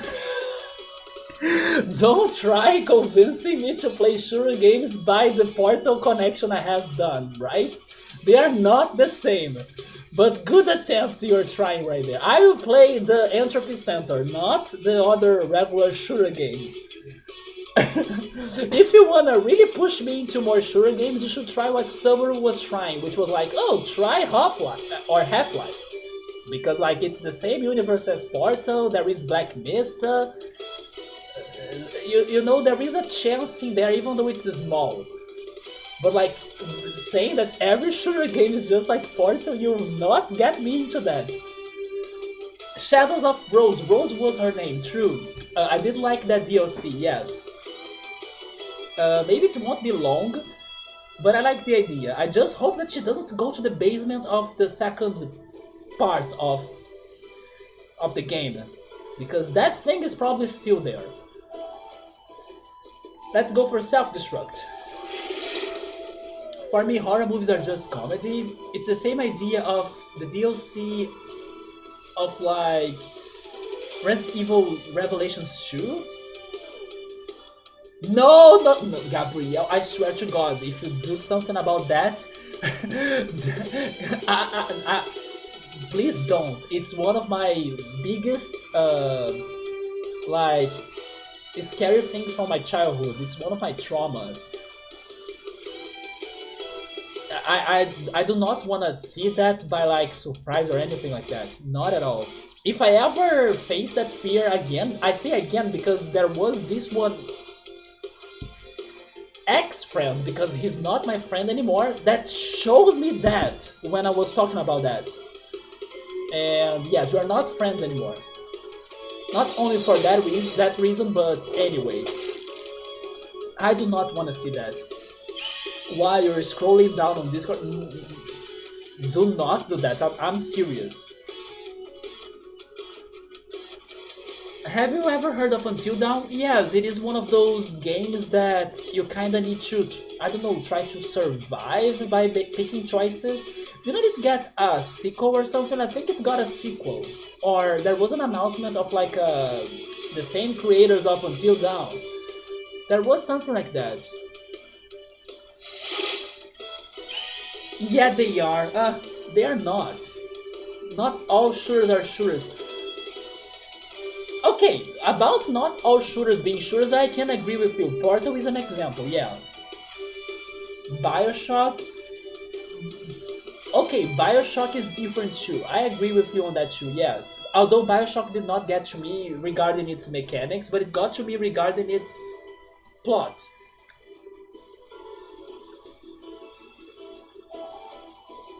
A reason why I consider Portal a shooter is also because you gotta fight the turrets. So there is some direct fighting there, right? It's not just, I don't know, basic puzzle solving. There is a little bit of action thanks to the turrets. With puzzle solving, of course, but there is still action. Which, by the way, I still dream on getting a turret plushie. Or a turret shirt. Something turret related, because I love the turrets. It is a freaking horse head! Right now I clearly saw that. He's throwing horse heads at us. I have never watched the Godfather movie, but I'm pretty sure this is a reference to that. Because this whole chapter in this game is about the mafia. And you know what? Even though I have heard of this scene in the Godfather movies, it is a scene that scares me a little bit. Like, I never saw it myself, but because of the things I have heard about it and how it's like a shocking scene or something, I do have some fear on watching it by my own. Have you guys, or do you guys know what scene I'm talking about? Have you seen it before?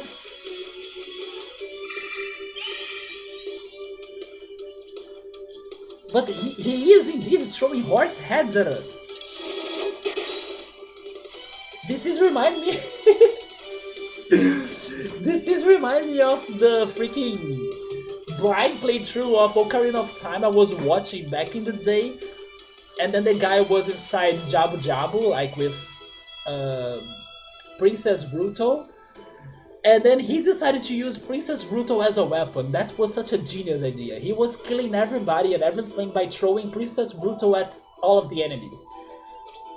Just like this guy decided to, like, let me make a horse head a weapon, you know? I think that the Quarry... Oh, Quarry is the name of the game? The game that everybody has been playing that's called Quarry is by the same creators of Until Dawn. I know they were promoting something on, like, the presentations I watched, but I don't remember what was the game.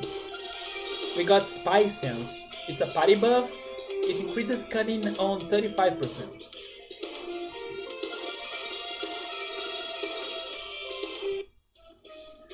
By the way, probably my other party members are learning abilities, but as I don't have them right now in my party, I don't know what they're getting. So once we have the freedom to change my party, I want to check their new abilities. And also, I'm still very surprised that this area, or this whole chapter, like, this whole new Rhomu thing is so long, right? It is so much longer than the previous things we were dealing with. We are finally out of there. Oh yeah, that was Casino Grande, and then I got an achievement, Prison Break. That's a show that I should watch, actually. Everybody only says great things about Prison Break. I always wanted to watch it. I actually tried a couple times, but I never could follow the whole episodes. But that's a show that I do want to check sometime. Even though I also tried to watch Breaking Bad, but Breaking Bad did not get to me, unfortunately. Everybody says it's fantastic, but it did not get to me.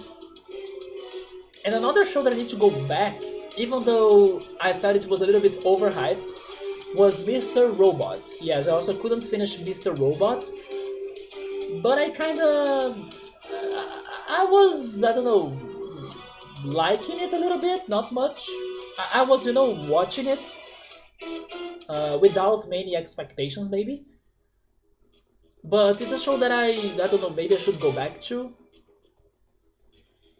Yeah, we failed to recover the Lumina device, but we know it's not with the bad guys, it's with a Cyberrex. That Psybe who stole it sounds like a cool cat. A cool cat? Better him than those hooligans. To be fair, I feel like all of those series were overhyped. Yeah, Mr. Robot was... I mean, it was good, but you know, just... It was regular to me. I don't know. Regarding Breaking Bad, I did not like it. I haven't watched it like a lot, but the beginning did not get to me. Although Prison Break, I'm interested. Yes, I would go back to Prison Break easily.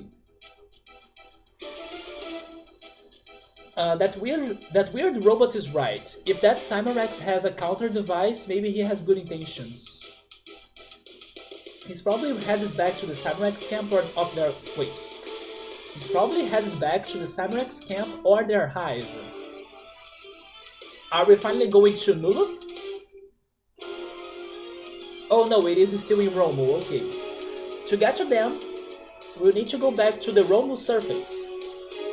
There is a nasty swamp on the way, so the Cymarex get few visitors. They are not Lulupians?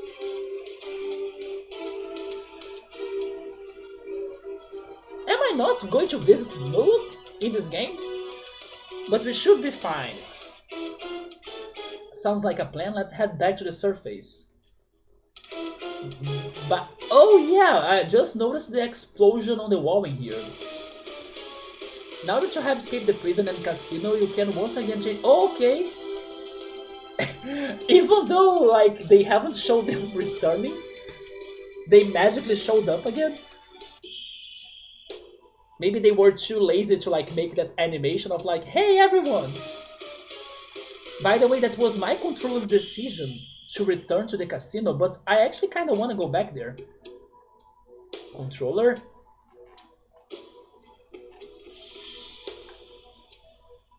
There. Controller, please.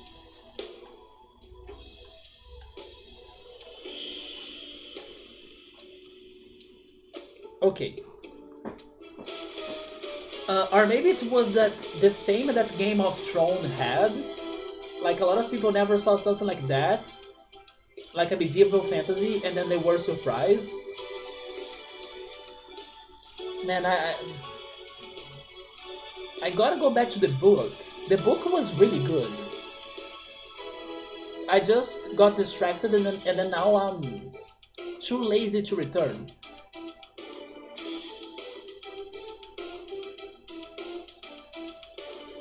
At least I know that I won't give up, like, I was really enjoying the reading. Controller, I play the game now. That reminds me of a talk that I was having with my friend about... Let me see or hear, what do you guys think about this topic? You see, I can never backtrack on this freaking game. That's something that I hate. This game is amazing, but I hate how I can't backtrack to many faraway places. I was talking about those trailers of Final Fantasy 16, right? I was even talking about that with Subaru before. But my friend was kinda happy, or he thinks you like Final Fantasy 16 because it is action-based. And then I was telling him that I would rather have it as a turn-based game, because I have played more turn-based RPGs, and I do like the strategy when you are playing a turn-based game and everything. And then my friend was saying that that kind of style of games is dying little by little, because modern games are getting more into the action RPGs. And according to him, it feels like it's going to be the future. Like, all of the biggest games will turn into like action RPGs, right? So what do you guys think about it? Like, do you prefer turn-based? Do you agree with him that the games will become more action and action? I kind of see that happening, but at the very least I believe indie games will keep on giving us turn-based games, right? It makes me sad because there is some charm to turn-based games. At least I like. Final Fantasy 15 had an option for turn-based, I think. Final Fantasy 7 Remake 2, really? Like completely turn-based? I mean, when I play Final Fantasy 7 Remake, I will play it with the action. I'm not saying that I hate the action, but it makes me sad if all of the games turn into that direction, you know? Maybe it's because of the public. Like, this one friend of mine, he loves action. Like, he was saying that he feels sleepy when it's turn-based. So maybe the new generation of people and gamers and players are I don't know, they are all for the flashes and action and explosions and things happening. They can't be like more patient in a slow-paced, strategy-based, turn-based game. Because it's also fun to like strategize, take your time, not rush. So he made me think that, yeah, maybe that's the future of games, and it makes me a little bit sad because I do love myself some turn-based games. It is possible that everything will turn into action, but I hope there are still some games that are turn-based.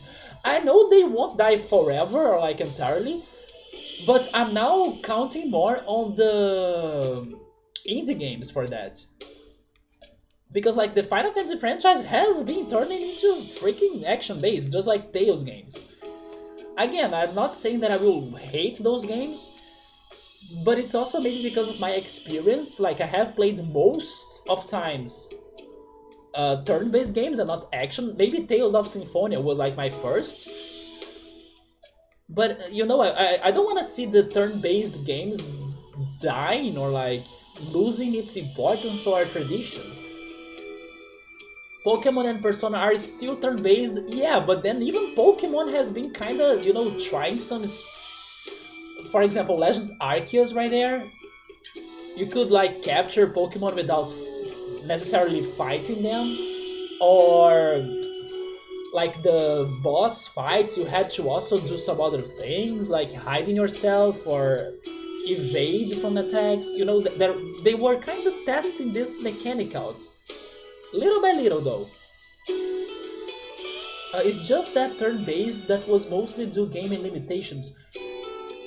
I can see that. Yes, I can see that because of the capabilities of like game developing, turn-based was the option or the answer.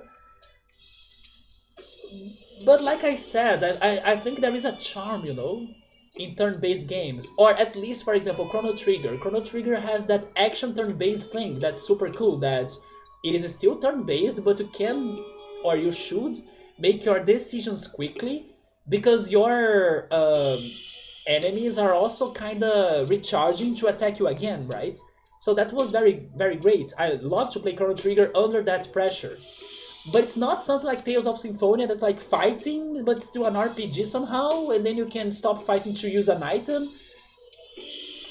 It's not bad, and I will definitely play more games that style so I can get more used to action games. But I don't want to see the turn-based games dying, because I love them too, right?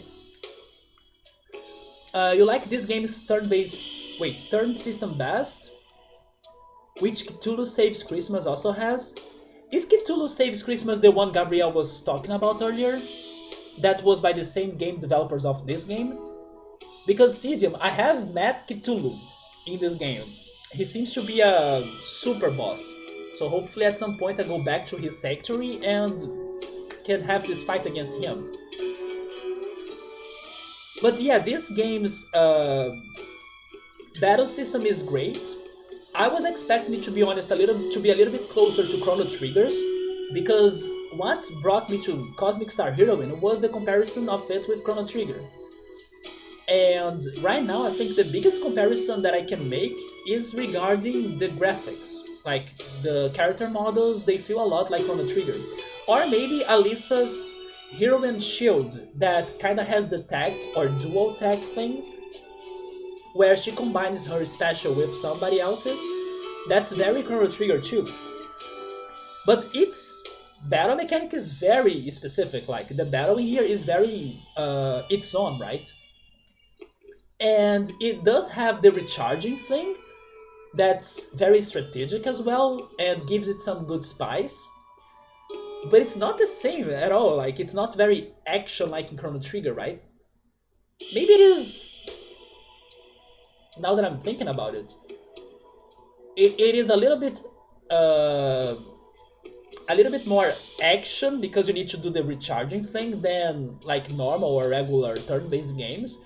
But it's not as much as Chrono Trigger is, because Chrono Trigger demands some quicker reactions. In here I can have my time to think, It is like a mix.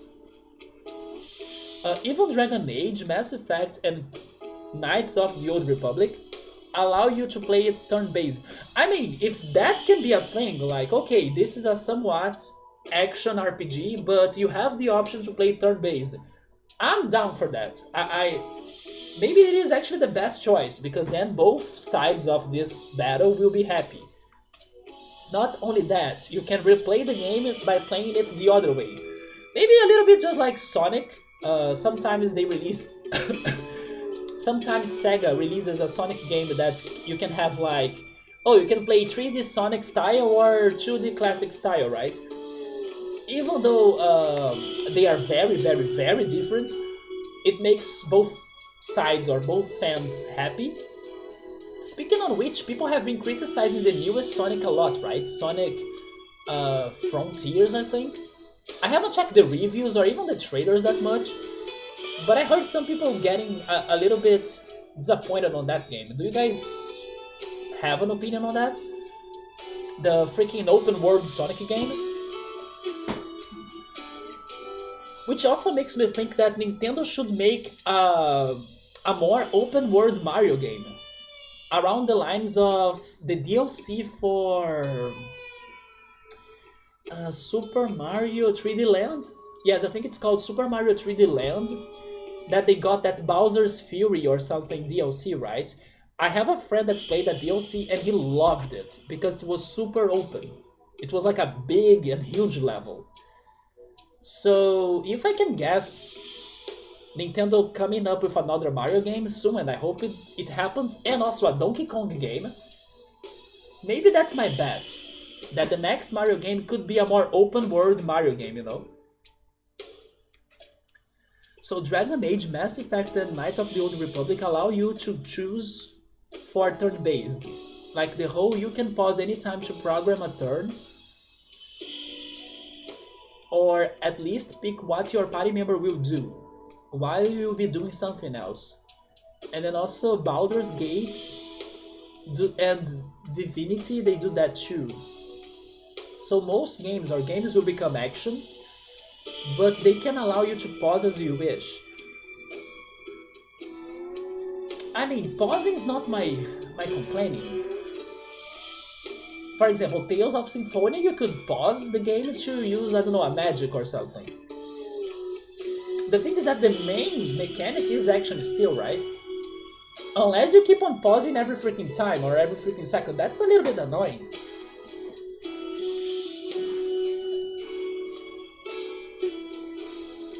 Oh no, our beautiful casino! The Cyberrex was heading towards the surface elevator. It's probably going back to the Cyberrex village. It was Psybe. I have seen him hanging around here before. I hope this Psybe guy becomes a party member. I like that he, alone, invaded the casino, he stole the device from the bad guys. You know, he did all of that alone. He's probably a badass party member. Wait a sec. No. Psybe is not the Zizor, right? There is also that party member that joined us before, Zizor. What happened to him? I hope he returns too, even though he kinda hates us.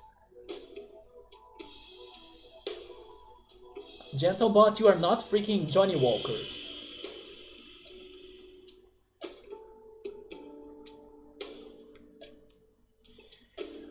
I think, you know what, I think I will backtrack just to show Gabriel the Cthulhu Sanctuary. Enzo's not here, bus off. Oh yeah, this is the mansion, but I can't go back to the mansion. Like you pause, you command a party member to hail, then you go back to the main character, and you could also just command while still pause or control it freely in action. Wait a minute. To heal, then go back to the main character. Then as you notice the party member used a spell or died, you could pause it to use it again.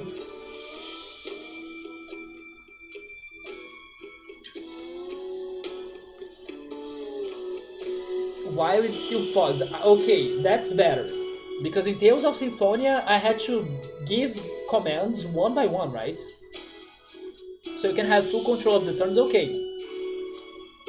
Pausing will still be a little bit annoying, but sure, yeah, if you can give commands to everybody, that's an improvement. Like I said, I haven't played many action RPGs, and my biggest reference right now is Tales of Symphonia. And kinda pausing every time to give a command to everyone was... I mean, when I was playing it, I was not getting that bothered either. Maybe I'm exaggerating here.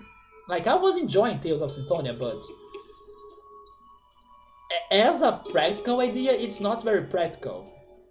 I would rather have a, I don't know, a straight turn-based game. And by the way, I'm getting hungry. I'm now starting to regret not preparing the pizza doughs I was planning to prepare earlier today. But thank goodness I have mozzarella, I have turkey, mustard ketchup, basil, and whole wheat white bread. So I'm going to eat that. And maybe even fry eggs so I can make a more complete sandwich. Because me hungry. Do I remember how to get to the Cthulhu place?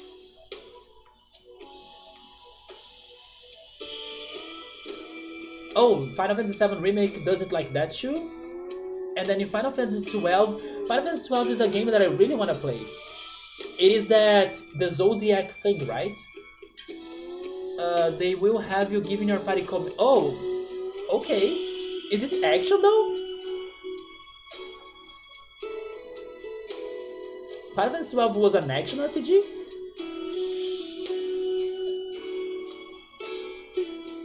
Oh, this is where I came from.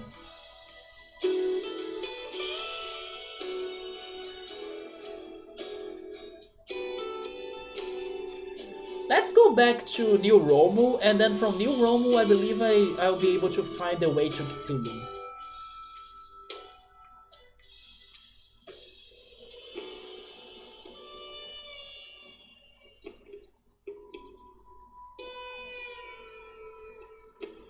So yeah, the line of turn and action has been mixed a lot of times in the past. But do you have any broccoli romanesco? I unfortunately don't have it, man. Man, Ultras really made me curious to eat that. I mean, maybe more to see it in person than eating it. Because like I said, I'm not a big fan of broccoli. But, I mean, even though I'm not a big fan, I will eat a broccoli romanesco the first time I have the chance. For sure. That's for sure. Is this New Rhomu? Yeah, this is New Rhomu.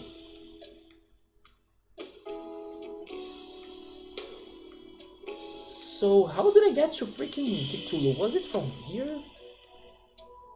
Did I head to the Zenzaran mines? Maybe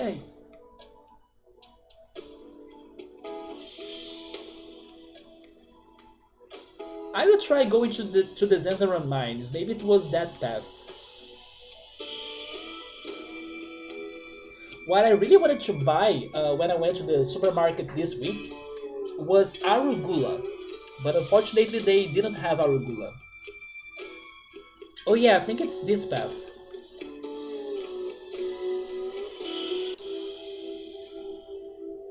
Yeah, even the music changed. There it is, this is the Cthulhu Sanctuary. Kinda like an easy place to find, even though I got lost, but once I get to the city or New Rhomu, I know my way. Like, there are super bosses that are way harder for you to find them. And also, nobody in the city talks about this place. But yeah, there is Cthulhu with a sword. So Gabrielle, I hope that the day that I face that, you give me some Cthulhu pro tips. So I can, win against the God of All. Look at those statues as well. Anyway, we have no chances on beating him right now, so let's just leave. And he seems to be having a good time, enjoying his sanctuary with his sword, killing whoever appears. Do I need to re-explore somewhere else? Oh yes, I need to check my party again, right? Cesium, as you said that you are a big fan of this game, you probably have beaten Cthulhu, right? I'm just curious. I hope you have. And I will be there too, even if it takes me a lot of effort and attempts. Because if I manage to beat Ruby Weapon in Final Fantasy VII, I can beat anything else in my life. I'm sure of that. You have beaten it years ago? Oh, did you play this game like when it was released or something? I'm not playing it on hardest, but I'm playing it on heroine mode. Yes, I think it's yeah, heroine mode. I was not brave enough to go to Super Spy.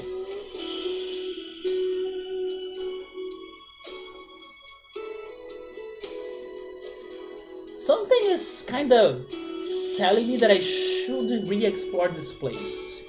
But it has so much that it's going to take a while. Let me at least go back to the sheriff station or sheriff station, because maybe something here could be different, right? Like we just fought the mafia guy.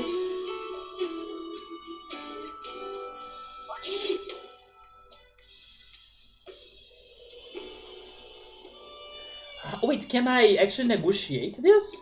How much would it cost to free Mr. Von Simbel? I can okay, I'm already happy that I decided to explore.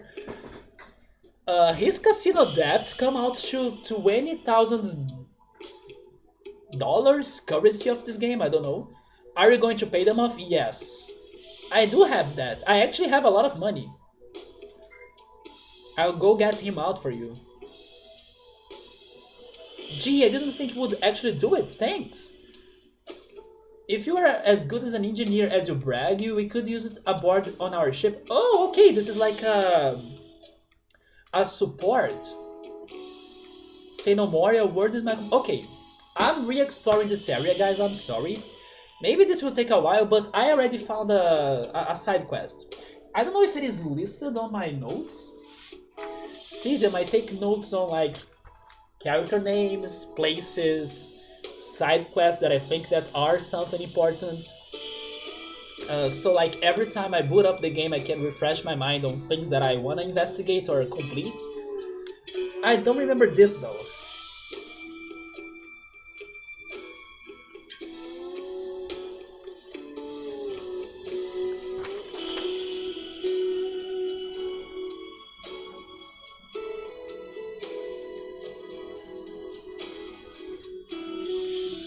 Oh, wait a second.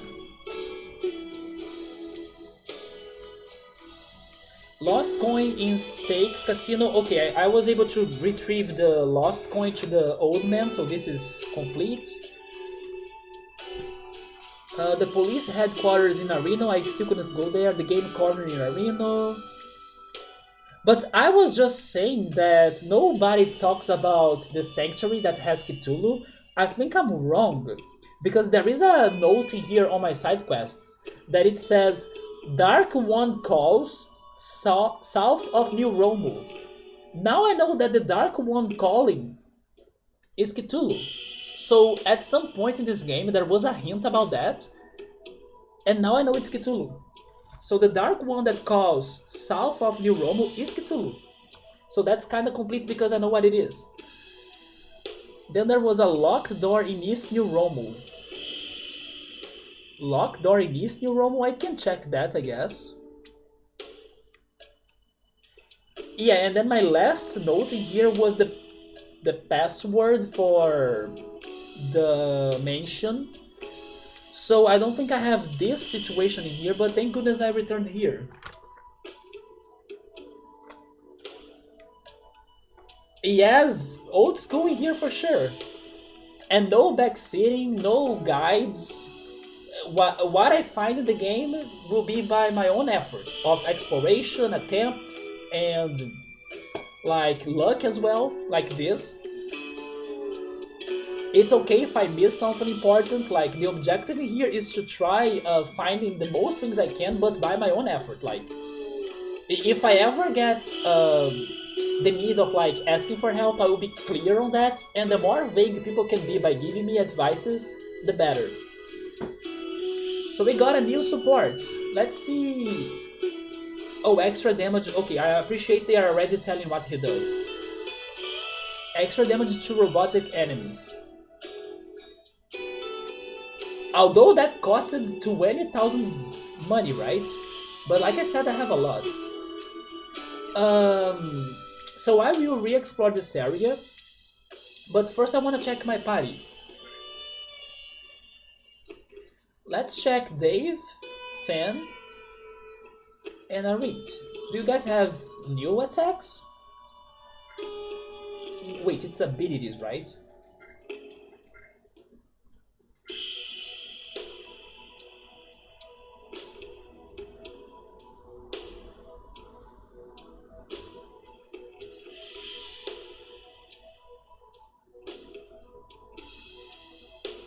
They have so many different things. Cheat code.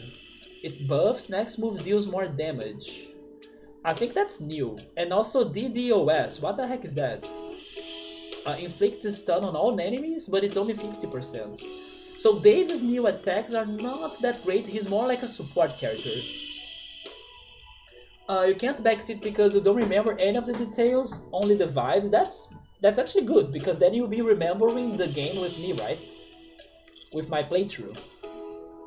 And I really don't like backseating.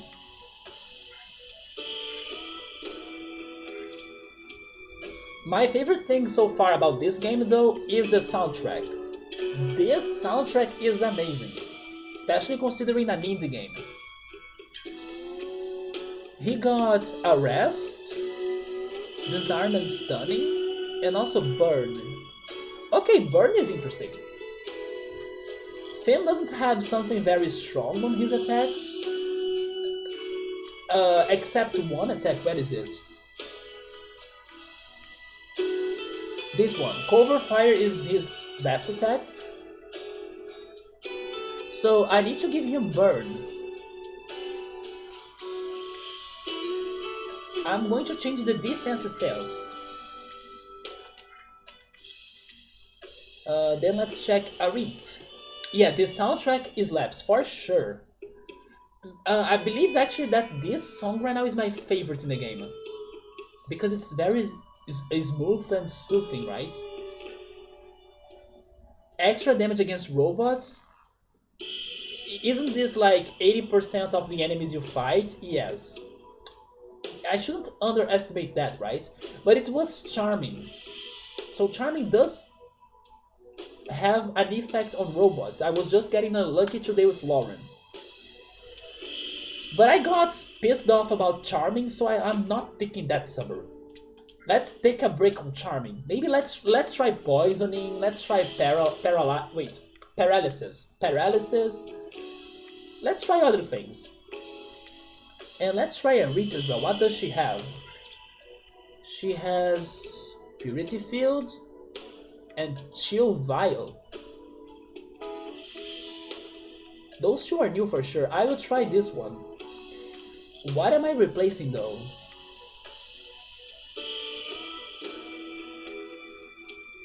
Heavy damage on robotics, so Subaru, I will keep that.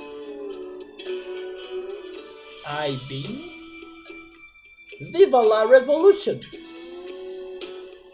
Activate was good. Acid Vial, Alchemize. Okay, I'm taking Alchemize out. I never really used that. Paraball! Oh my god, Paraball from freaking Tales of Symphonia. Yes, I want to talk to the sheriff now. Wait, you are learning Portuguese? Really? I try to translate everything that Subaru says, so like the others can understand it. But I had to figure out that like... Yeah, VC means você, exactly. It's the abbreviation, right? Another one is like PQ. It means porque or like why. So there are a couple abbreviations you'll be seeing for sure. If you have any doubt on Portuguese, by the way, feel free to like ask us. I mean, I kind of hope that I'll be able to give you a right answer as I'm a native Portuguese speaker, but maybe grammar, sometimes that are Portuguese is hard, like it's hard AF. I imagine the suffering of like foreigners like you try to learn it. I think that if you know Spanish, it's going to help you a little. But Portuguese sounds worse than Spanish because like the verbs. I do suspect that Spanish will also have very irregular verbs, but in Portuguese it's a nightmare. So if you have any doubts and we can try helping you, we will for sure. Pouquinho sim, there we go. Do you... Is Duolingo your only way to practice it or learn it? I don't want to like underestimate Duolingo, but it can give people an idea, but I don't know if it can make you like, fluent. It of course helps, but I don't think it's sufficient. So I do hope you can find other ways of practicing it, maybe by watching some Portuguese content, like, I don't know, maybe some Brazilian movies, for example, or listening to music as well. Hopefully by meeting someone as well that could speak in Portuguese with you. Or even taking online classes. There are many apps that you can take online classes too, right? About the language you like. Yeah, PQ is the same in Spanish. There we go. There is a lot of things in common. Although I don't know Spanish, by the way. But if somebody speaks in Spanish, I can kind of get a grasp of it because of how close it is to Portuguese. But if I need to speak in Spanish, I can't because I never studied Spanish. I mean, just to not say I never studied Spanish, I had like one class in like high school, but it only lasted like a year, and I don't remember anything. And it was not like advanced; it was just the basics. But it's actually very great that sometimes I can communicate with Spanish speakers by speaking in Portuguese, and then they reply to me in Spanish. And because both languages are kind of so close, we can be speaking different languages and still understand each other. It's fantastic. It's something that I don't know if there is another language that you can have that same share, But of course, sometimes there is let's say, a misunderstanding, but it's part of the process, and also it's kind of fun. To tell the sheriff what happened with Elzo. Yes, we met him and then he trapped us and everything. I see. I suspected he was in cahoots with the mob, but to have it confirmed so plainly. Honestly, Sheriff, it was obvious. So if you were still like doubtful, come on. In any case, thank you for your service. Please accept this small token of appreciation. There we go, second reward from exploration. A sheriff shield. I wish my deputies were so effective. If you ever want a job, call me. Give me a call.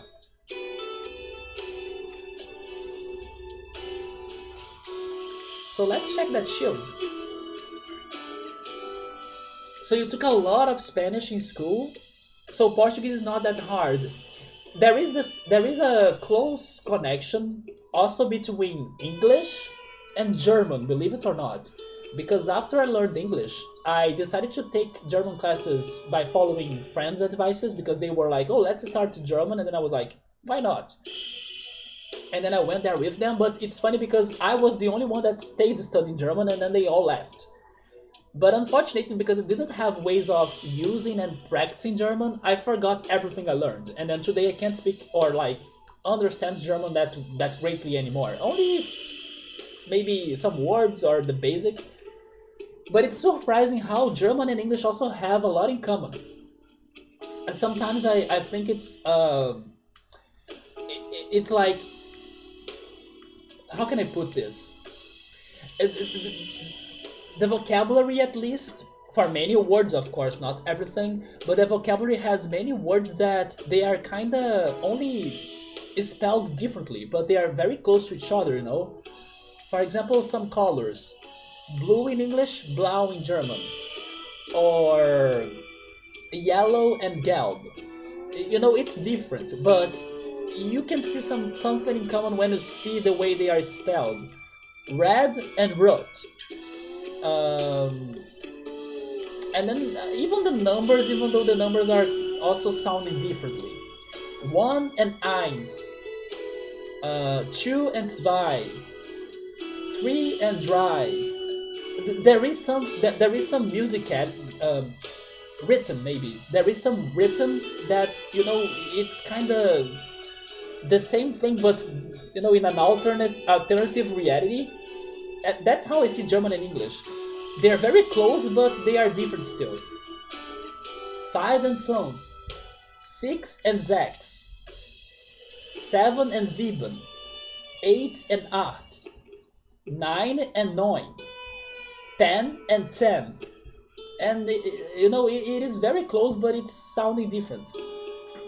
Once you kind of start noticing the connections, you relate everything too, just like in Portuguese and in Spanish. Also, hi Chill Mode, what's up, man? I was just kind of comparing English to Spanish. I mean, English to German. Now it's like multicultural, and I'm comparing Portuguese to German as well. Everything is connected. Except the pronunciation. The hardest thing in Portuguese for like non-native speakers to say is definitely the accent mark for the tio. Cesium, do you know the tio? The accent mark for the tio? It is the hardest thing to say. It's funny that I'm saying tio, and then chill mode is here, right? Chill mode, you see another connection, English and Portuguese. I mean, the pronunciation is also different, but it's very close. My accent will make those two words sound very close. Zwei! Yes, zwei, man! Zwei is the best number, just saying. It's my favorite number. Eins, drei, zwei. Wait, no, I said dry before. Eins, zwei, drei, vier, fünf, sechs, sieben, acht, neun, 10. And then 11, 12, 13, 14, 15, 16, 17, 18, 19, 20. I love the word 20. It's such a fun word to say. 20. It's 20. 20, 20. You see, there is something in common in there. And my favorite word in German is gegangen. Yes, gegangen is such a... I love the sound of it. Gegangen. It's pretty much the past or the preteritum of the verb to go in German, which is gehen. To go, gehen. Even those two words are kind of similar somehow. And then the preteritum of that is gegangen. Yes, like in João, exactly.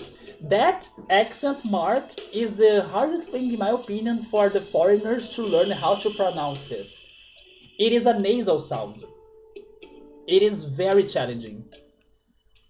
Wo ist der Hauptbahnhof?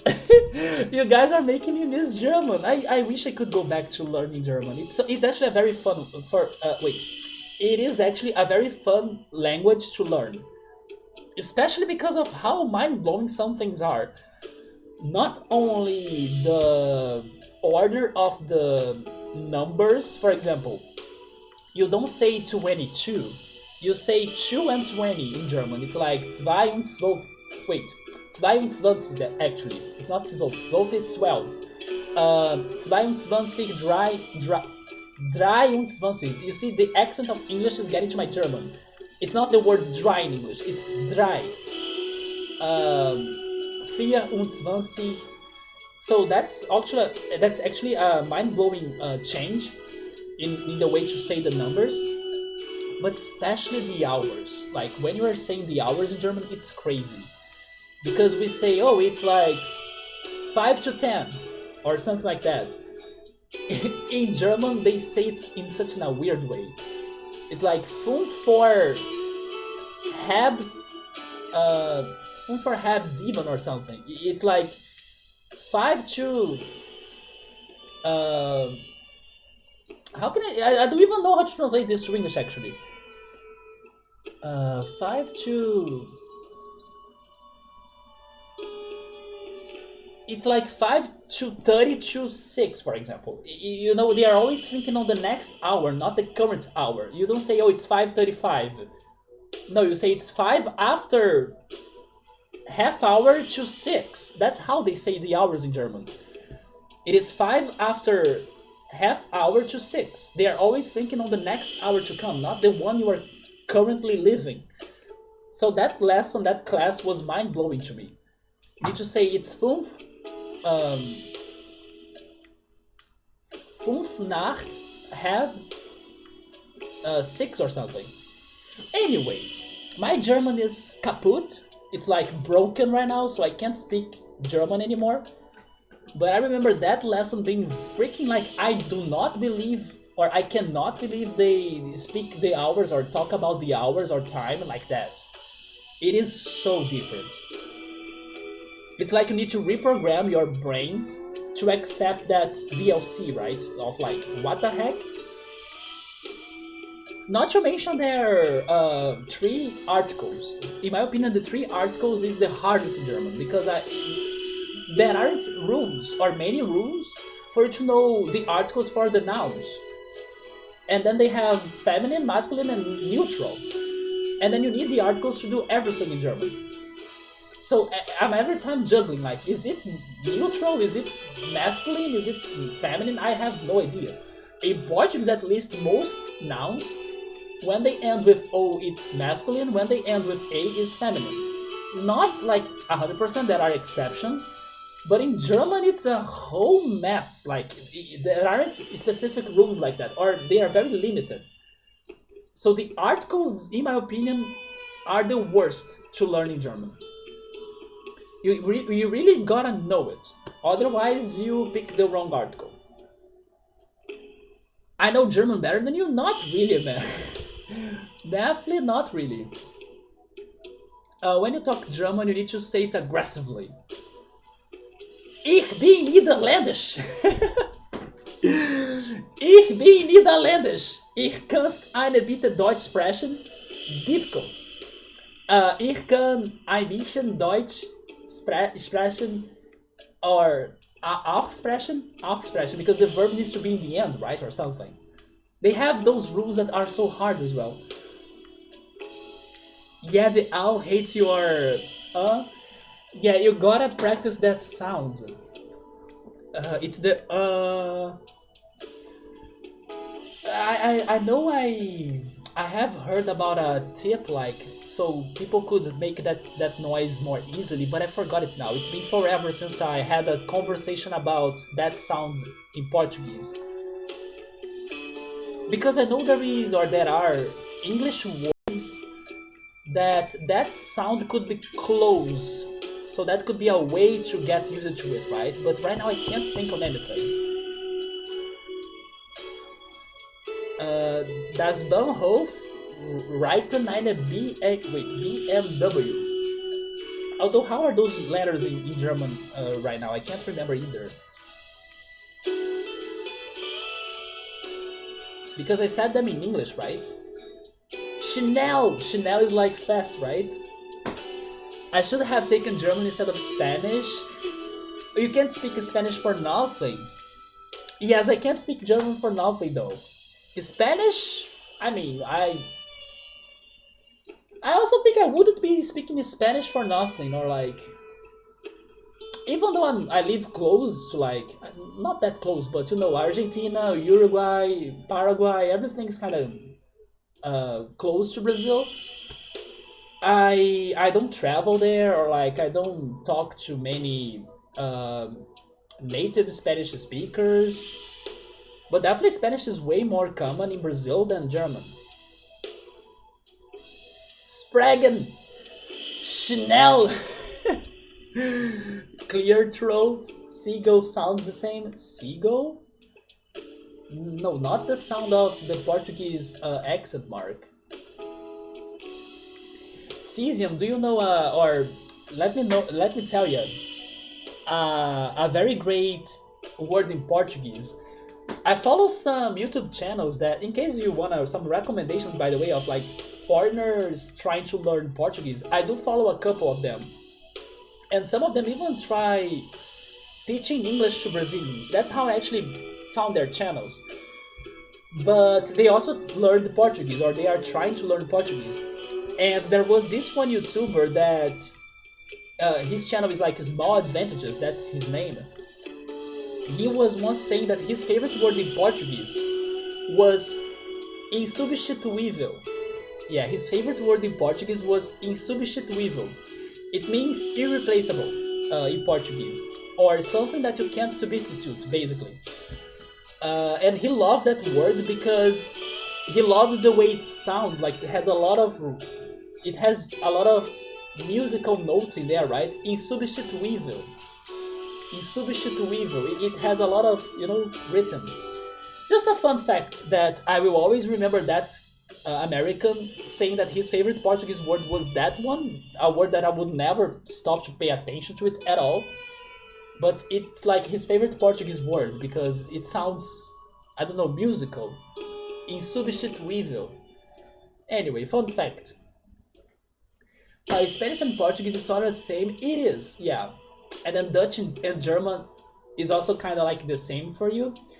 I think I would struggle a little bit with like reading Dutch. Yeah, that's the one, insubstituível. It does have a lot of, lows and highs on the way you say it. It is a beautiful word that just would never stop myself to like think about it. But like I said, when I was studying German, I had my favorite word, which was gegangen. I love gegangen. I remember when I first saw your Twitch, you asked a lot of English words. I do, and today I still write. Now I'm fluent with it. I still commit mistakes, of course, but at least I pay attention to my own mistakes, right? Today in particular, also because it's been like 14 days since the last stream, my English can get a little bit stuck, or like maybe I will commit more mistakes than normal. But yes, the evolution of my English was huge, chill mode. It was huge. Don't try Dutch. We talk. Wait, do you mean that seagull is like a language, or like I don't know, a regional thing? It's 1 hour drive. I can't even understand them in there. Yes, even though I studied a little bit of German or Deutsch, the little bit of Dutch I have seen, I still found myself lost about it, right?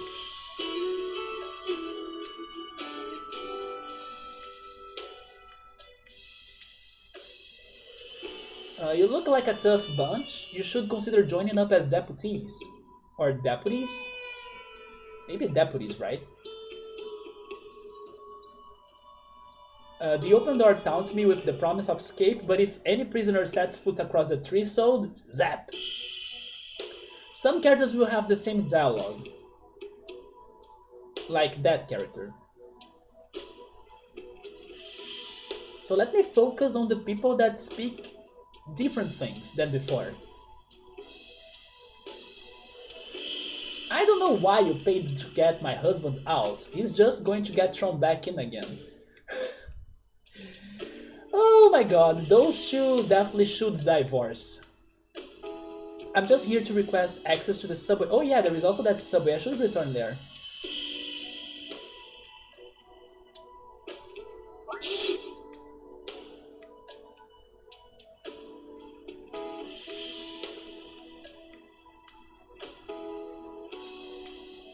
You know something that I'm curious now, but I don't think I can check that. I was just a little bit curious if this game had language options for like Portuguese. We Brazilians are still very upset by the new Pokemon game, like Scarlet and Violet, not getting the Portuguese subtitles and also the Latin American Spanish subtitles. Especially considering the region of the game will be based on Portugal and Spain, like that was their perfect moment to add the subtitles. But I was going to recommend uh, season to go after some games that do have some Portuguese subtitles, because that's another very great way to learn the language.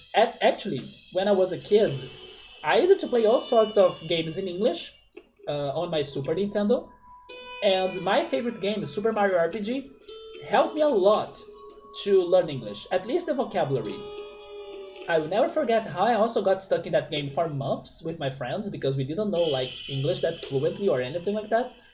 But we all worked together to figure out a password for one of the parts of the game. We gotta use a password, right? And then the day we figured out the password together was like superb. So I will always have that memory of like struggling with English, but at the same time trying to learn it, so we could progress in Super Mario RPG. Isn't that the biggest language worldwide? No, no, no. The biggest language is Chinese, right? Yeah, Chinese is the biggest language because of the population in there, and it's still mind blowing how can China have half of the population of the world? Like it's crazy how that happened, right? I wonder if it is because of, I don't know, the war in the past of China. I right now I can't answer that question of like why does China have half of the population of the world? What happened that people like multiplied in there so crazily? Yeah, Chinese is the biggest language, then English, I think. Or would it be Indian actually? Indian is also very populated, right?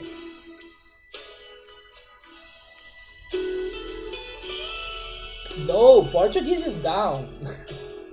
Chill mode, only Portugal and Brazil speak Portuguese. I mean, that's not true. There are other minor countries too. Also some countries in Africa. But I mean like more populated countries, Portugal and Brazil. Like the last time I checked a ranking about that, Portuguese was like in the 10th or 11th position. It was like way under that. Spanish is like more common than Portuguese.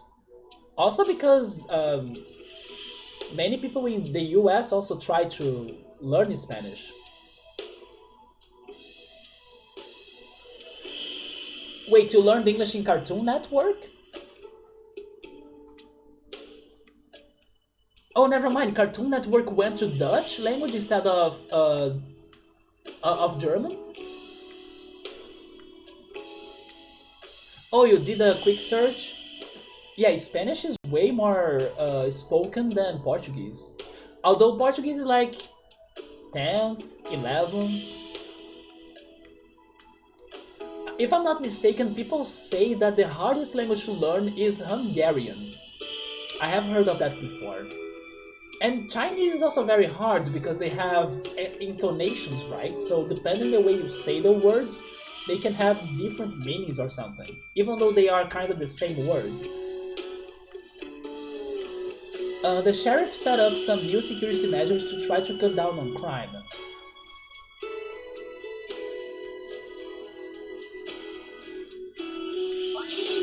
Although speaking on Hungarian and Chinese, believe it or not, I do have a topic to talk about that. And it's anime related. I was talking about animes in the beginning of the stream, and I finished watching Ya Boy Kongming. Yeah, that's the name of this anime, Ya Boy Kongming. And its opening, it is the best opening of the current anime season. You guys should check it out for sure. It's so addicting, so catchy, so beautiful. And the show is about a Chinese war strategist that travels in time to help a musician to become famous, basically. And then he uses his Chinese ancient strategies. Instead of using them in war, he uses them to help this girl to get success or successful in her career. So that's the Chinese connection. And the opening that's so addicting, so great, so awesome was based on a Hungarian uh, hit, right? On a Hungarian one-hit wonder. So you see, I do have a connection between Hungary and freaking Chinese or China. It's the opening of Paripi Komei or Ya Boy Kong Ming, which is a music that I'm super addicted to. The memes about it are fantastic. They even made a Rick Astley version like of the of the opening. Anyway, I could be complimenting that opening so much in here, but I want you guys should go check it out. And the anime is great too, in case you're curious. Crazy mix of ideas, but it's very full of heart, it's wholesome, and seeing those characters progressing through their, like, let's say, professional lives is amazing. Can't wait for season 2. And hi Emily, what's up? Let me go check a little bit of the chat that I missed. Emily, I'm happy you finally made it, right? Every time you kind of show up in on Discord saying, "Oh my God, I missed the stream." There you go, Emily. Today you are here, and I'm here too, and we are together. Let's freaking go, Emily. I hope you have been doing great though. Let me see. Let me see. Emily, we are talking about languages. Emily, right there, she speaks Spanish too. Because her family. Correct me if I'm wrong, Emily. Because if I'm not mistaken, you are not Dominican, are you? But I think your family is all Dominican, isn't it? But I think you are American, or am I wrong? But as far as I remember, your origins are from there, the Dominican Republic. But you are American, isn't it? But I can be wrong though. I mean, I hope I remember it right. So Chinese has got to be harder than Hungarian. I would place those two languages as the hardest for sure. Icelandic is some language on its own. Hungarian isn't related to anything, but at least it uses the Latin alphabet. Yeah, boy, Kongming. Let me type that on the chat. Yeah, boy.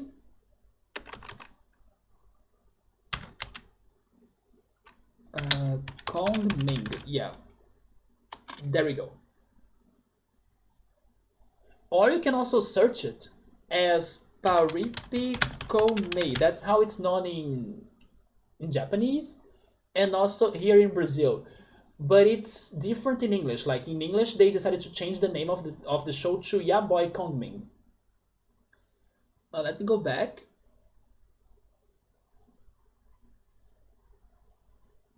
Wikipedia says that English, Mandarin, Hindi, or Hindi, Spanish, and French are the most common ones.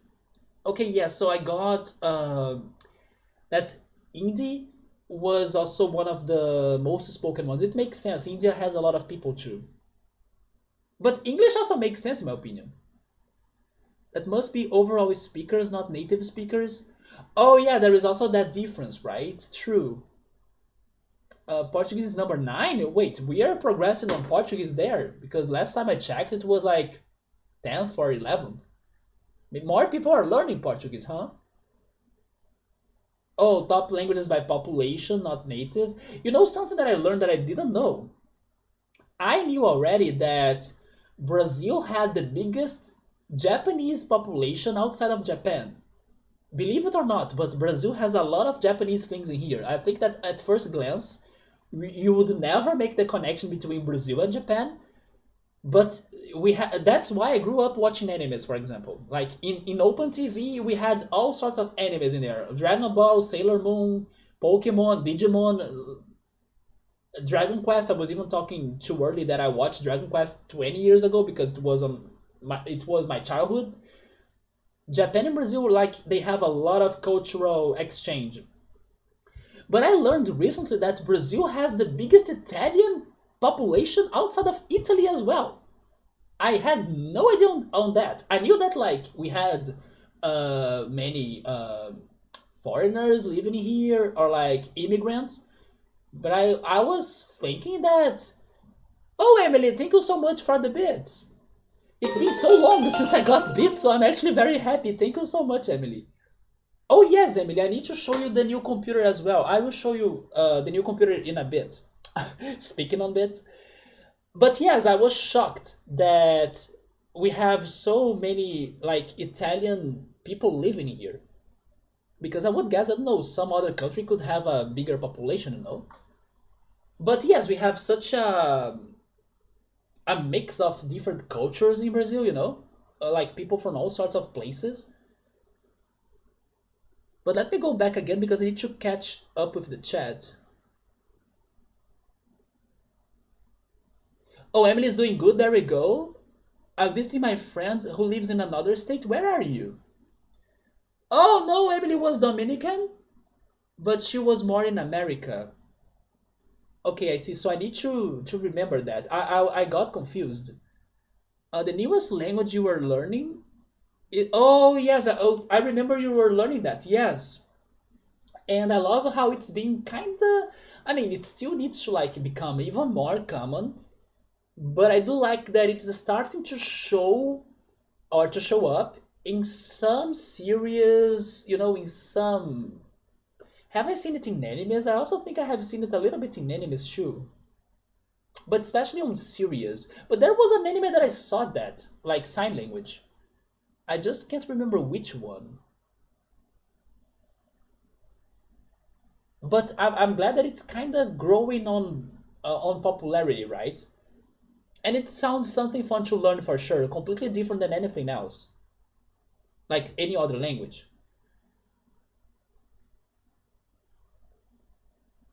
Dominican, like big time vacations, that's for sure. I still remember the Pan American Games. I don't know why, but I have so many good memories from the Pan American Games that happened in there. I think it happened in two countries. It was the Dominican Republic and the other country as well. But I remember that moment that the Pan American Games were happening there. I think I was in the eighth grade of my elementary school, and I still have a couple memories of like in my living room with my dad. Like we were watching the beach volleyball, we were watching some games, and I was also doing the summer vacation homework while I was laying on a hammock. I miss that hammock so much. Like laying on a hammock is so comfortable. And then I remember that freaking night still, like we were watching and cheering for Brazil while I was doing some Portuguese homework. Yeah, it was like a huge list of Portuguese homework. So I do have some interesting memories of that. Maybe that's also why I freaking love the Olympic Games and the World Cup as well, like the soccer World Cup. I'm Brazilian, but I don't like soccer that much. But the World Cup I like. I like to follow the games and cheer for Brazil and also cheer for some other countries, like Japan even. So yeah, I freaking love those international sport events. And I do still remember the one not Olympic, Pan American Games in Dominican Republic. The beaches and the resorts are great. I think indie, to be honest, like the native. Yeah, and Peru is super Chinese. Is it? But you know what? That makes sense. I say that on like those hats they wear a lot in Peru, right? That are kind of like I don't know their names, like the names of that hat. But you know, since we were also talking about Mortal Kombat a lot today, Raiden from Mortal Kombat, he wears that triangular and that look like a cone. Yeah, that hat that looks like a cone. That's to me is kind of Chinese, but I do think it is kind of common in Peru as well. But I didn't know there was some sort of Chinese influence in there. That's interesting.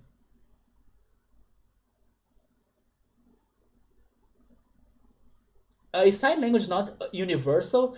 I think there are. I mean, I can be wrong on this, but I think there are two variants to sign language, if I'm not mistaken, like two at least main variants. There is like this one way and this other way. But maybe Emily could develop that topic better than me, right? But I think I have heard of two different main rules for the sign language, right? You can learn either one way or the other way.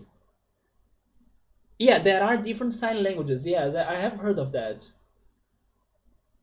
Lots of countries got a small little Italy community. You know what's funny though? Another thing that was shocking to me was to know that there is a country in like South America that speaks French. Did you guys know that? It is the freaking French Guyana? The French Guyana. I mean, it makes sense because of the name of the country, but to think that there is like a like it is so close to us because normally when people talk about, oh, you want to speak French, you gotta go to France or Canada, somewhere like that. No, in South America even there is a country that speaks French as their let's say first language options. And maybe now I don't know if there is a German speaking country in South America. I think not, but I wouldn't be surprised if there was one. There are also different dialects to regional. Yeah, dialects are everywhere. There are words in Portugal's Portuguese that have a complete different meaning in Brazilian Portuguese. Hence why people want like Brazilian Portuguese subtitles for games, not necessarily just I don't know Portugal's Portuguese as subtitles. Same goes for the people asking Nintendo to give us Latin American Spanish subtitles instead of just Spain Spanish subtitles. Because there are many words that have different meanings here and there. Different sign language, never knew it. That's cool to learn. Dominicans, for some reason, are really good at Street Fighter. We were talking about some fighting games earlier today. I was pretty much saying that Mortal Kombat is my favorite, but I also played a little bit of Street Fighter. The Dominicans need to get ready for the newest one, right? They were talking about Street Fighter 6, like Capcom released the trailer and everything. By the way, Emily, speaking on games, I do hope that when you have free time, you stop everything you have to do or like you are doing to check the wholesome direct.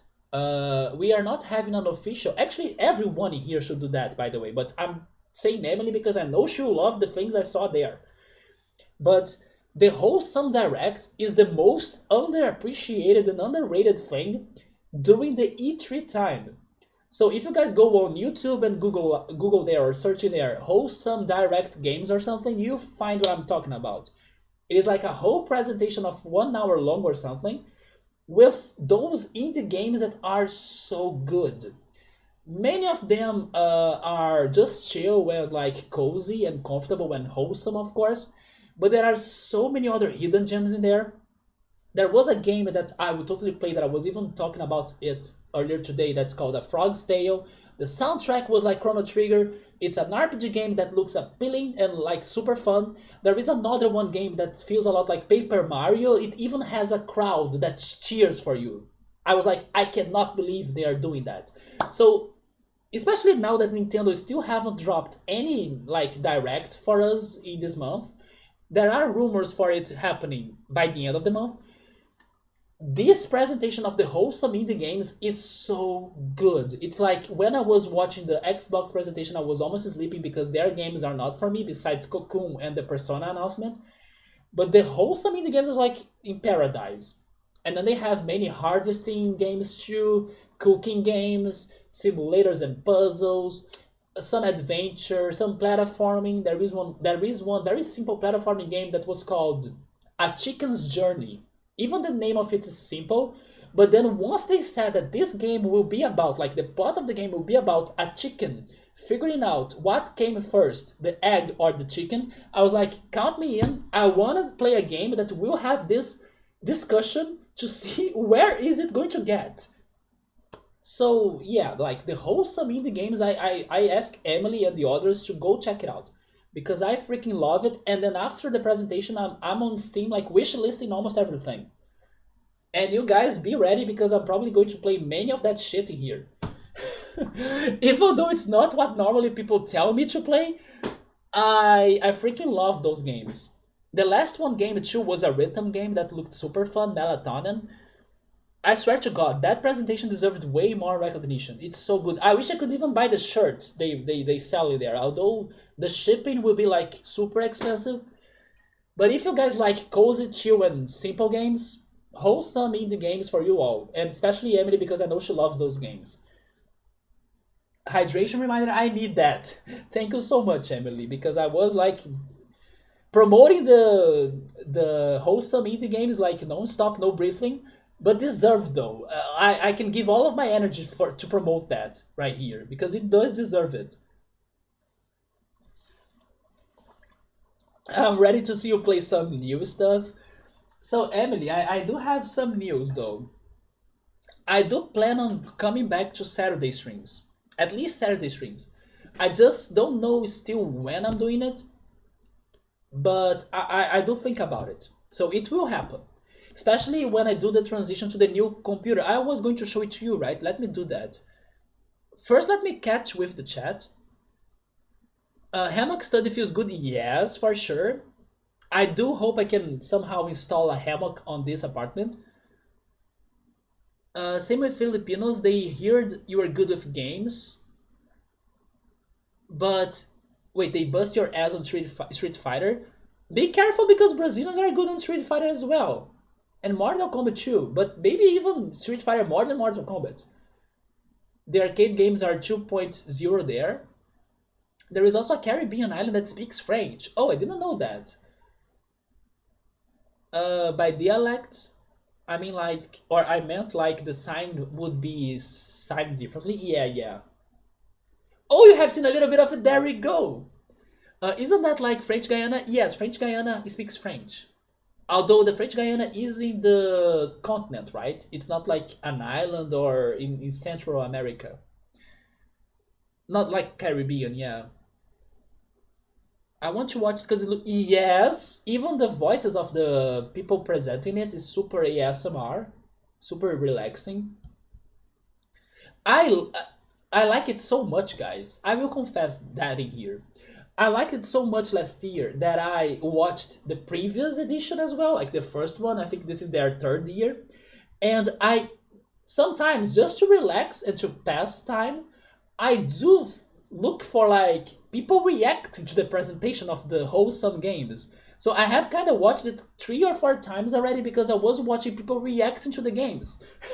So that's how much I love the freaking wholesome indie direct because it is freaking amazing. And then to see people loving those indie titles, even though they may be simple, or like they may have their problems, they do make me want to play them so much, even more than, I don't know, high quality Starfield, Xbox, Microsoft crazy game.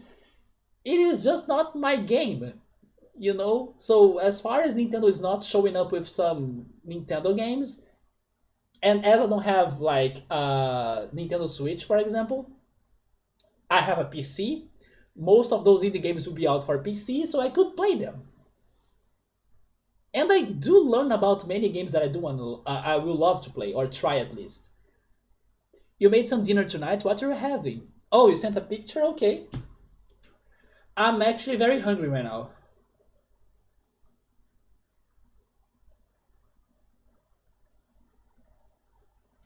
Let me see. But I'll be eating some sandwiches.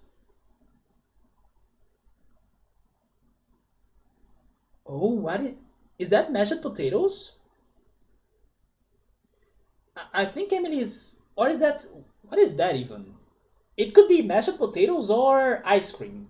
Maybe it is ice cream actually, because it looks like a breakfast. Emily is having that.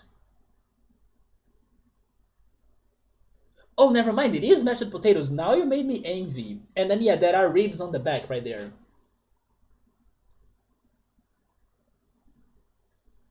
Oh, Cesium, you're off to sleep? Boa noite. Okay, it was great to meet you. Welcome to the channel. I'm sorry in case I don't know the chatting goes very distractful and everything, but I do love to chat with people and we go all around certain crazy topics and everything, so the game sometimes stops.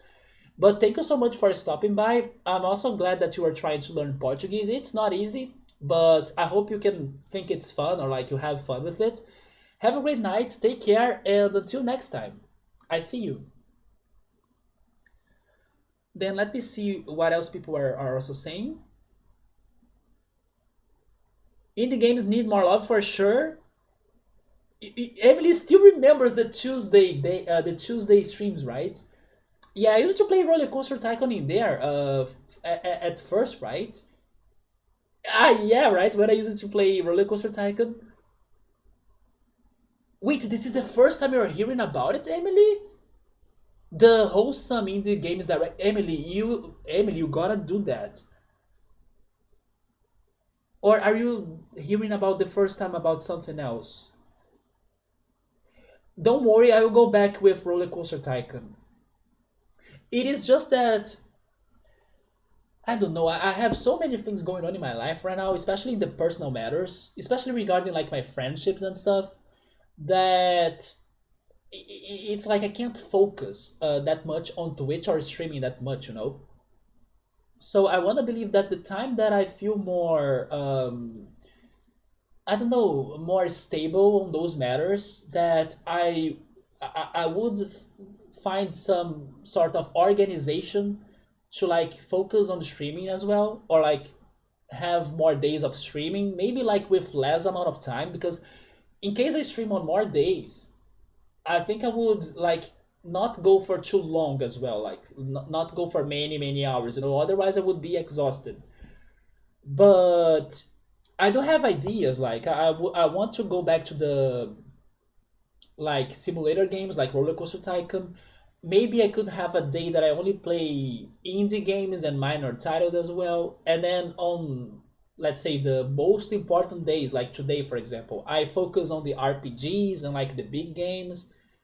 I do have ideas. It's just that my life is not very organized in, at least in my personal matters. So maybe at some point I can do that, you know?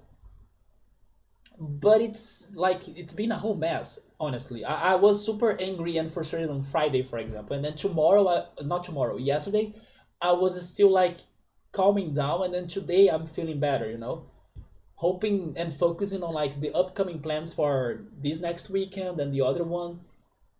But it's been a roller coaster, which is actually very good because it also means that something is happening. It's better than nothing is happening. But unfortunately, I'm still like trying to make things more stable and also better for my own personal life. But it's been very hard. But uh, eventually something will happen and hopefully happen to also stay and be more stable, right? But anyway.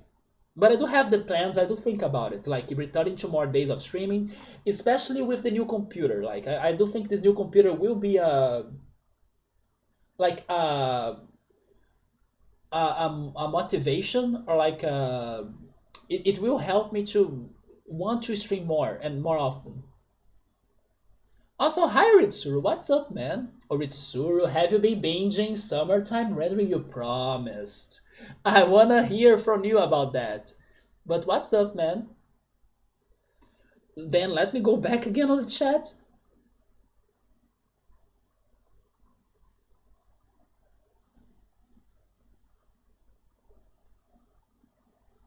I do like how you always just play what you want. I know, right? Even though there are some very crazy recommendations of games to me, people even gifted me some games. Like early gifted me Valheim, which is like a Vikings game that's like Minecraft or something. I unfortunately had to decline it because I can't see myself playing that game. I end up only playing what I want. I can take suggestions, but in the end, I need to feel ready or like I need to see myself play that game. Otherwise, I will not because I will get frustrated. You know, the older games are the most creative. I like the one thing I like about the older games is that many of them are very immersive. are very original as well. And today's games sometimes they feel, I don't know, either repetitive or I don't know. There is a charm on the older games for sure, especially on their innovation or creativity. Like some very crazy ideas, you know. Big time combo. It looks good. I am hungry for sure. There's no pressure. Just do what you can do. Yes, I'm trying, but don't worry. I think I'll be able to at least come back to Saturday streams. Happy Pride, guys. Oh yeah, actually today there was the parade, right, in São Paulo. I'm not sure if it is the biggest parade in the world, but it's happening there. Focus on my personal stuff. I do gotta focus on my personal stuff, yes. But it is still like ups and downs, but hopefully by also like giving it a shot and learning with time, something will happen for real. I hope so. And just stream whenever you feel like. Oh, you have it? There you go. It took me some time to get into some. Oh, really? Um, can you explain why exactly? I'm actually surprised. I was imagining you would love summertime rendering as soon as I recommend it to you. When are you hooked? It does. I mean, it does have a change. Like right now, also because right now I know way more of what's going on in that show than in the beginning, of course. So in the beginning I was way more intrigued. Now I'm like more, let's see what's going to happen, but I'm not very, very, very crazily curious. But I still like that they are still surprising me. Or like every time the episode ends, I want to watch the next. And unfortunately I need to wait a whole week until the next episode is out, right? Because it does have some very good cliffhangers. Like maybe the whole episode can be very chill, but in the 5 seconds before the end, shit will happen that will make you wanna watch the next episode. So it's been also interesting how they can keep me up on that show thanks to that. The cliffhangers are great, especially the first one. In the first episode, I'm like, what the heck? I should add you on Steam and look at your. You should, but have fun on the 300 plus games I have in there, Emily. But you do should check it out. I do have many good indie games in there. I'm sad that I'm gonna be in the New York City for the Pride Parade. I didn't know it was happening in the same day, like in the one in Brazil, but it makes sense. So for the first few episodes, you were. Oh yeah, but that's the thing. Like being confused for the show is what made it like interesting. I was like, I want answers, and then what the heck is going on? And then I was theorizing. Man, there was one day that I was talking about this show with my friend up to 2 a.m. I was like, I think the next episode, Yushio will be like that, and then the one we saw was like this, and then that other one that I was theorizing up to 2 a.m. Just like it was a little bit of like, how was it to watch Dark? Oh, Mitsuru, by the way, have you watched the trailer? Please tell me you have watched the trailer. 1899 got a trailer, man. Please tell me you have watched it. If you have not, forget about my stream, boot up on YouTube and check it out. We got a trailer of 1899, and because they released that trailer, it is out this year. It is a confirmation pretty much that it's out this year. We don't know when, but I have a theory. That trailer shows a date in the newspaper. I have a theory that that day is the day the show is out, because you know how much the freaking directors of Dark or creators of Dark, they like to mess with like important dates for things to be released. Like the thing they have done with Dark in the past years was like, I cannot believe they used those days to release the seasons of Dark. So I have my bet it's going to happen in October. If I'm not mistaken, the day was in October. Oh, Ritsuru, please go on YouTube to watch the trailer of 1899. You won't regret it. You see how, what the heck is going on in there? You were lost about summertime rendering? Be ready for 1899. It sounds way crazier. I mean, I was not very surprised because, like I also said in a previous stream, I was answering some surveys about shows or upcoming shows. They gave me the plot of the first episode, but it was great to see that on like images, right? Anyway, Ritsuru, go check that out and then later let me know what you think about it. Yeah, I'll be right back. You're on mobile, so I need 2 minutes. Okay, go for it, man. That's fine. Let me go back in here again.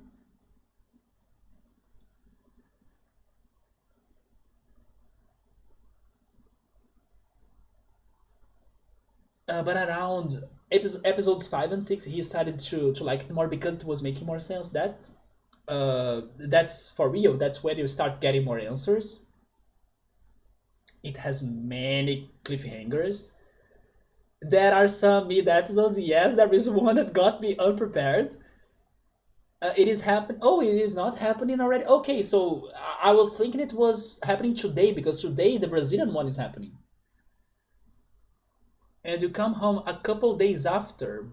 Oh, because you went to Chicago, and then you went to their Pride Festival, and then they got to see Cupcake. Cupcake? Cupcake is like an artist. So I have not watched the newest season of Stranger Things, no, but I was talking about it with Gabriel. And Gabriel seemed to like it even more than season 2, but although season 2 was not that good. And season 3, right? Season 3, I like season 3. Should I jump into Stranger Things? I confess that I was not very hyped for it. But if people keep on saying that it's been like fantastic and everything, I can try start watching it sooner than what I was thinking. But when it was out, I was not in the mood. I have been watching The Boys, and in 3 days I'm planning to watch The Umbrella Academy, the third season, which is actually my second favorite show on Netflix after Dark. And then probably, and then probably when the show that I'm talking to Oritsuru right now, 1899 is out, that show has high chances of becoming a favorite as well, because it is by the same creators of Dark. But another great show is not Japanese, Alice in Borderland, the Japanese series that's going to have its second season in December. Also, Cupcake is a rapper. She's great to love her. There you go. It was your first time seeing her live. I don't listen to hip hop or rap, so that's why I'm like a little bit lost in there. No, wait, but Emily about being better than the second season? All of the seasons are better than the second season. But I would say it's tied for you with the third. Okay, that's a good that's a good what is the word? Statement? Maybe a statement is the word, right? That's a good statement because the third season was very good. Yes. Oh, you did not see her? Is it going to happen in New York then? Wait, I'm confused now. You said you went to Chicago, and then I thought you went to their Pride Parade, right? Let me go back. Oh, my friend! I thought that you were there too because you said you were not in your state. I thought you were in Chicago with your friend. Oh, I see your friend went there. I see, I see. I'm sorry. I was thinking you were already talking about your current trip. So I assumed things like I went to my friend's place in Chicago, for everything. But speaking on like hip hop and rap,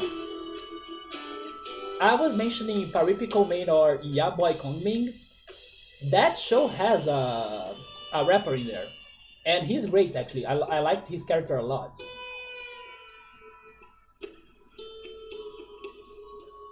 Let me see if I skipped any characters in here.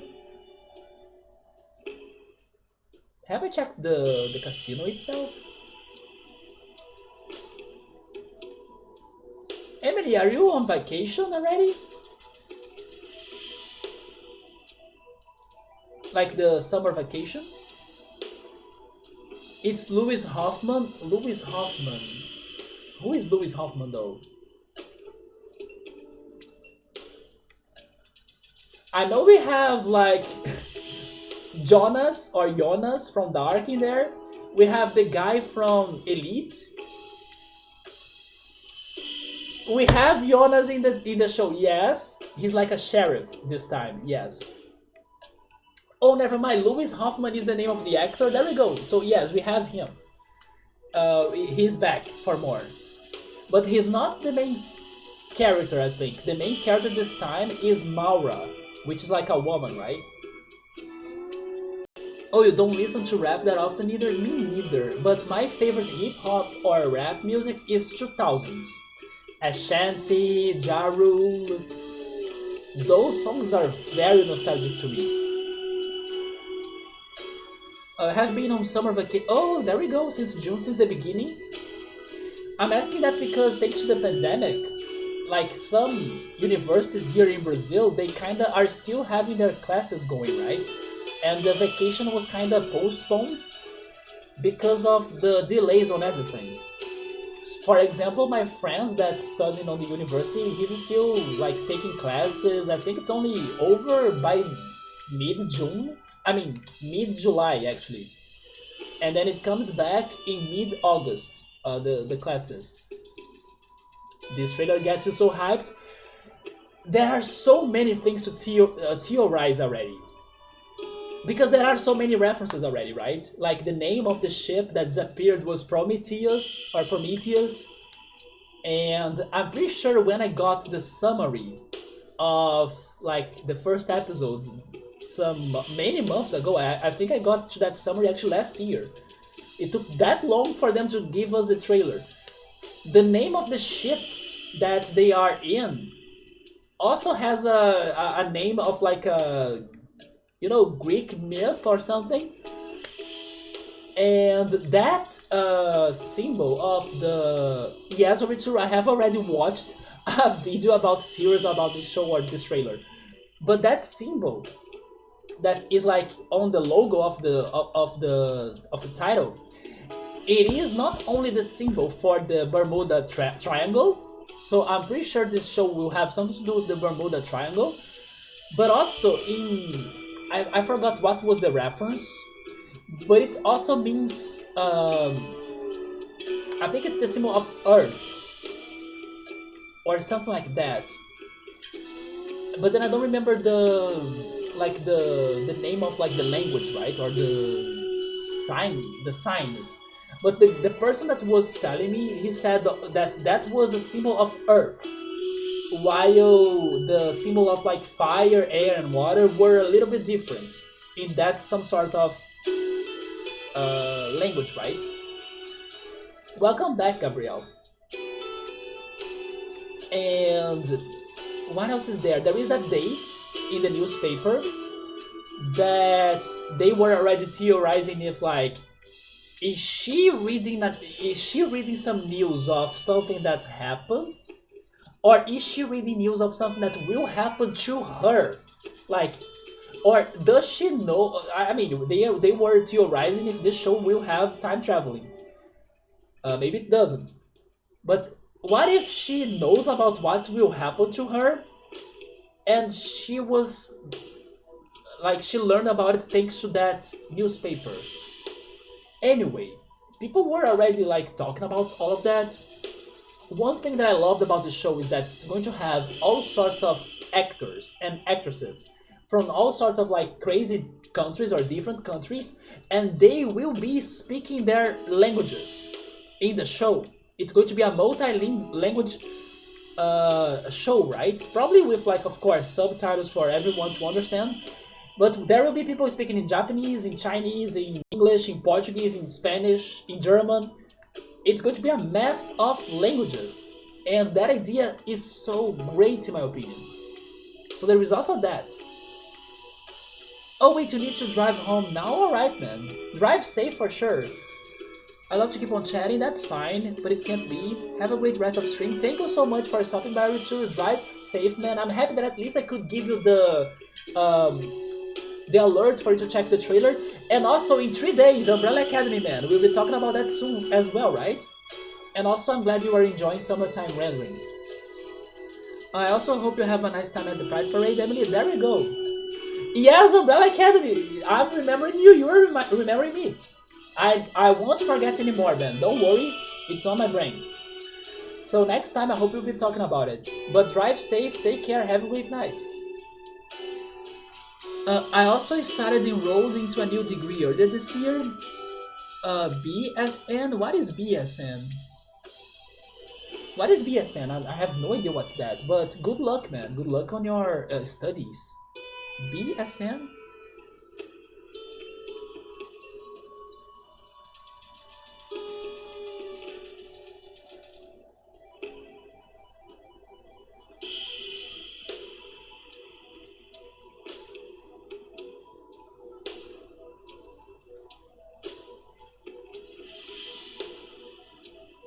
Oh, it's Bachelor of Science in Nursing? If I'm right, or if I remember it right... Wait, no, maybe I'm remembering it wrong actually. I know you were a teacher, or you are a teacher. But I can't be sure right now if you are a computer science teacher or something like history. But anyway, it sounds very different from what you have studied so far, so that's great. You're going to like amplify your knowledge, right? Gentle bots make superior table hosts.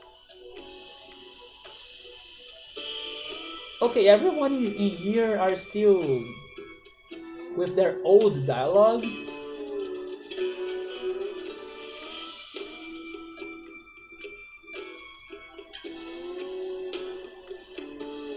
Oh yes, Emily, I don't know if I told you that, but I mean, I told you that on Discord, but I also wanna point this out in here. I loved your Smoliv drawing so much, because Smoliv is one of my favorite Pokemon that were announced so far. Smoliv, Quaxley, and Sprigatito. So I love that drawing. Please be drawing more. You have been asking me to go back to the Roller Coaster Tycoon streams, and I want to ask you to be drawing more. That's for sure.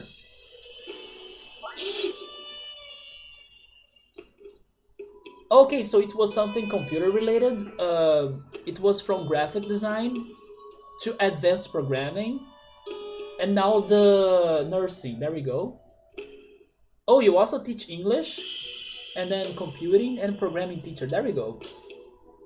I mean, now I haven't been like wondering or asking myself if I should do that, but I kind of tried or thought about learning computing or programming before, especially because when I was in college, the degree on programming was fun,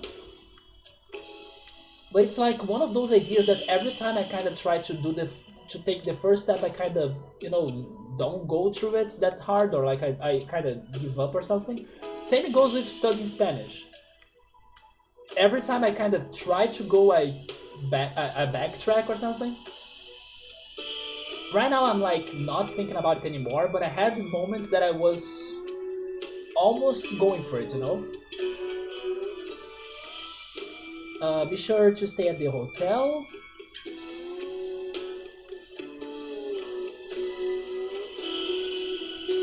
But if I had to study something today, I have the feeling that I would prefer, and that's actually shocking to me to say that, because some years ago I would never say that.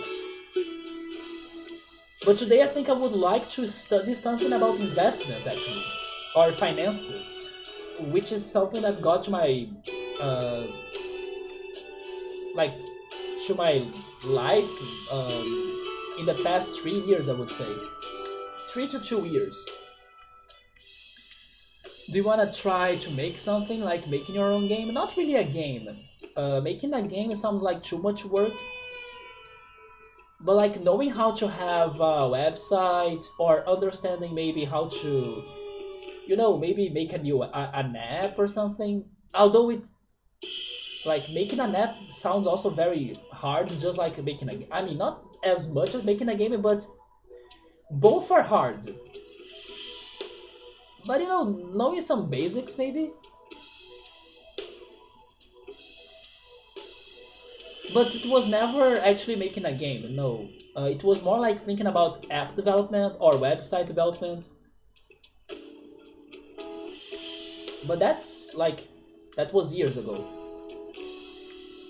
Web programming is pretty easy. Yeah, it sounds like the easiest of like what you could be learning. Yeah, interface or website.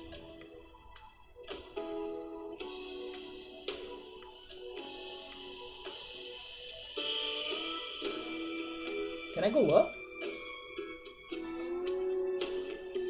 Oh yeah, this is the bathroom, isn't it? Oh, it's not.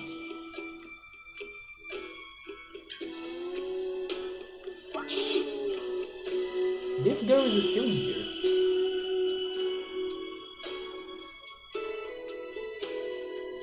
The weird part is that there is a lot of vacancies for people wanting to work, especially with that. Really? I mean, I knew that there were vacancies for like people that work in this area of like programming and everything. It's like a, a promising market, but especially on like web designing, I didn't know that. Even it being the easier or the easiest.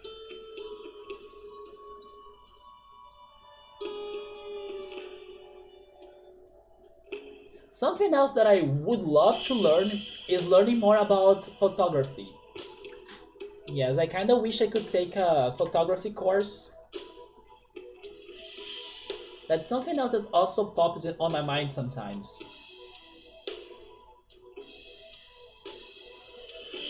The front end, the visuals interface, they are lacking on people way more than back end, the hard programming database.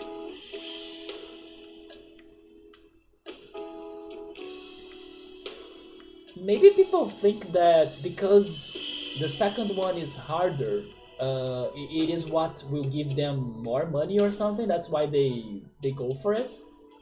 Even though there are more opportunities for the front end.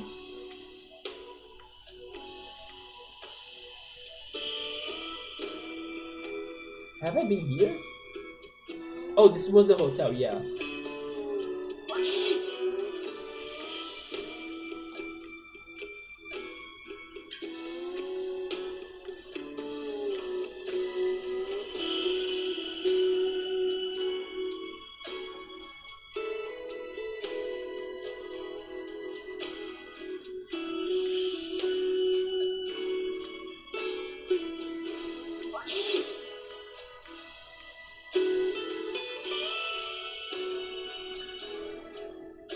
Wait, Clark is with me, right? Can I have I don't know, a special dialogue between them? Oh, come on, he's talking about Clark and then they are not having a meetup?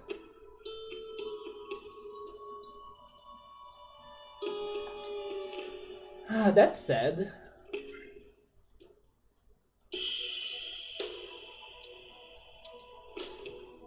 Should I test their new abilities? Because I kind of want to go back to my all the single ladies party. Although Clark was not that bad, right? Clark had his interesting strategies too.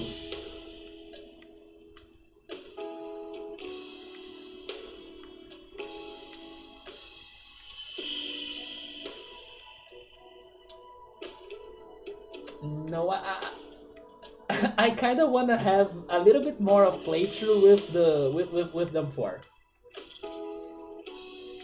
They are so great as a party. Both are pretty important. You can have an amazing app, But if it looks bad or have an interface which is hard to understand, that's killer. Yeah, like people will probably not know how to operate on it, or they won't even like download it if it doesn't have good visuals. I can give an example, but let me drink some water first.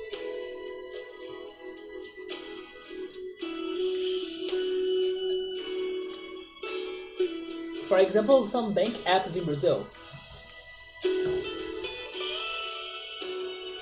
The one that has the best looking visuals, in my opinion, is Nubank, right? But considering the features those banking apps could have, the one that's better than Nubank is PicPay. So like I kind of say that I prefer Nubank because of its visuals, and for a lot of time that's where I was leaving some of my money. But now I know that PicPay is better, and even though it doesn't have the best visuals in my opinion, that's where I'm like leaving some money to be invested. Even the money for the new gaming computer, for example, like when people sent me that money back in February, I left it on PicPay because I knew it would uh, have more profit than Nubank. But Nubank got me because of its visuals. And I think many people also would prefer it because of its interface, its visuals, and it's actually the best in my opinion. BSN, Grats Gabriel, big time study, get it! That's true, first impressions got a few sack for web visitors. Yeah, and then if it is and if it works well, people will stay and keep on using it, and kinda even not replace it for something else that could even be better than it. Better in the meaning of like um, features, but not necessarily on like being easy to operate. Chill mode, you haven't seen the new. Okay, I forgot to show Emily that, but haven't you seen the? Let me first save the game just in case. But haven't you seen the new PC?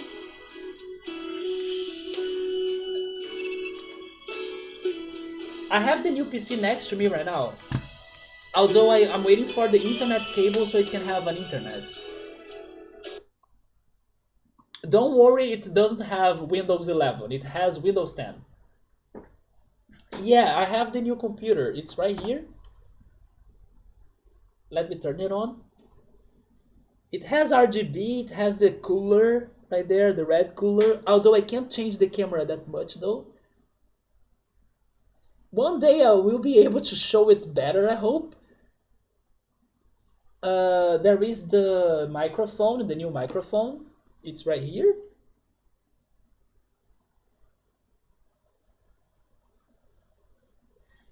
And the monitor is right there. And I have the new keyboard.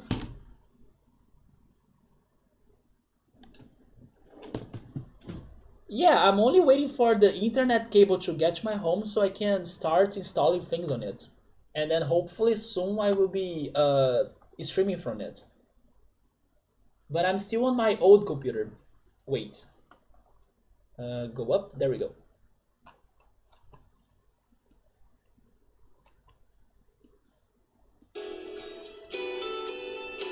Oh, let me turn it off now.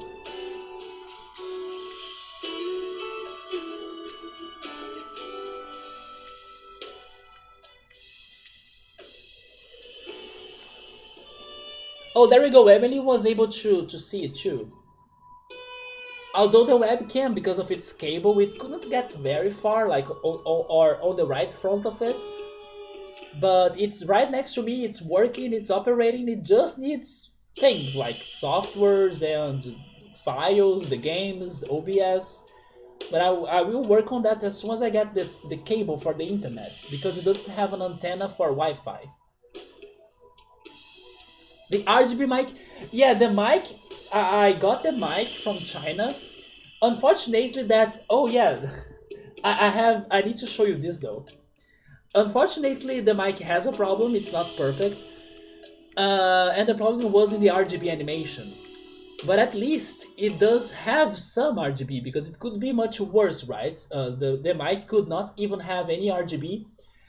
But anyway, I got this from China, so that's why I did not like send it back to the company or anything like that. But they gave me a refund, right? They gave me a refund after they saw that it had a problem. But as the problem was minor, it was just a little bit on the RGB animation, because it sometimes, not sometimes, it does have this as a cycle.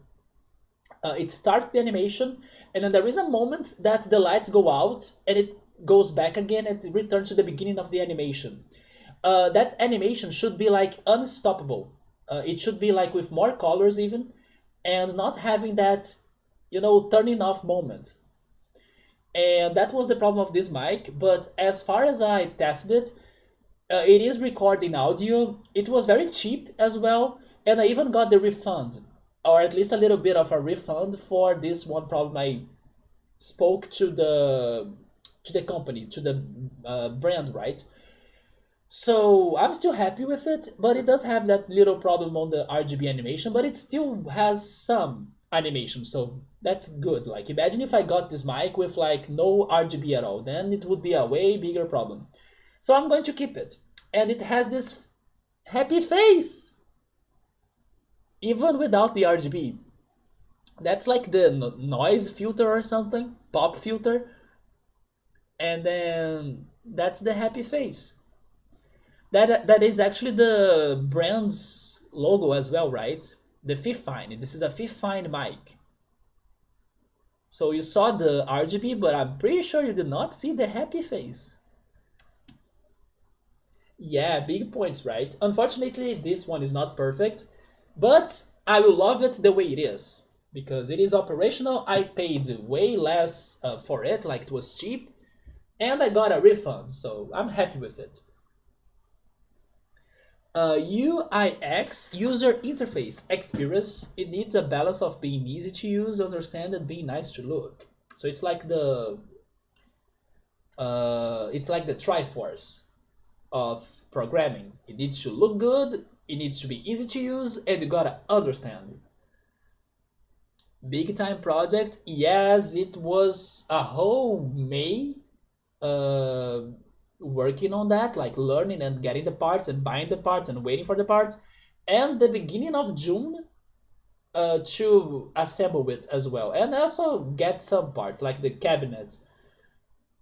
I got it built not this Thursday, but last Thursday. Yeah, it's been more than a week.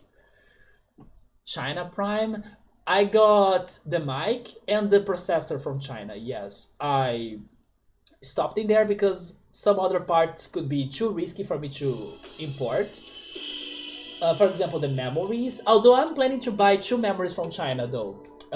My motherboard can get up to 4 memories, and I'm only using 2 memories, or 2 memory slots.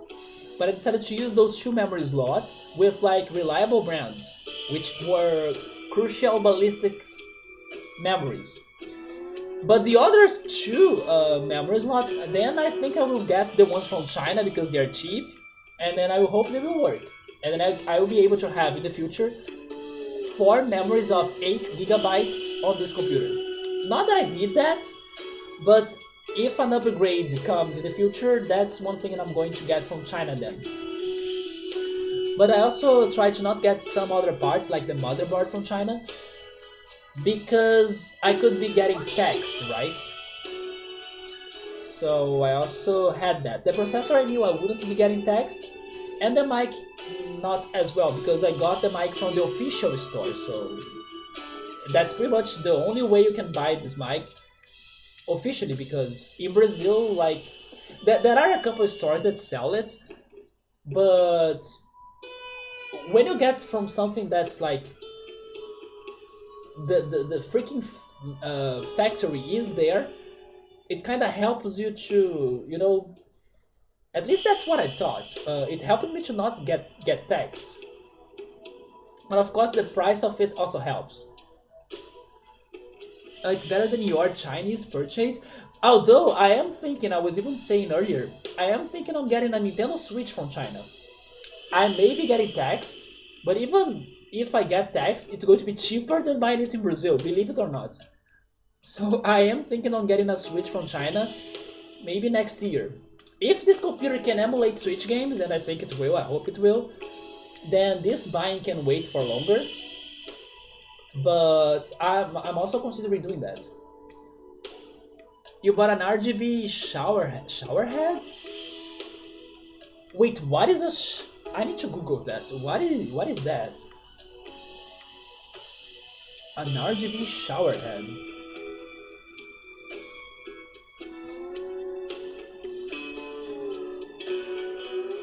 Are you saying that you bought something like a disco ball?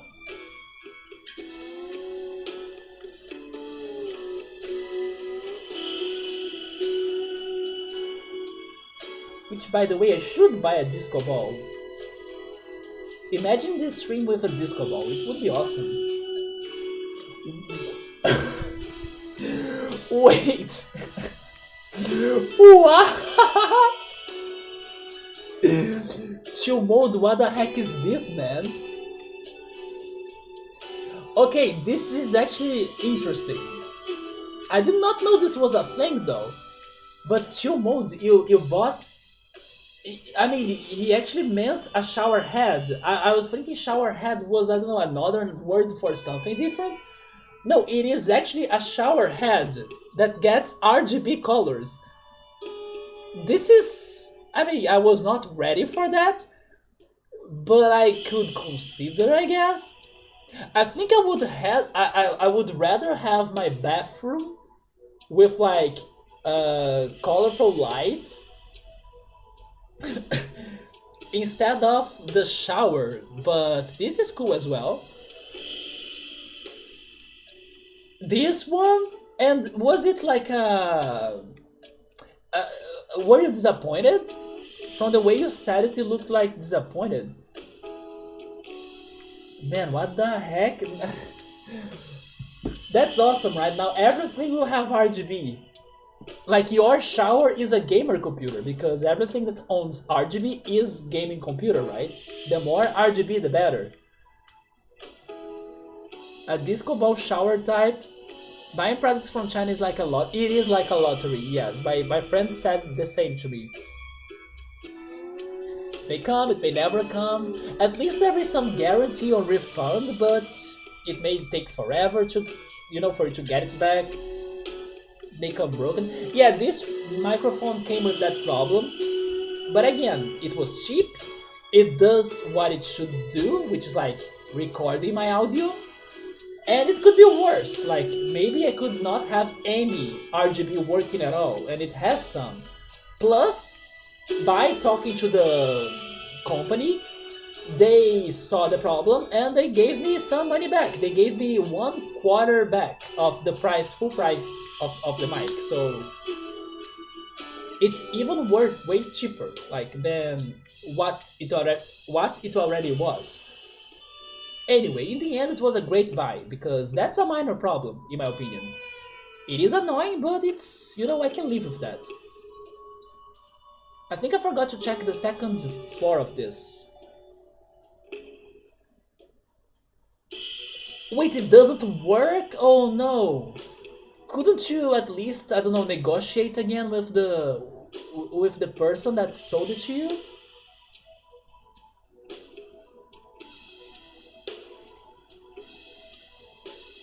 Every time I see this character model, I think he has a Diglett head. Diglett, Diglett, trio, trio, trio.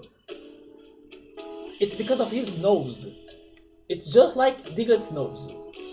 You know a Pokemon that deserved more regional forms? Diglett. They got the Alolan Diglett. I want more. Give me more funny Digletts. This woman right here is a murderer because she likes to push people down the balcony. You see?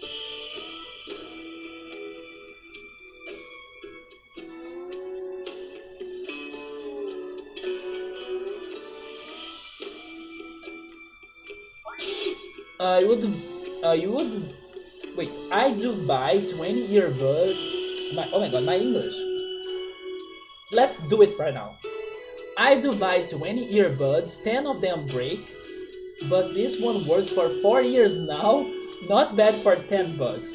I may be buying some earbuds soon. My earbuds are still working, but you know when you feel they are not 100%, I have the feeling they may be breaking down soon. I will get it from China too, yeah. I'm totally doing it. I also never had those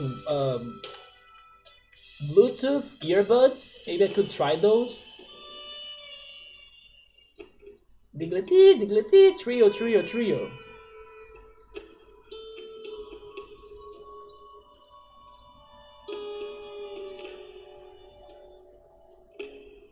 Okay, I think I talked to everybody. Let's go to the second area. Yeah, I never tried those, but they are very popular here in Brazil. Like, when I go to the streets, most people are wearing those.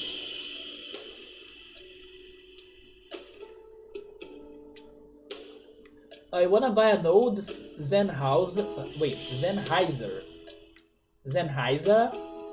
headphones though. I haven't heard of that brand.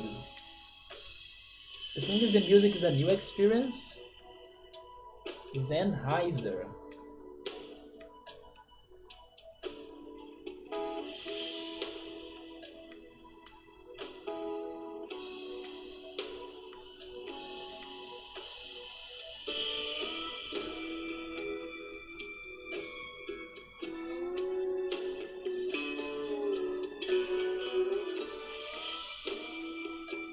Oh,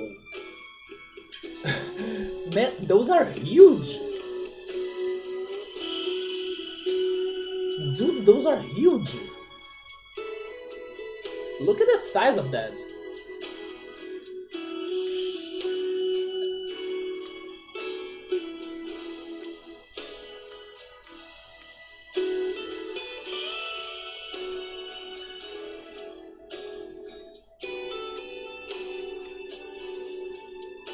Wireless headphones are okay.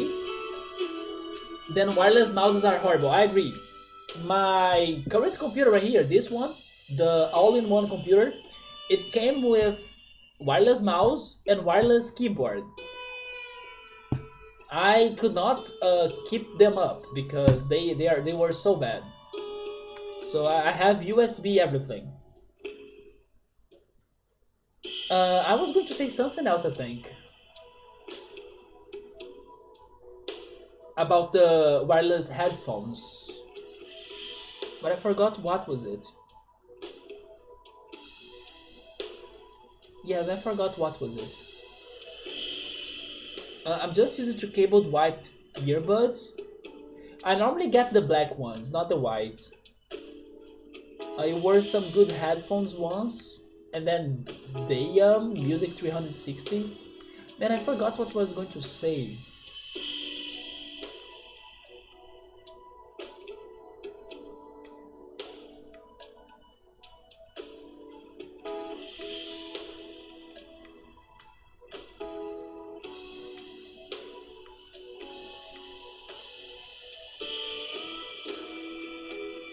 Wait, what? Why is? Oh yeah, this is the door that's locked, right? On my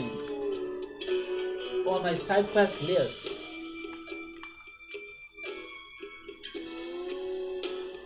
Yes, I still don't know why is this door locked.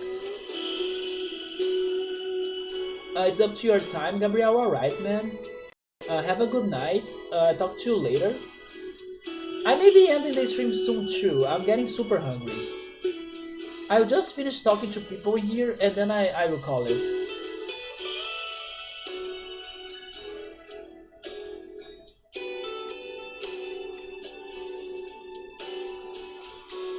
Yeah, have a great night of sleep. Fix that BSN study. I don't know if he has started already. Have you? I was thinking he would start it maybe next semester.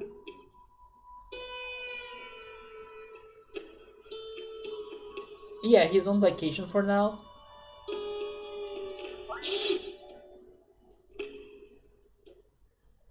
Oh yes, I remember this robot.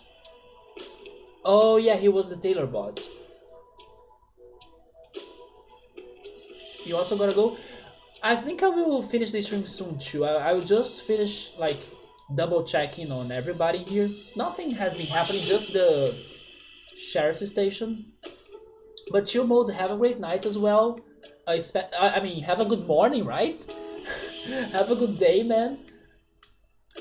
Quick deadline. Oh my god, project tomorrow. Good luck on that. Have a good weekend, Sundays. I mean, it's actually Monday already here too, right? It's like midnight 37, but or 37 minutes after midnight. It's 37 a.m. There we go. Am I saying that right? I now got confused if I'm saying the hours right. I'm top of the class. There we go. Gabriel using his wits.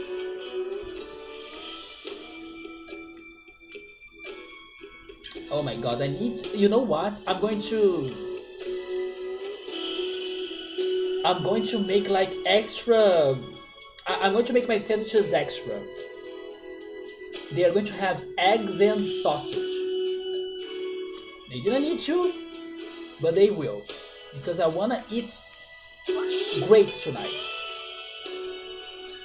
So mozzarella, you know what? Let's chop tomatoes too. Yes, I'm chopping tomatoes. Eggs, tomatoes, sausage, mozzarella, turkey, mustard, ketchup, basil, and oregano. That's what I'm having. And then I'll be watching Yowamushi Paddle's final season. Maybe not finishing it today, I think I won't. Probably I will fall asleep before that. But tomorrow I'm finishing that show too. Wait, you post your... Oh yes, I think you did. I do think you... But those grades, you know what I thought about those grades? I thought that those grades were from your students, weren't they?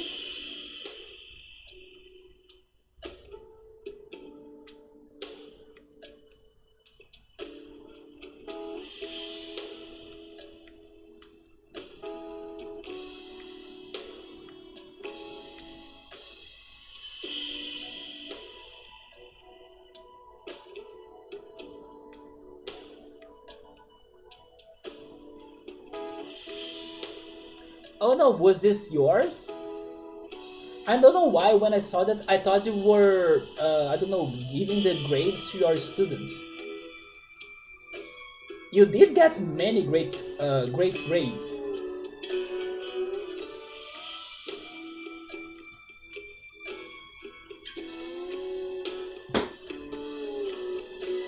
It's because I didn't know you were...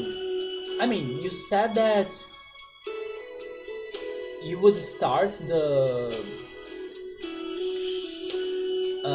nursing college, but before you were saying that, I didn't know you were studying or going to study something, so I assumed that those grades were from your students. So you were like on vacation after giving the grades to your students, right? Yeah, so I was like, that's his students, right? I think I checked everything. I went there. This... wait. No, I haven't been here, but there is nothing for me here. Yes, I think I went everywhere.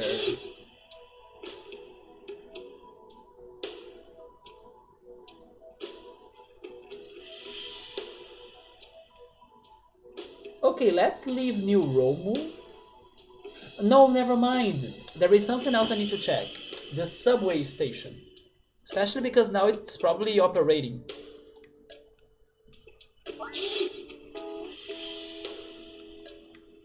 Or is it not?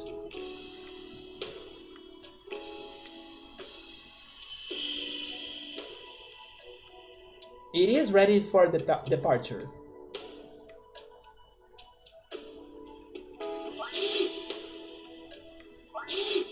Oh, it's simple like that?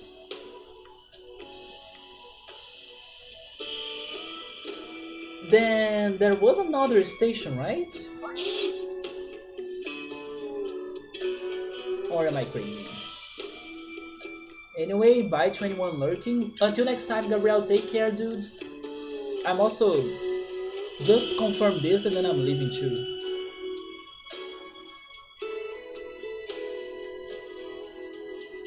Wait, no, that was the mansion, and then there is something in here that I thought it was a station too, right?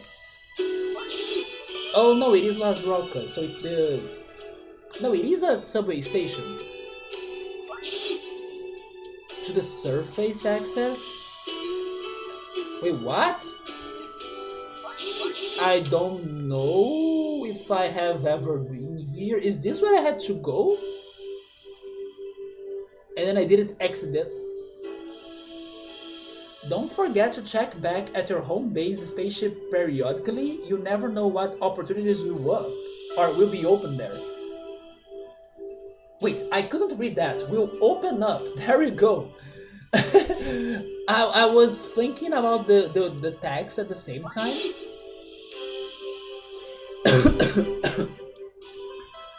Wait, am I connected to my...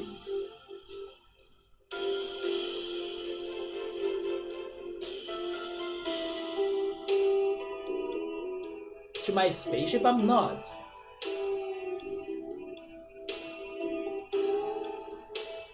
Okay.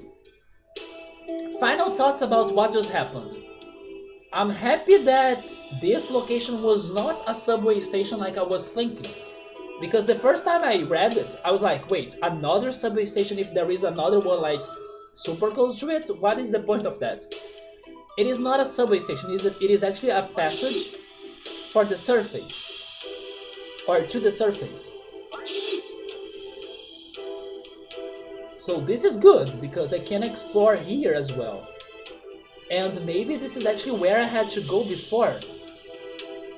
Because... that door was...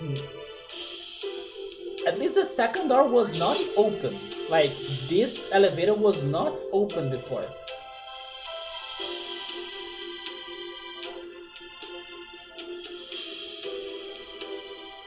But wait, if that connects to the rest of the world, maybe that elevator is not that important. Oh, it does connect to the rest of the world. Never mind. Oh yeah, that's the ship. Okay, so next time I'll be checking out the ship first, because the game just told me to do it, so it could be important. And then we'll be heading to the marsh in Rhomu, going after... How was his name? Pea something, right? Pea. After Pea, because he's a Cymarex that got the device, and then we gotta know if he's a good person, a bad person. I'm thinking he's good. And hopefully he's a party member, who knows. But guys, that's going to be it for tonight. Thank you so much for stopping by. In case I get the cable for the internet this week, I kind of think I will. I will start downloading the things for the new computer, and who knows, maybe next time I could be streaming from it, I hope so. If not, it's happening soon. So have a good night, take care, have a great week, and I see you then. Goodbye.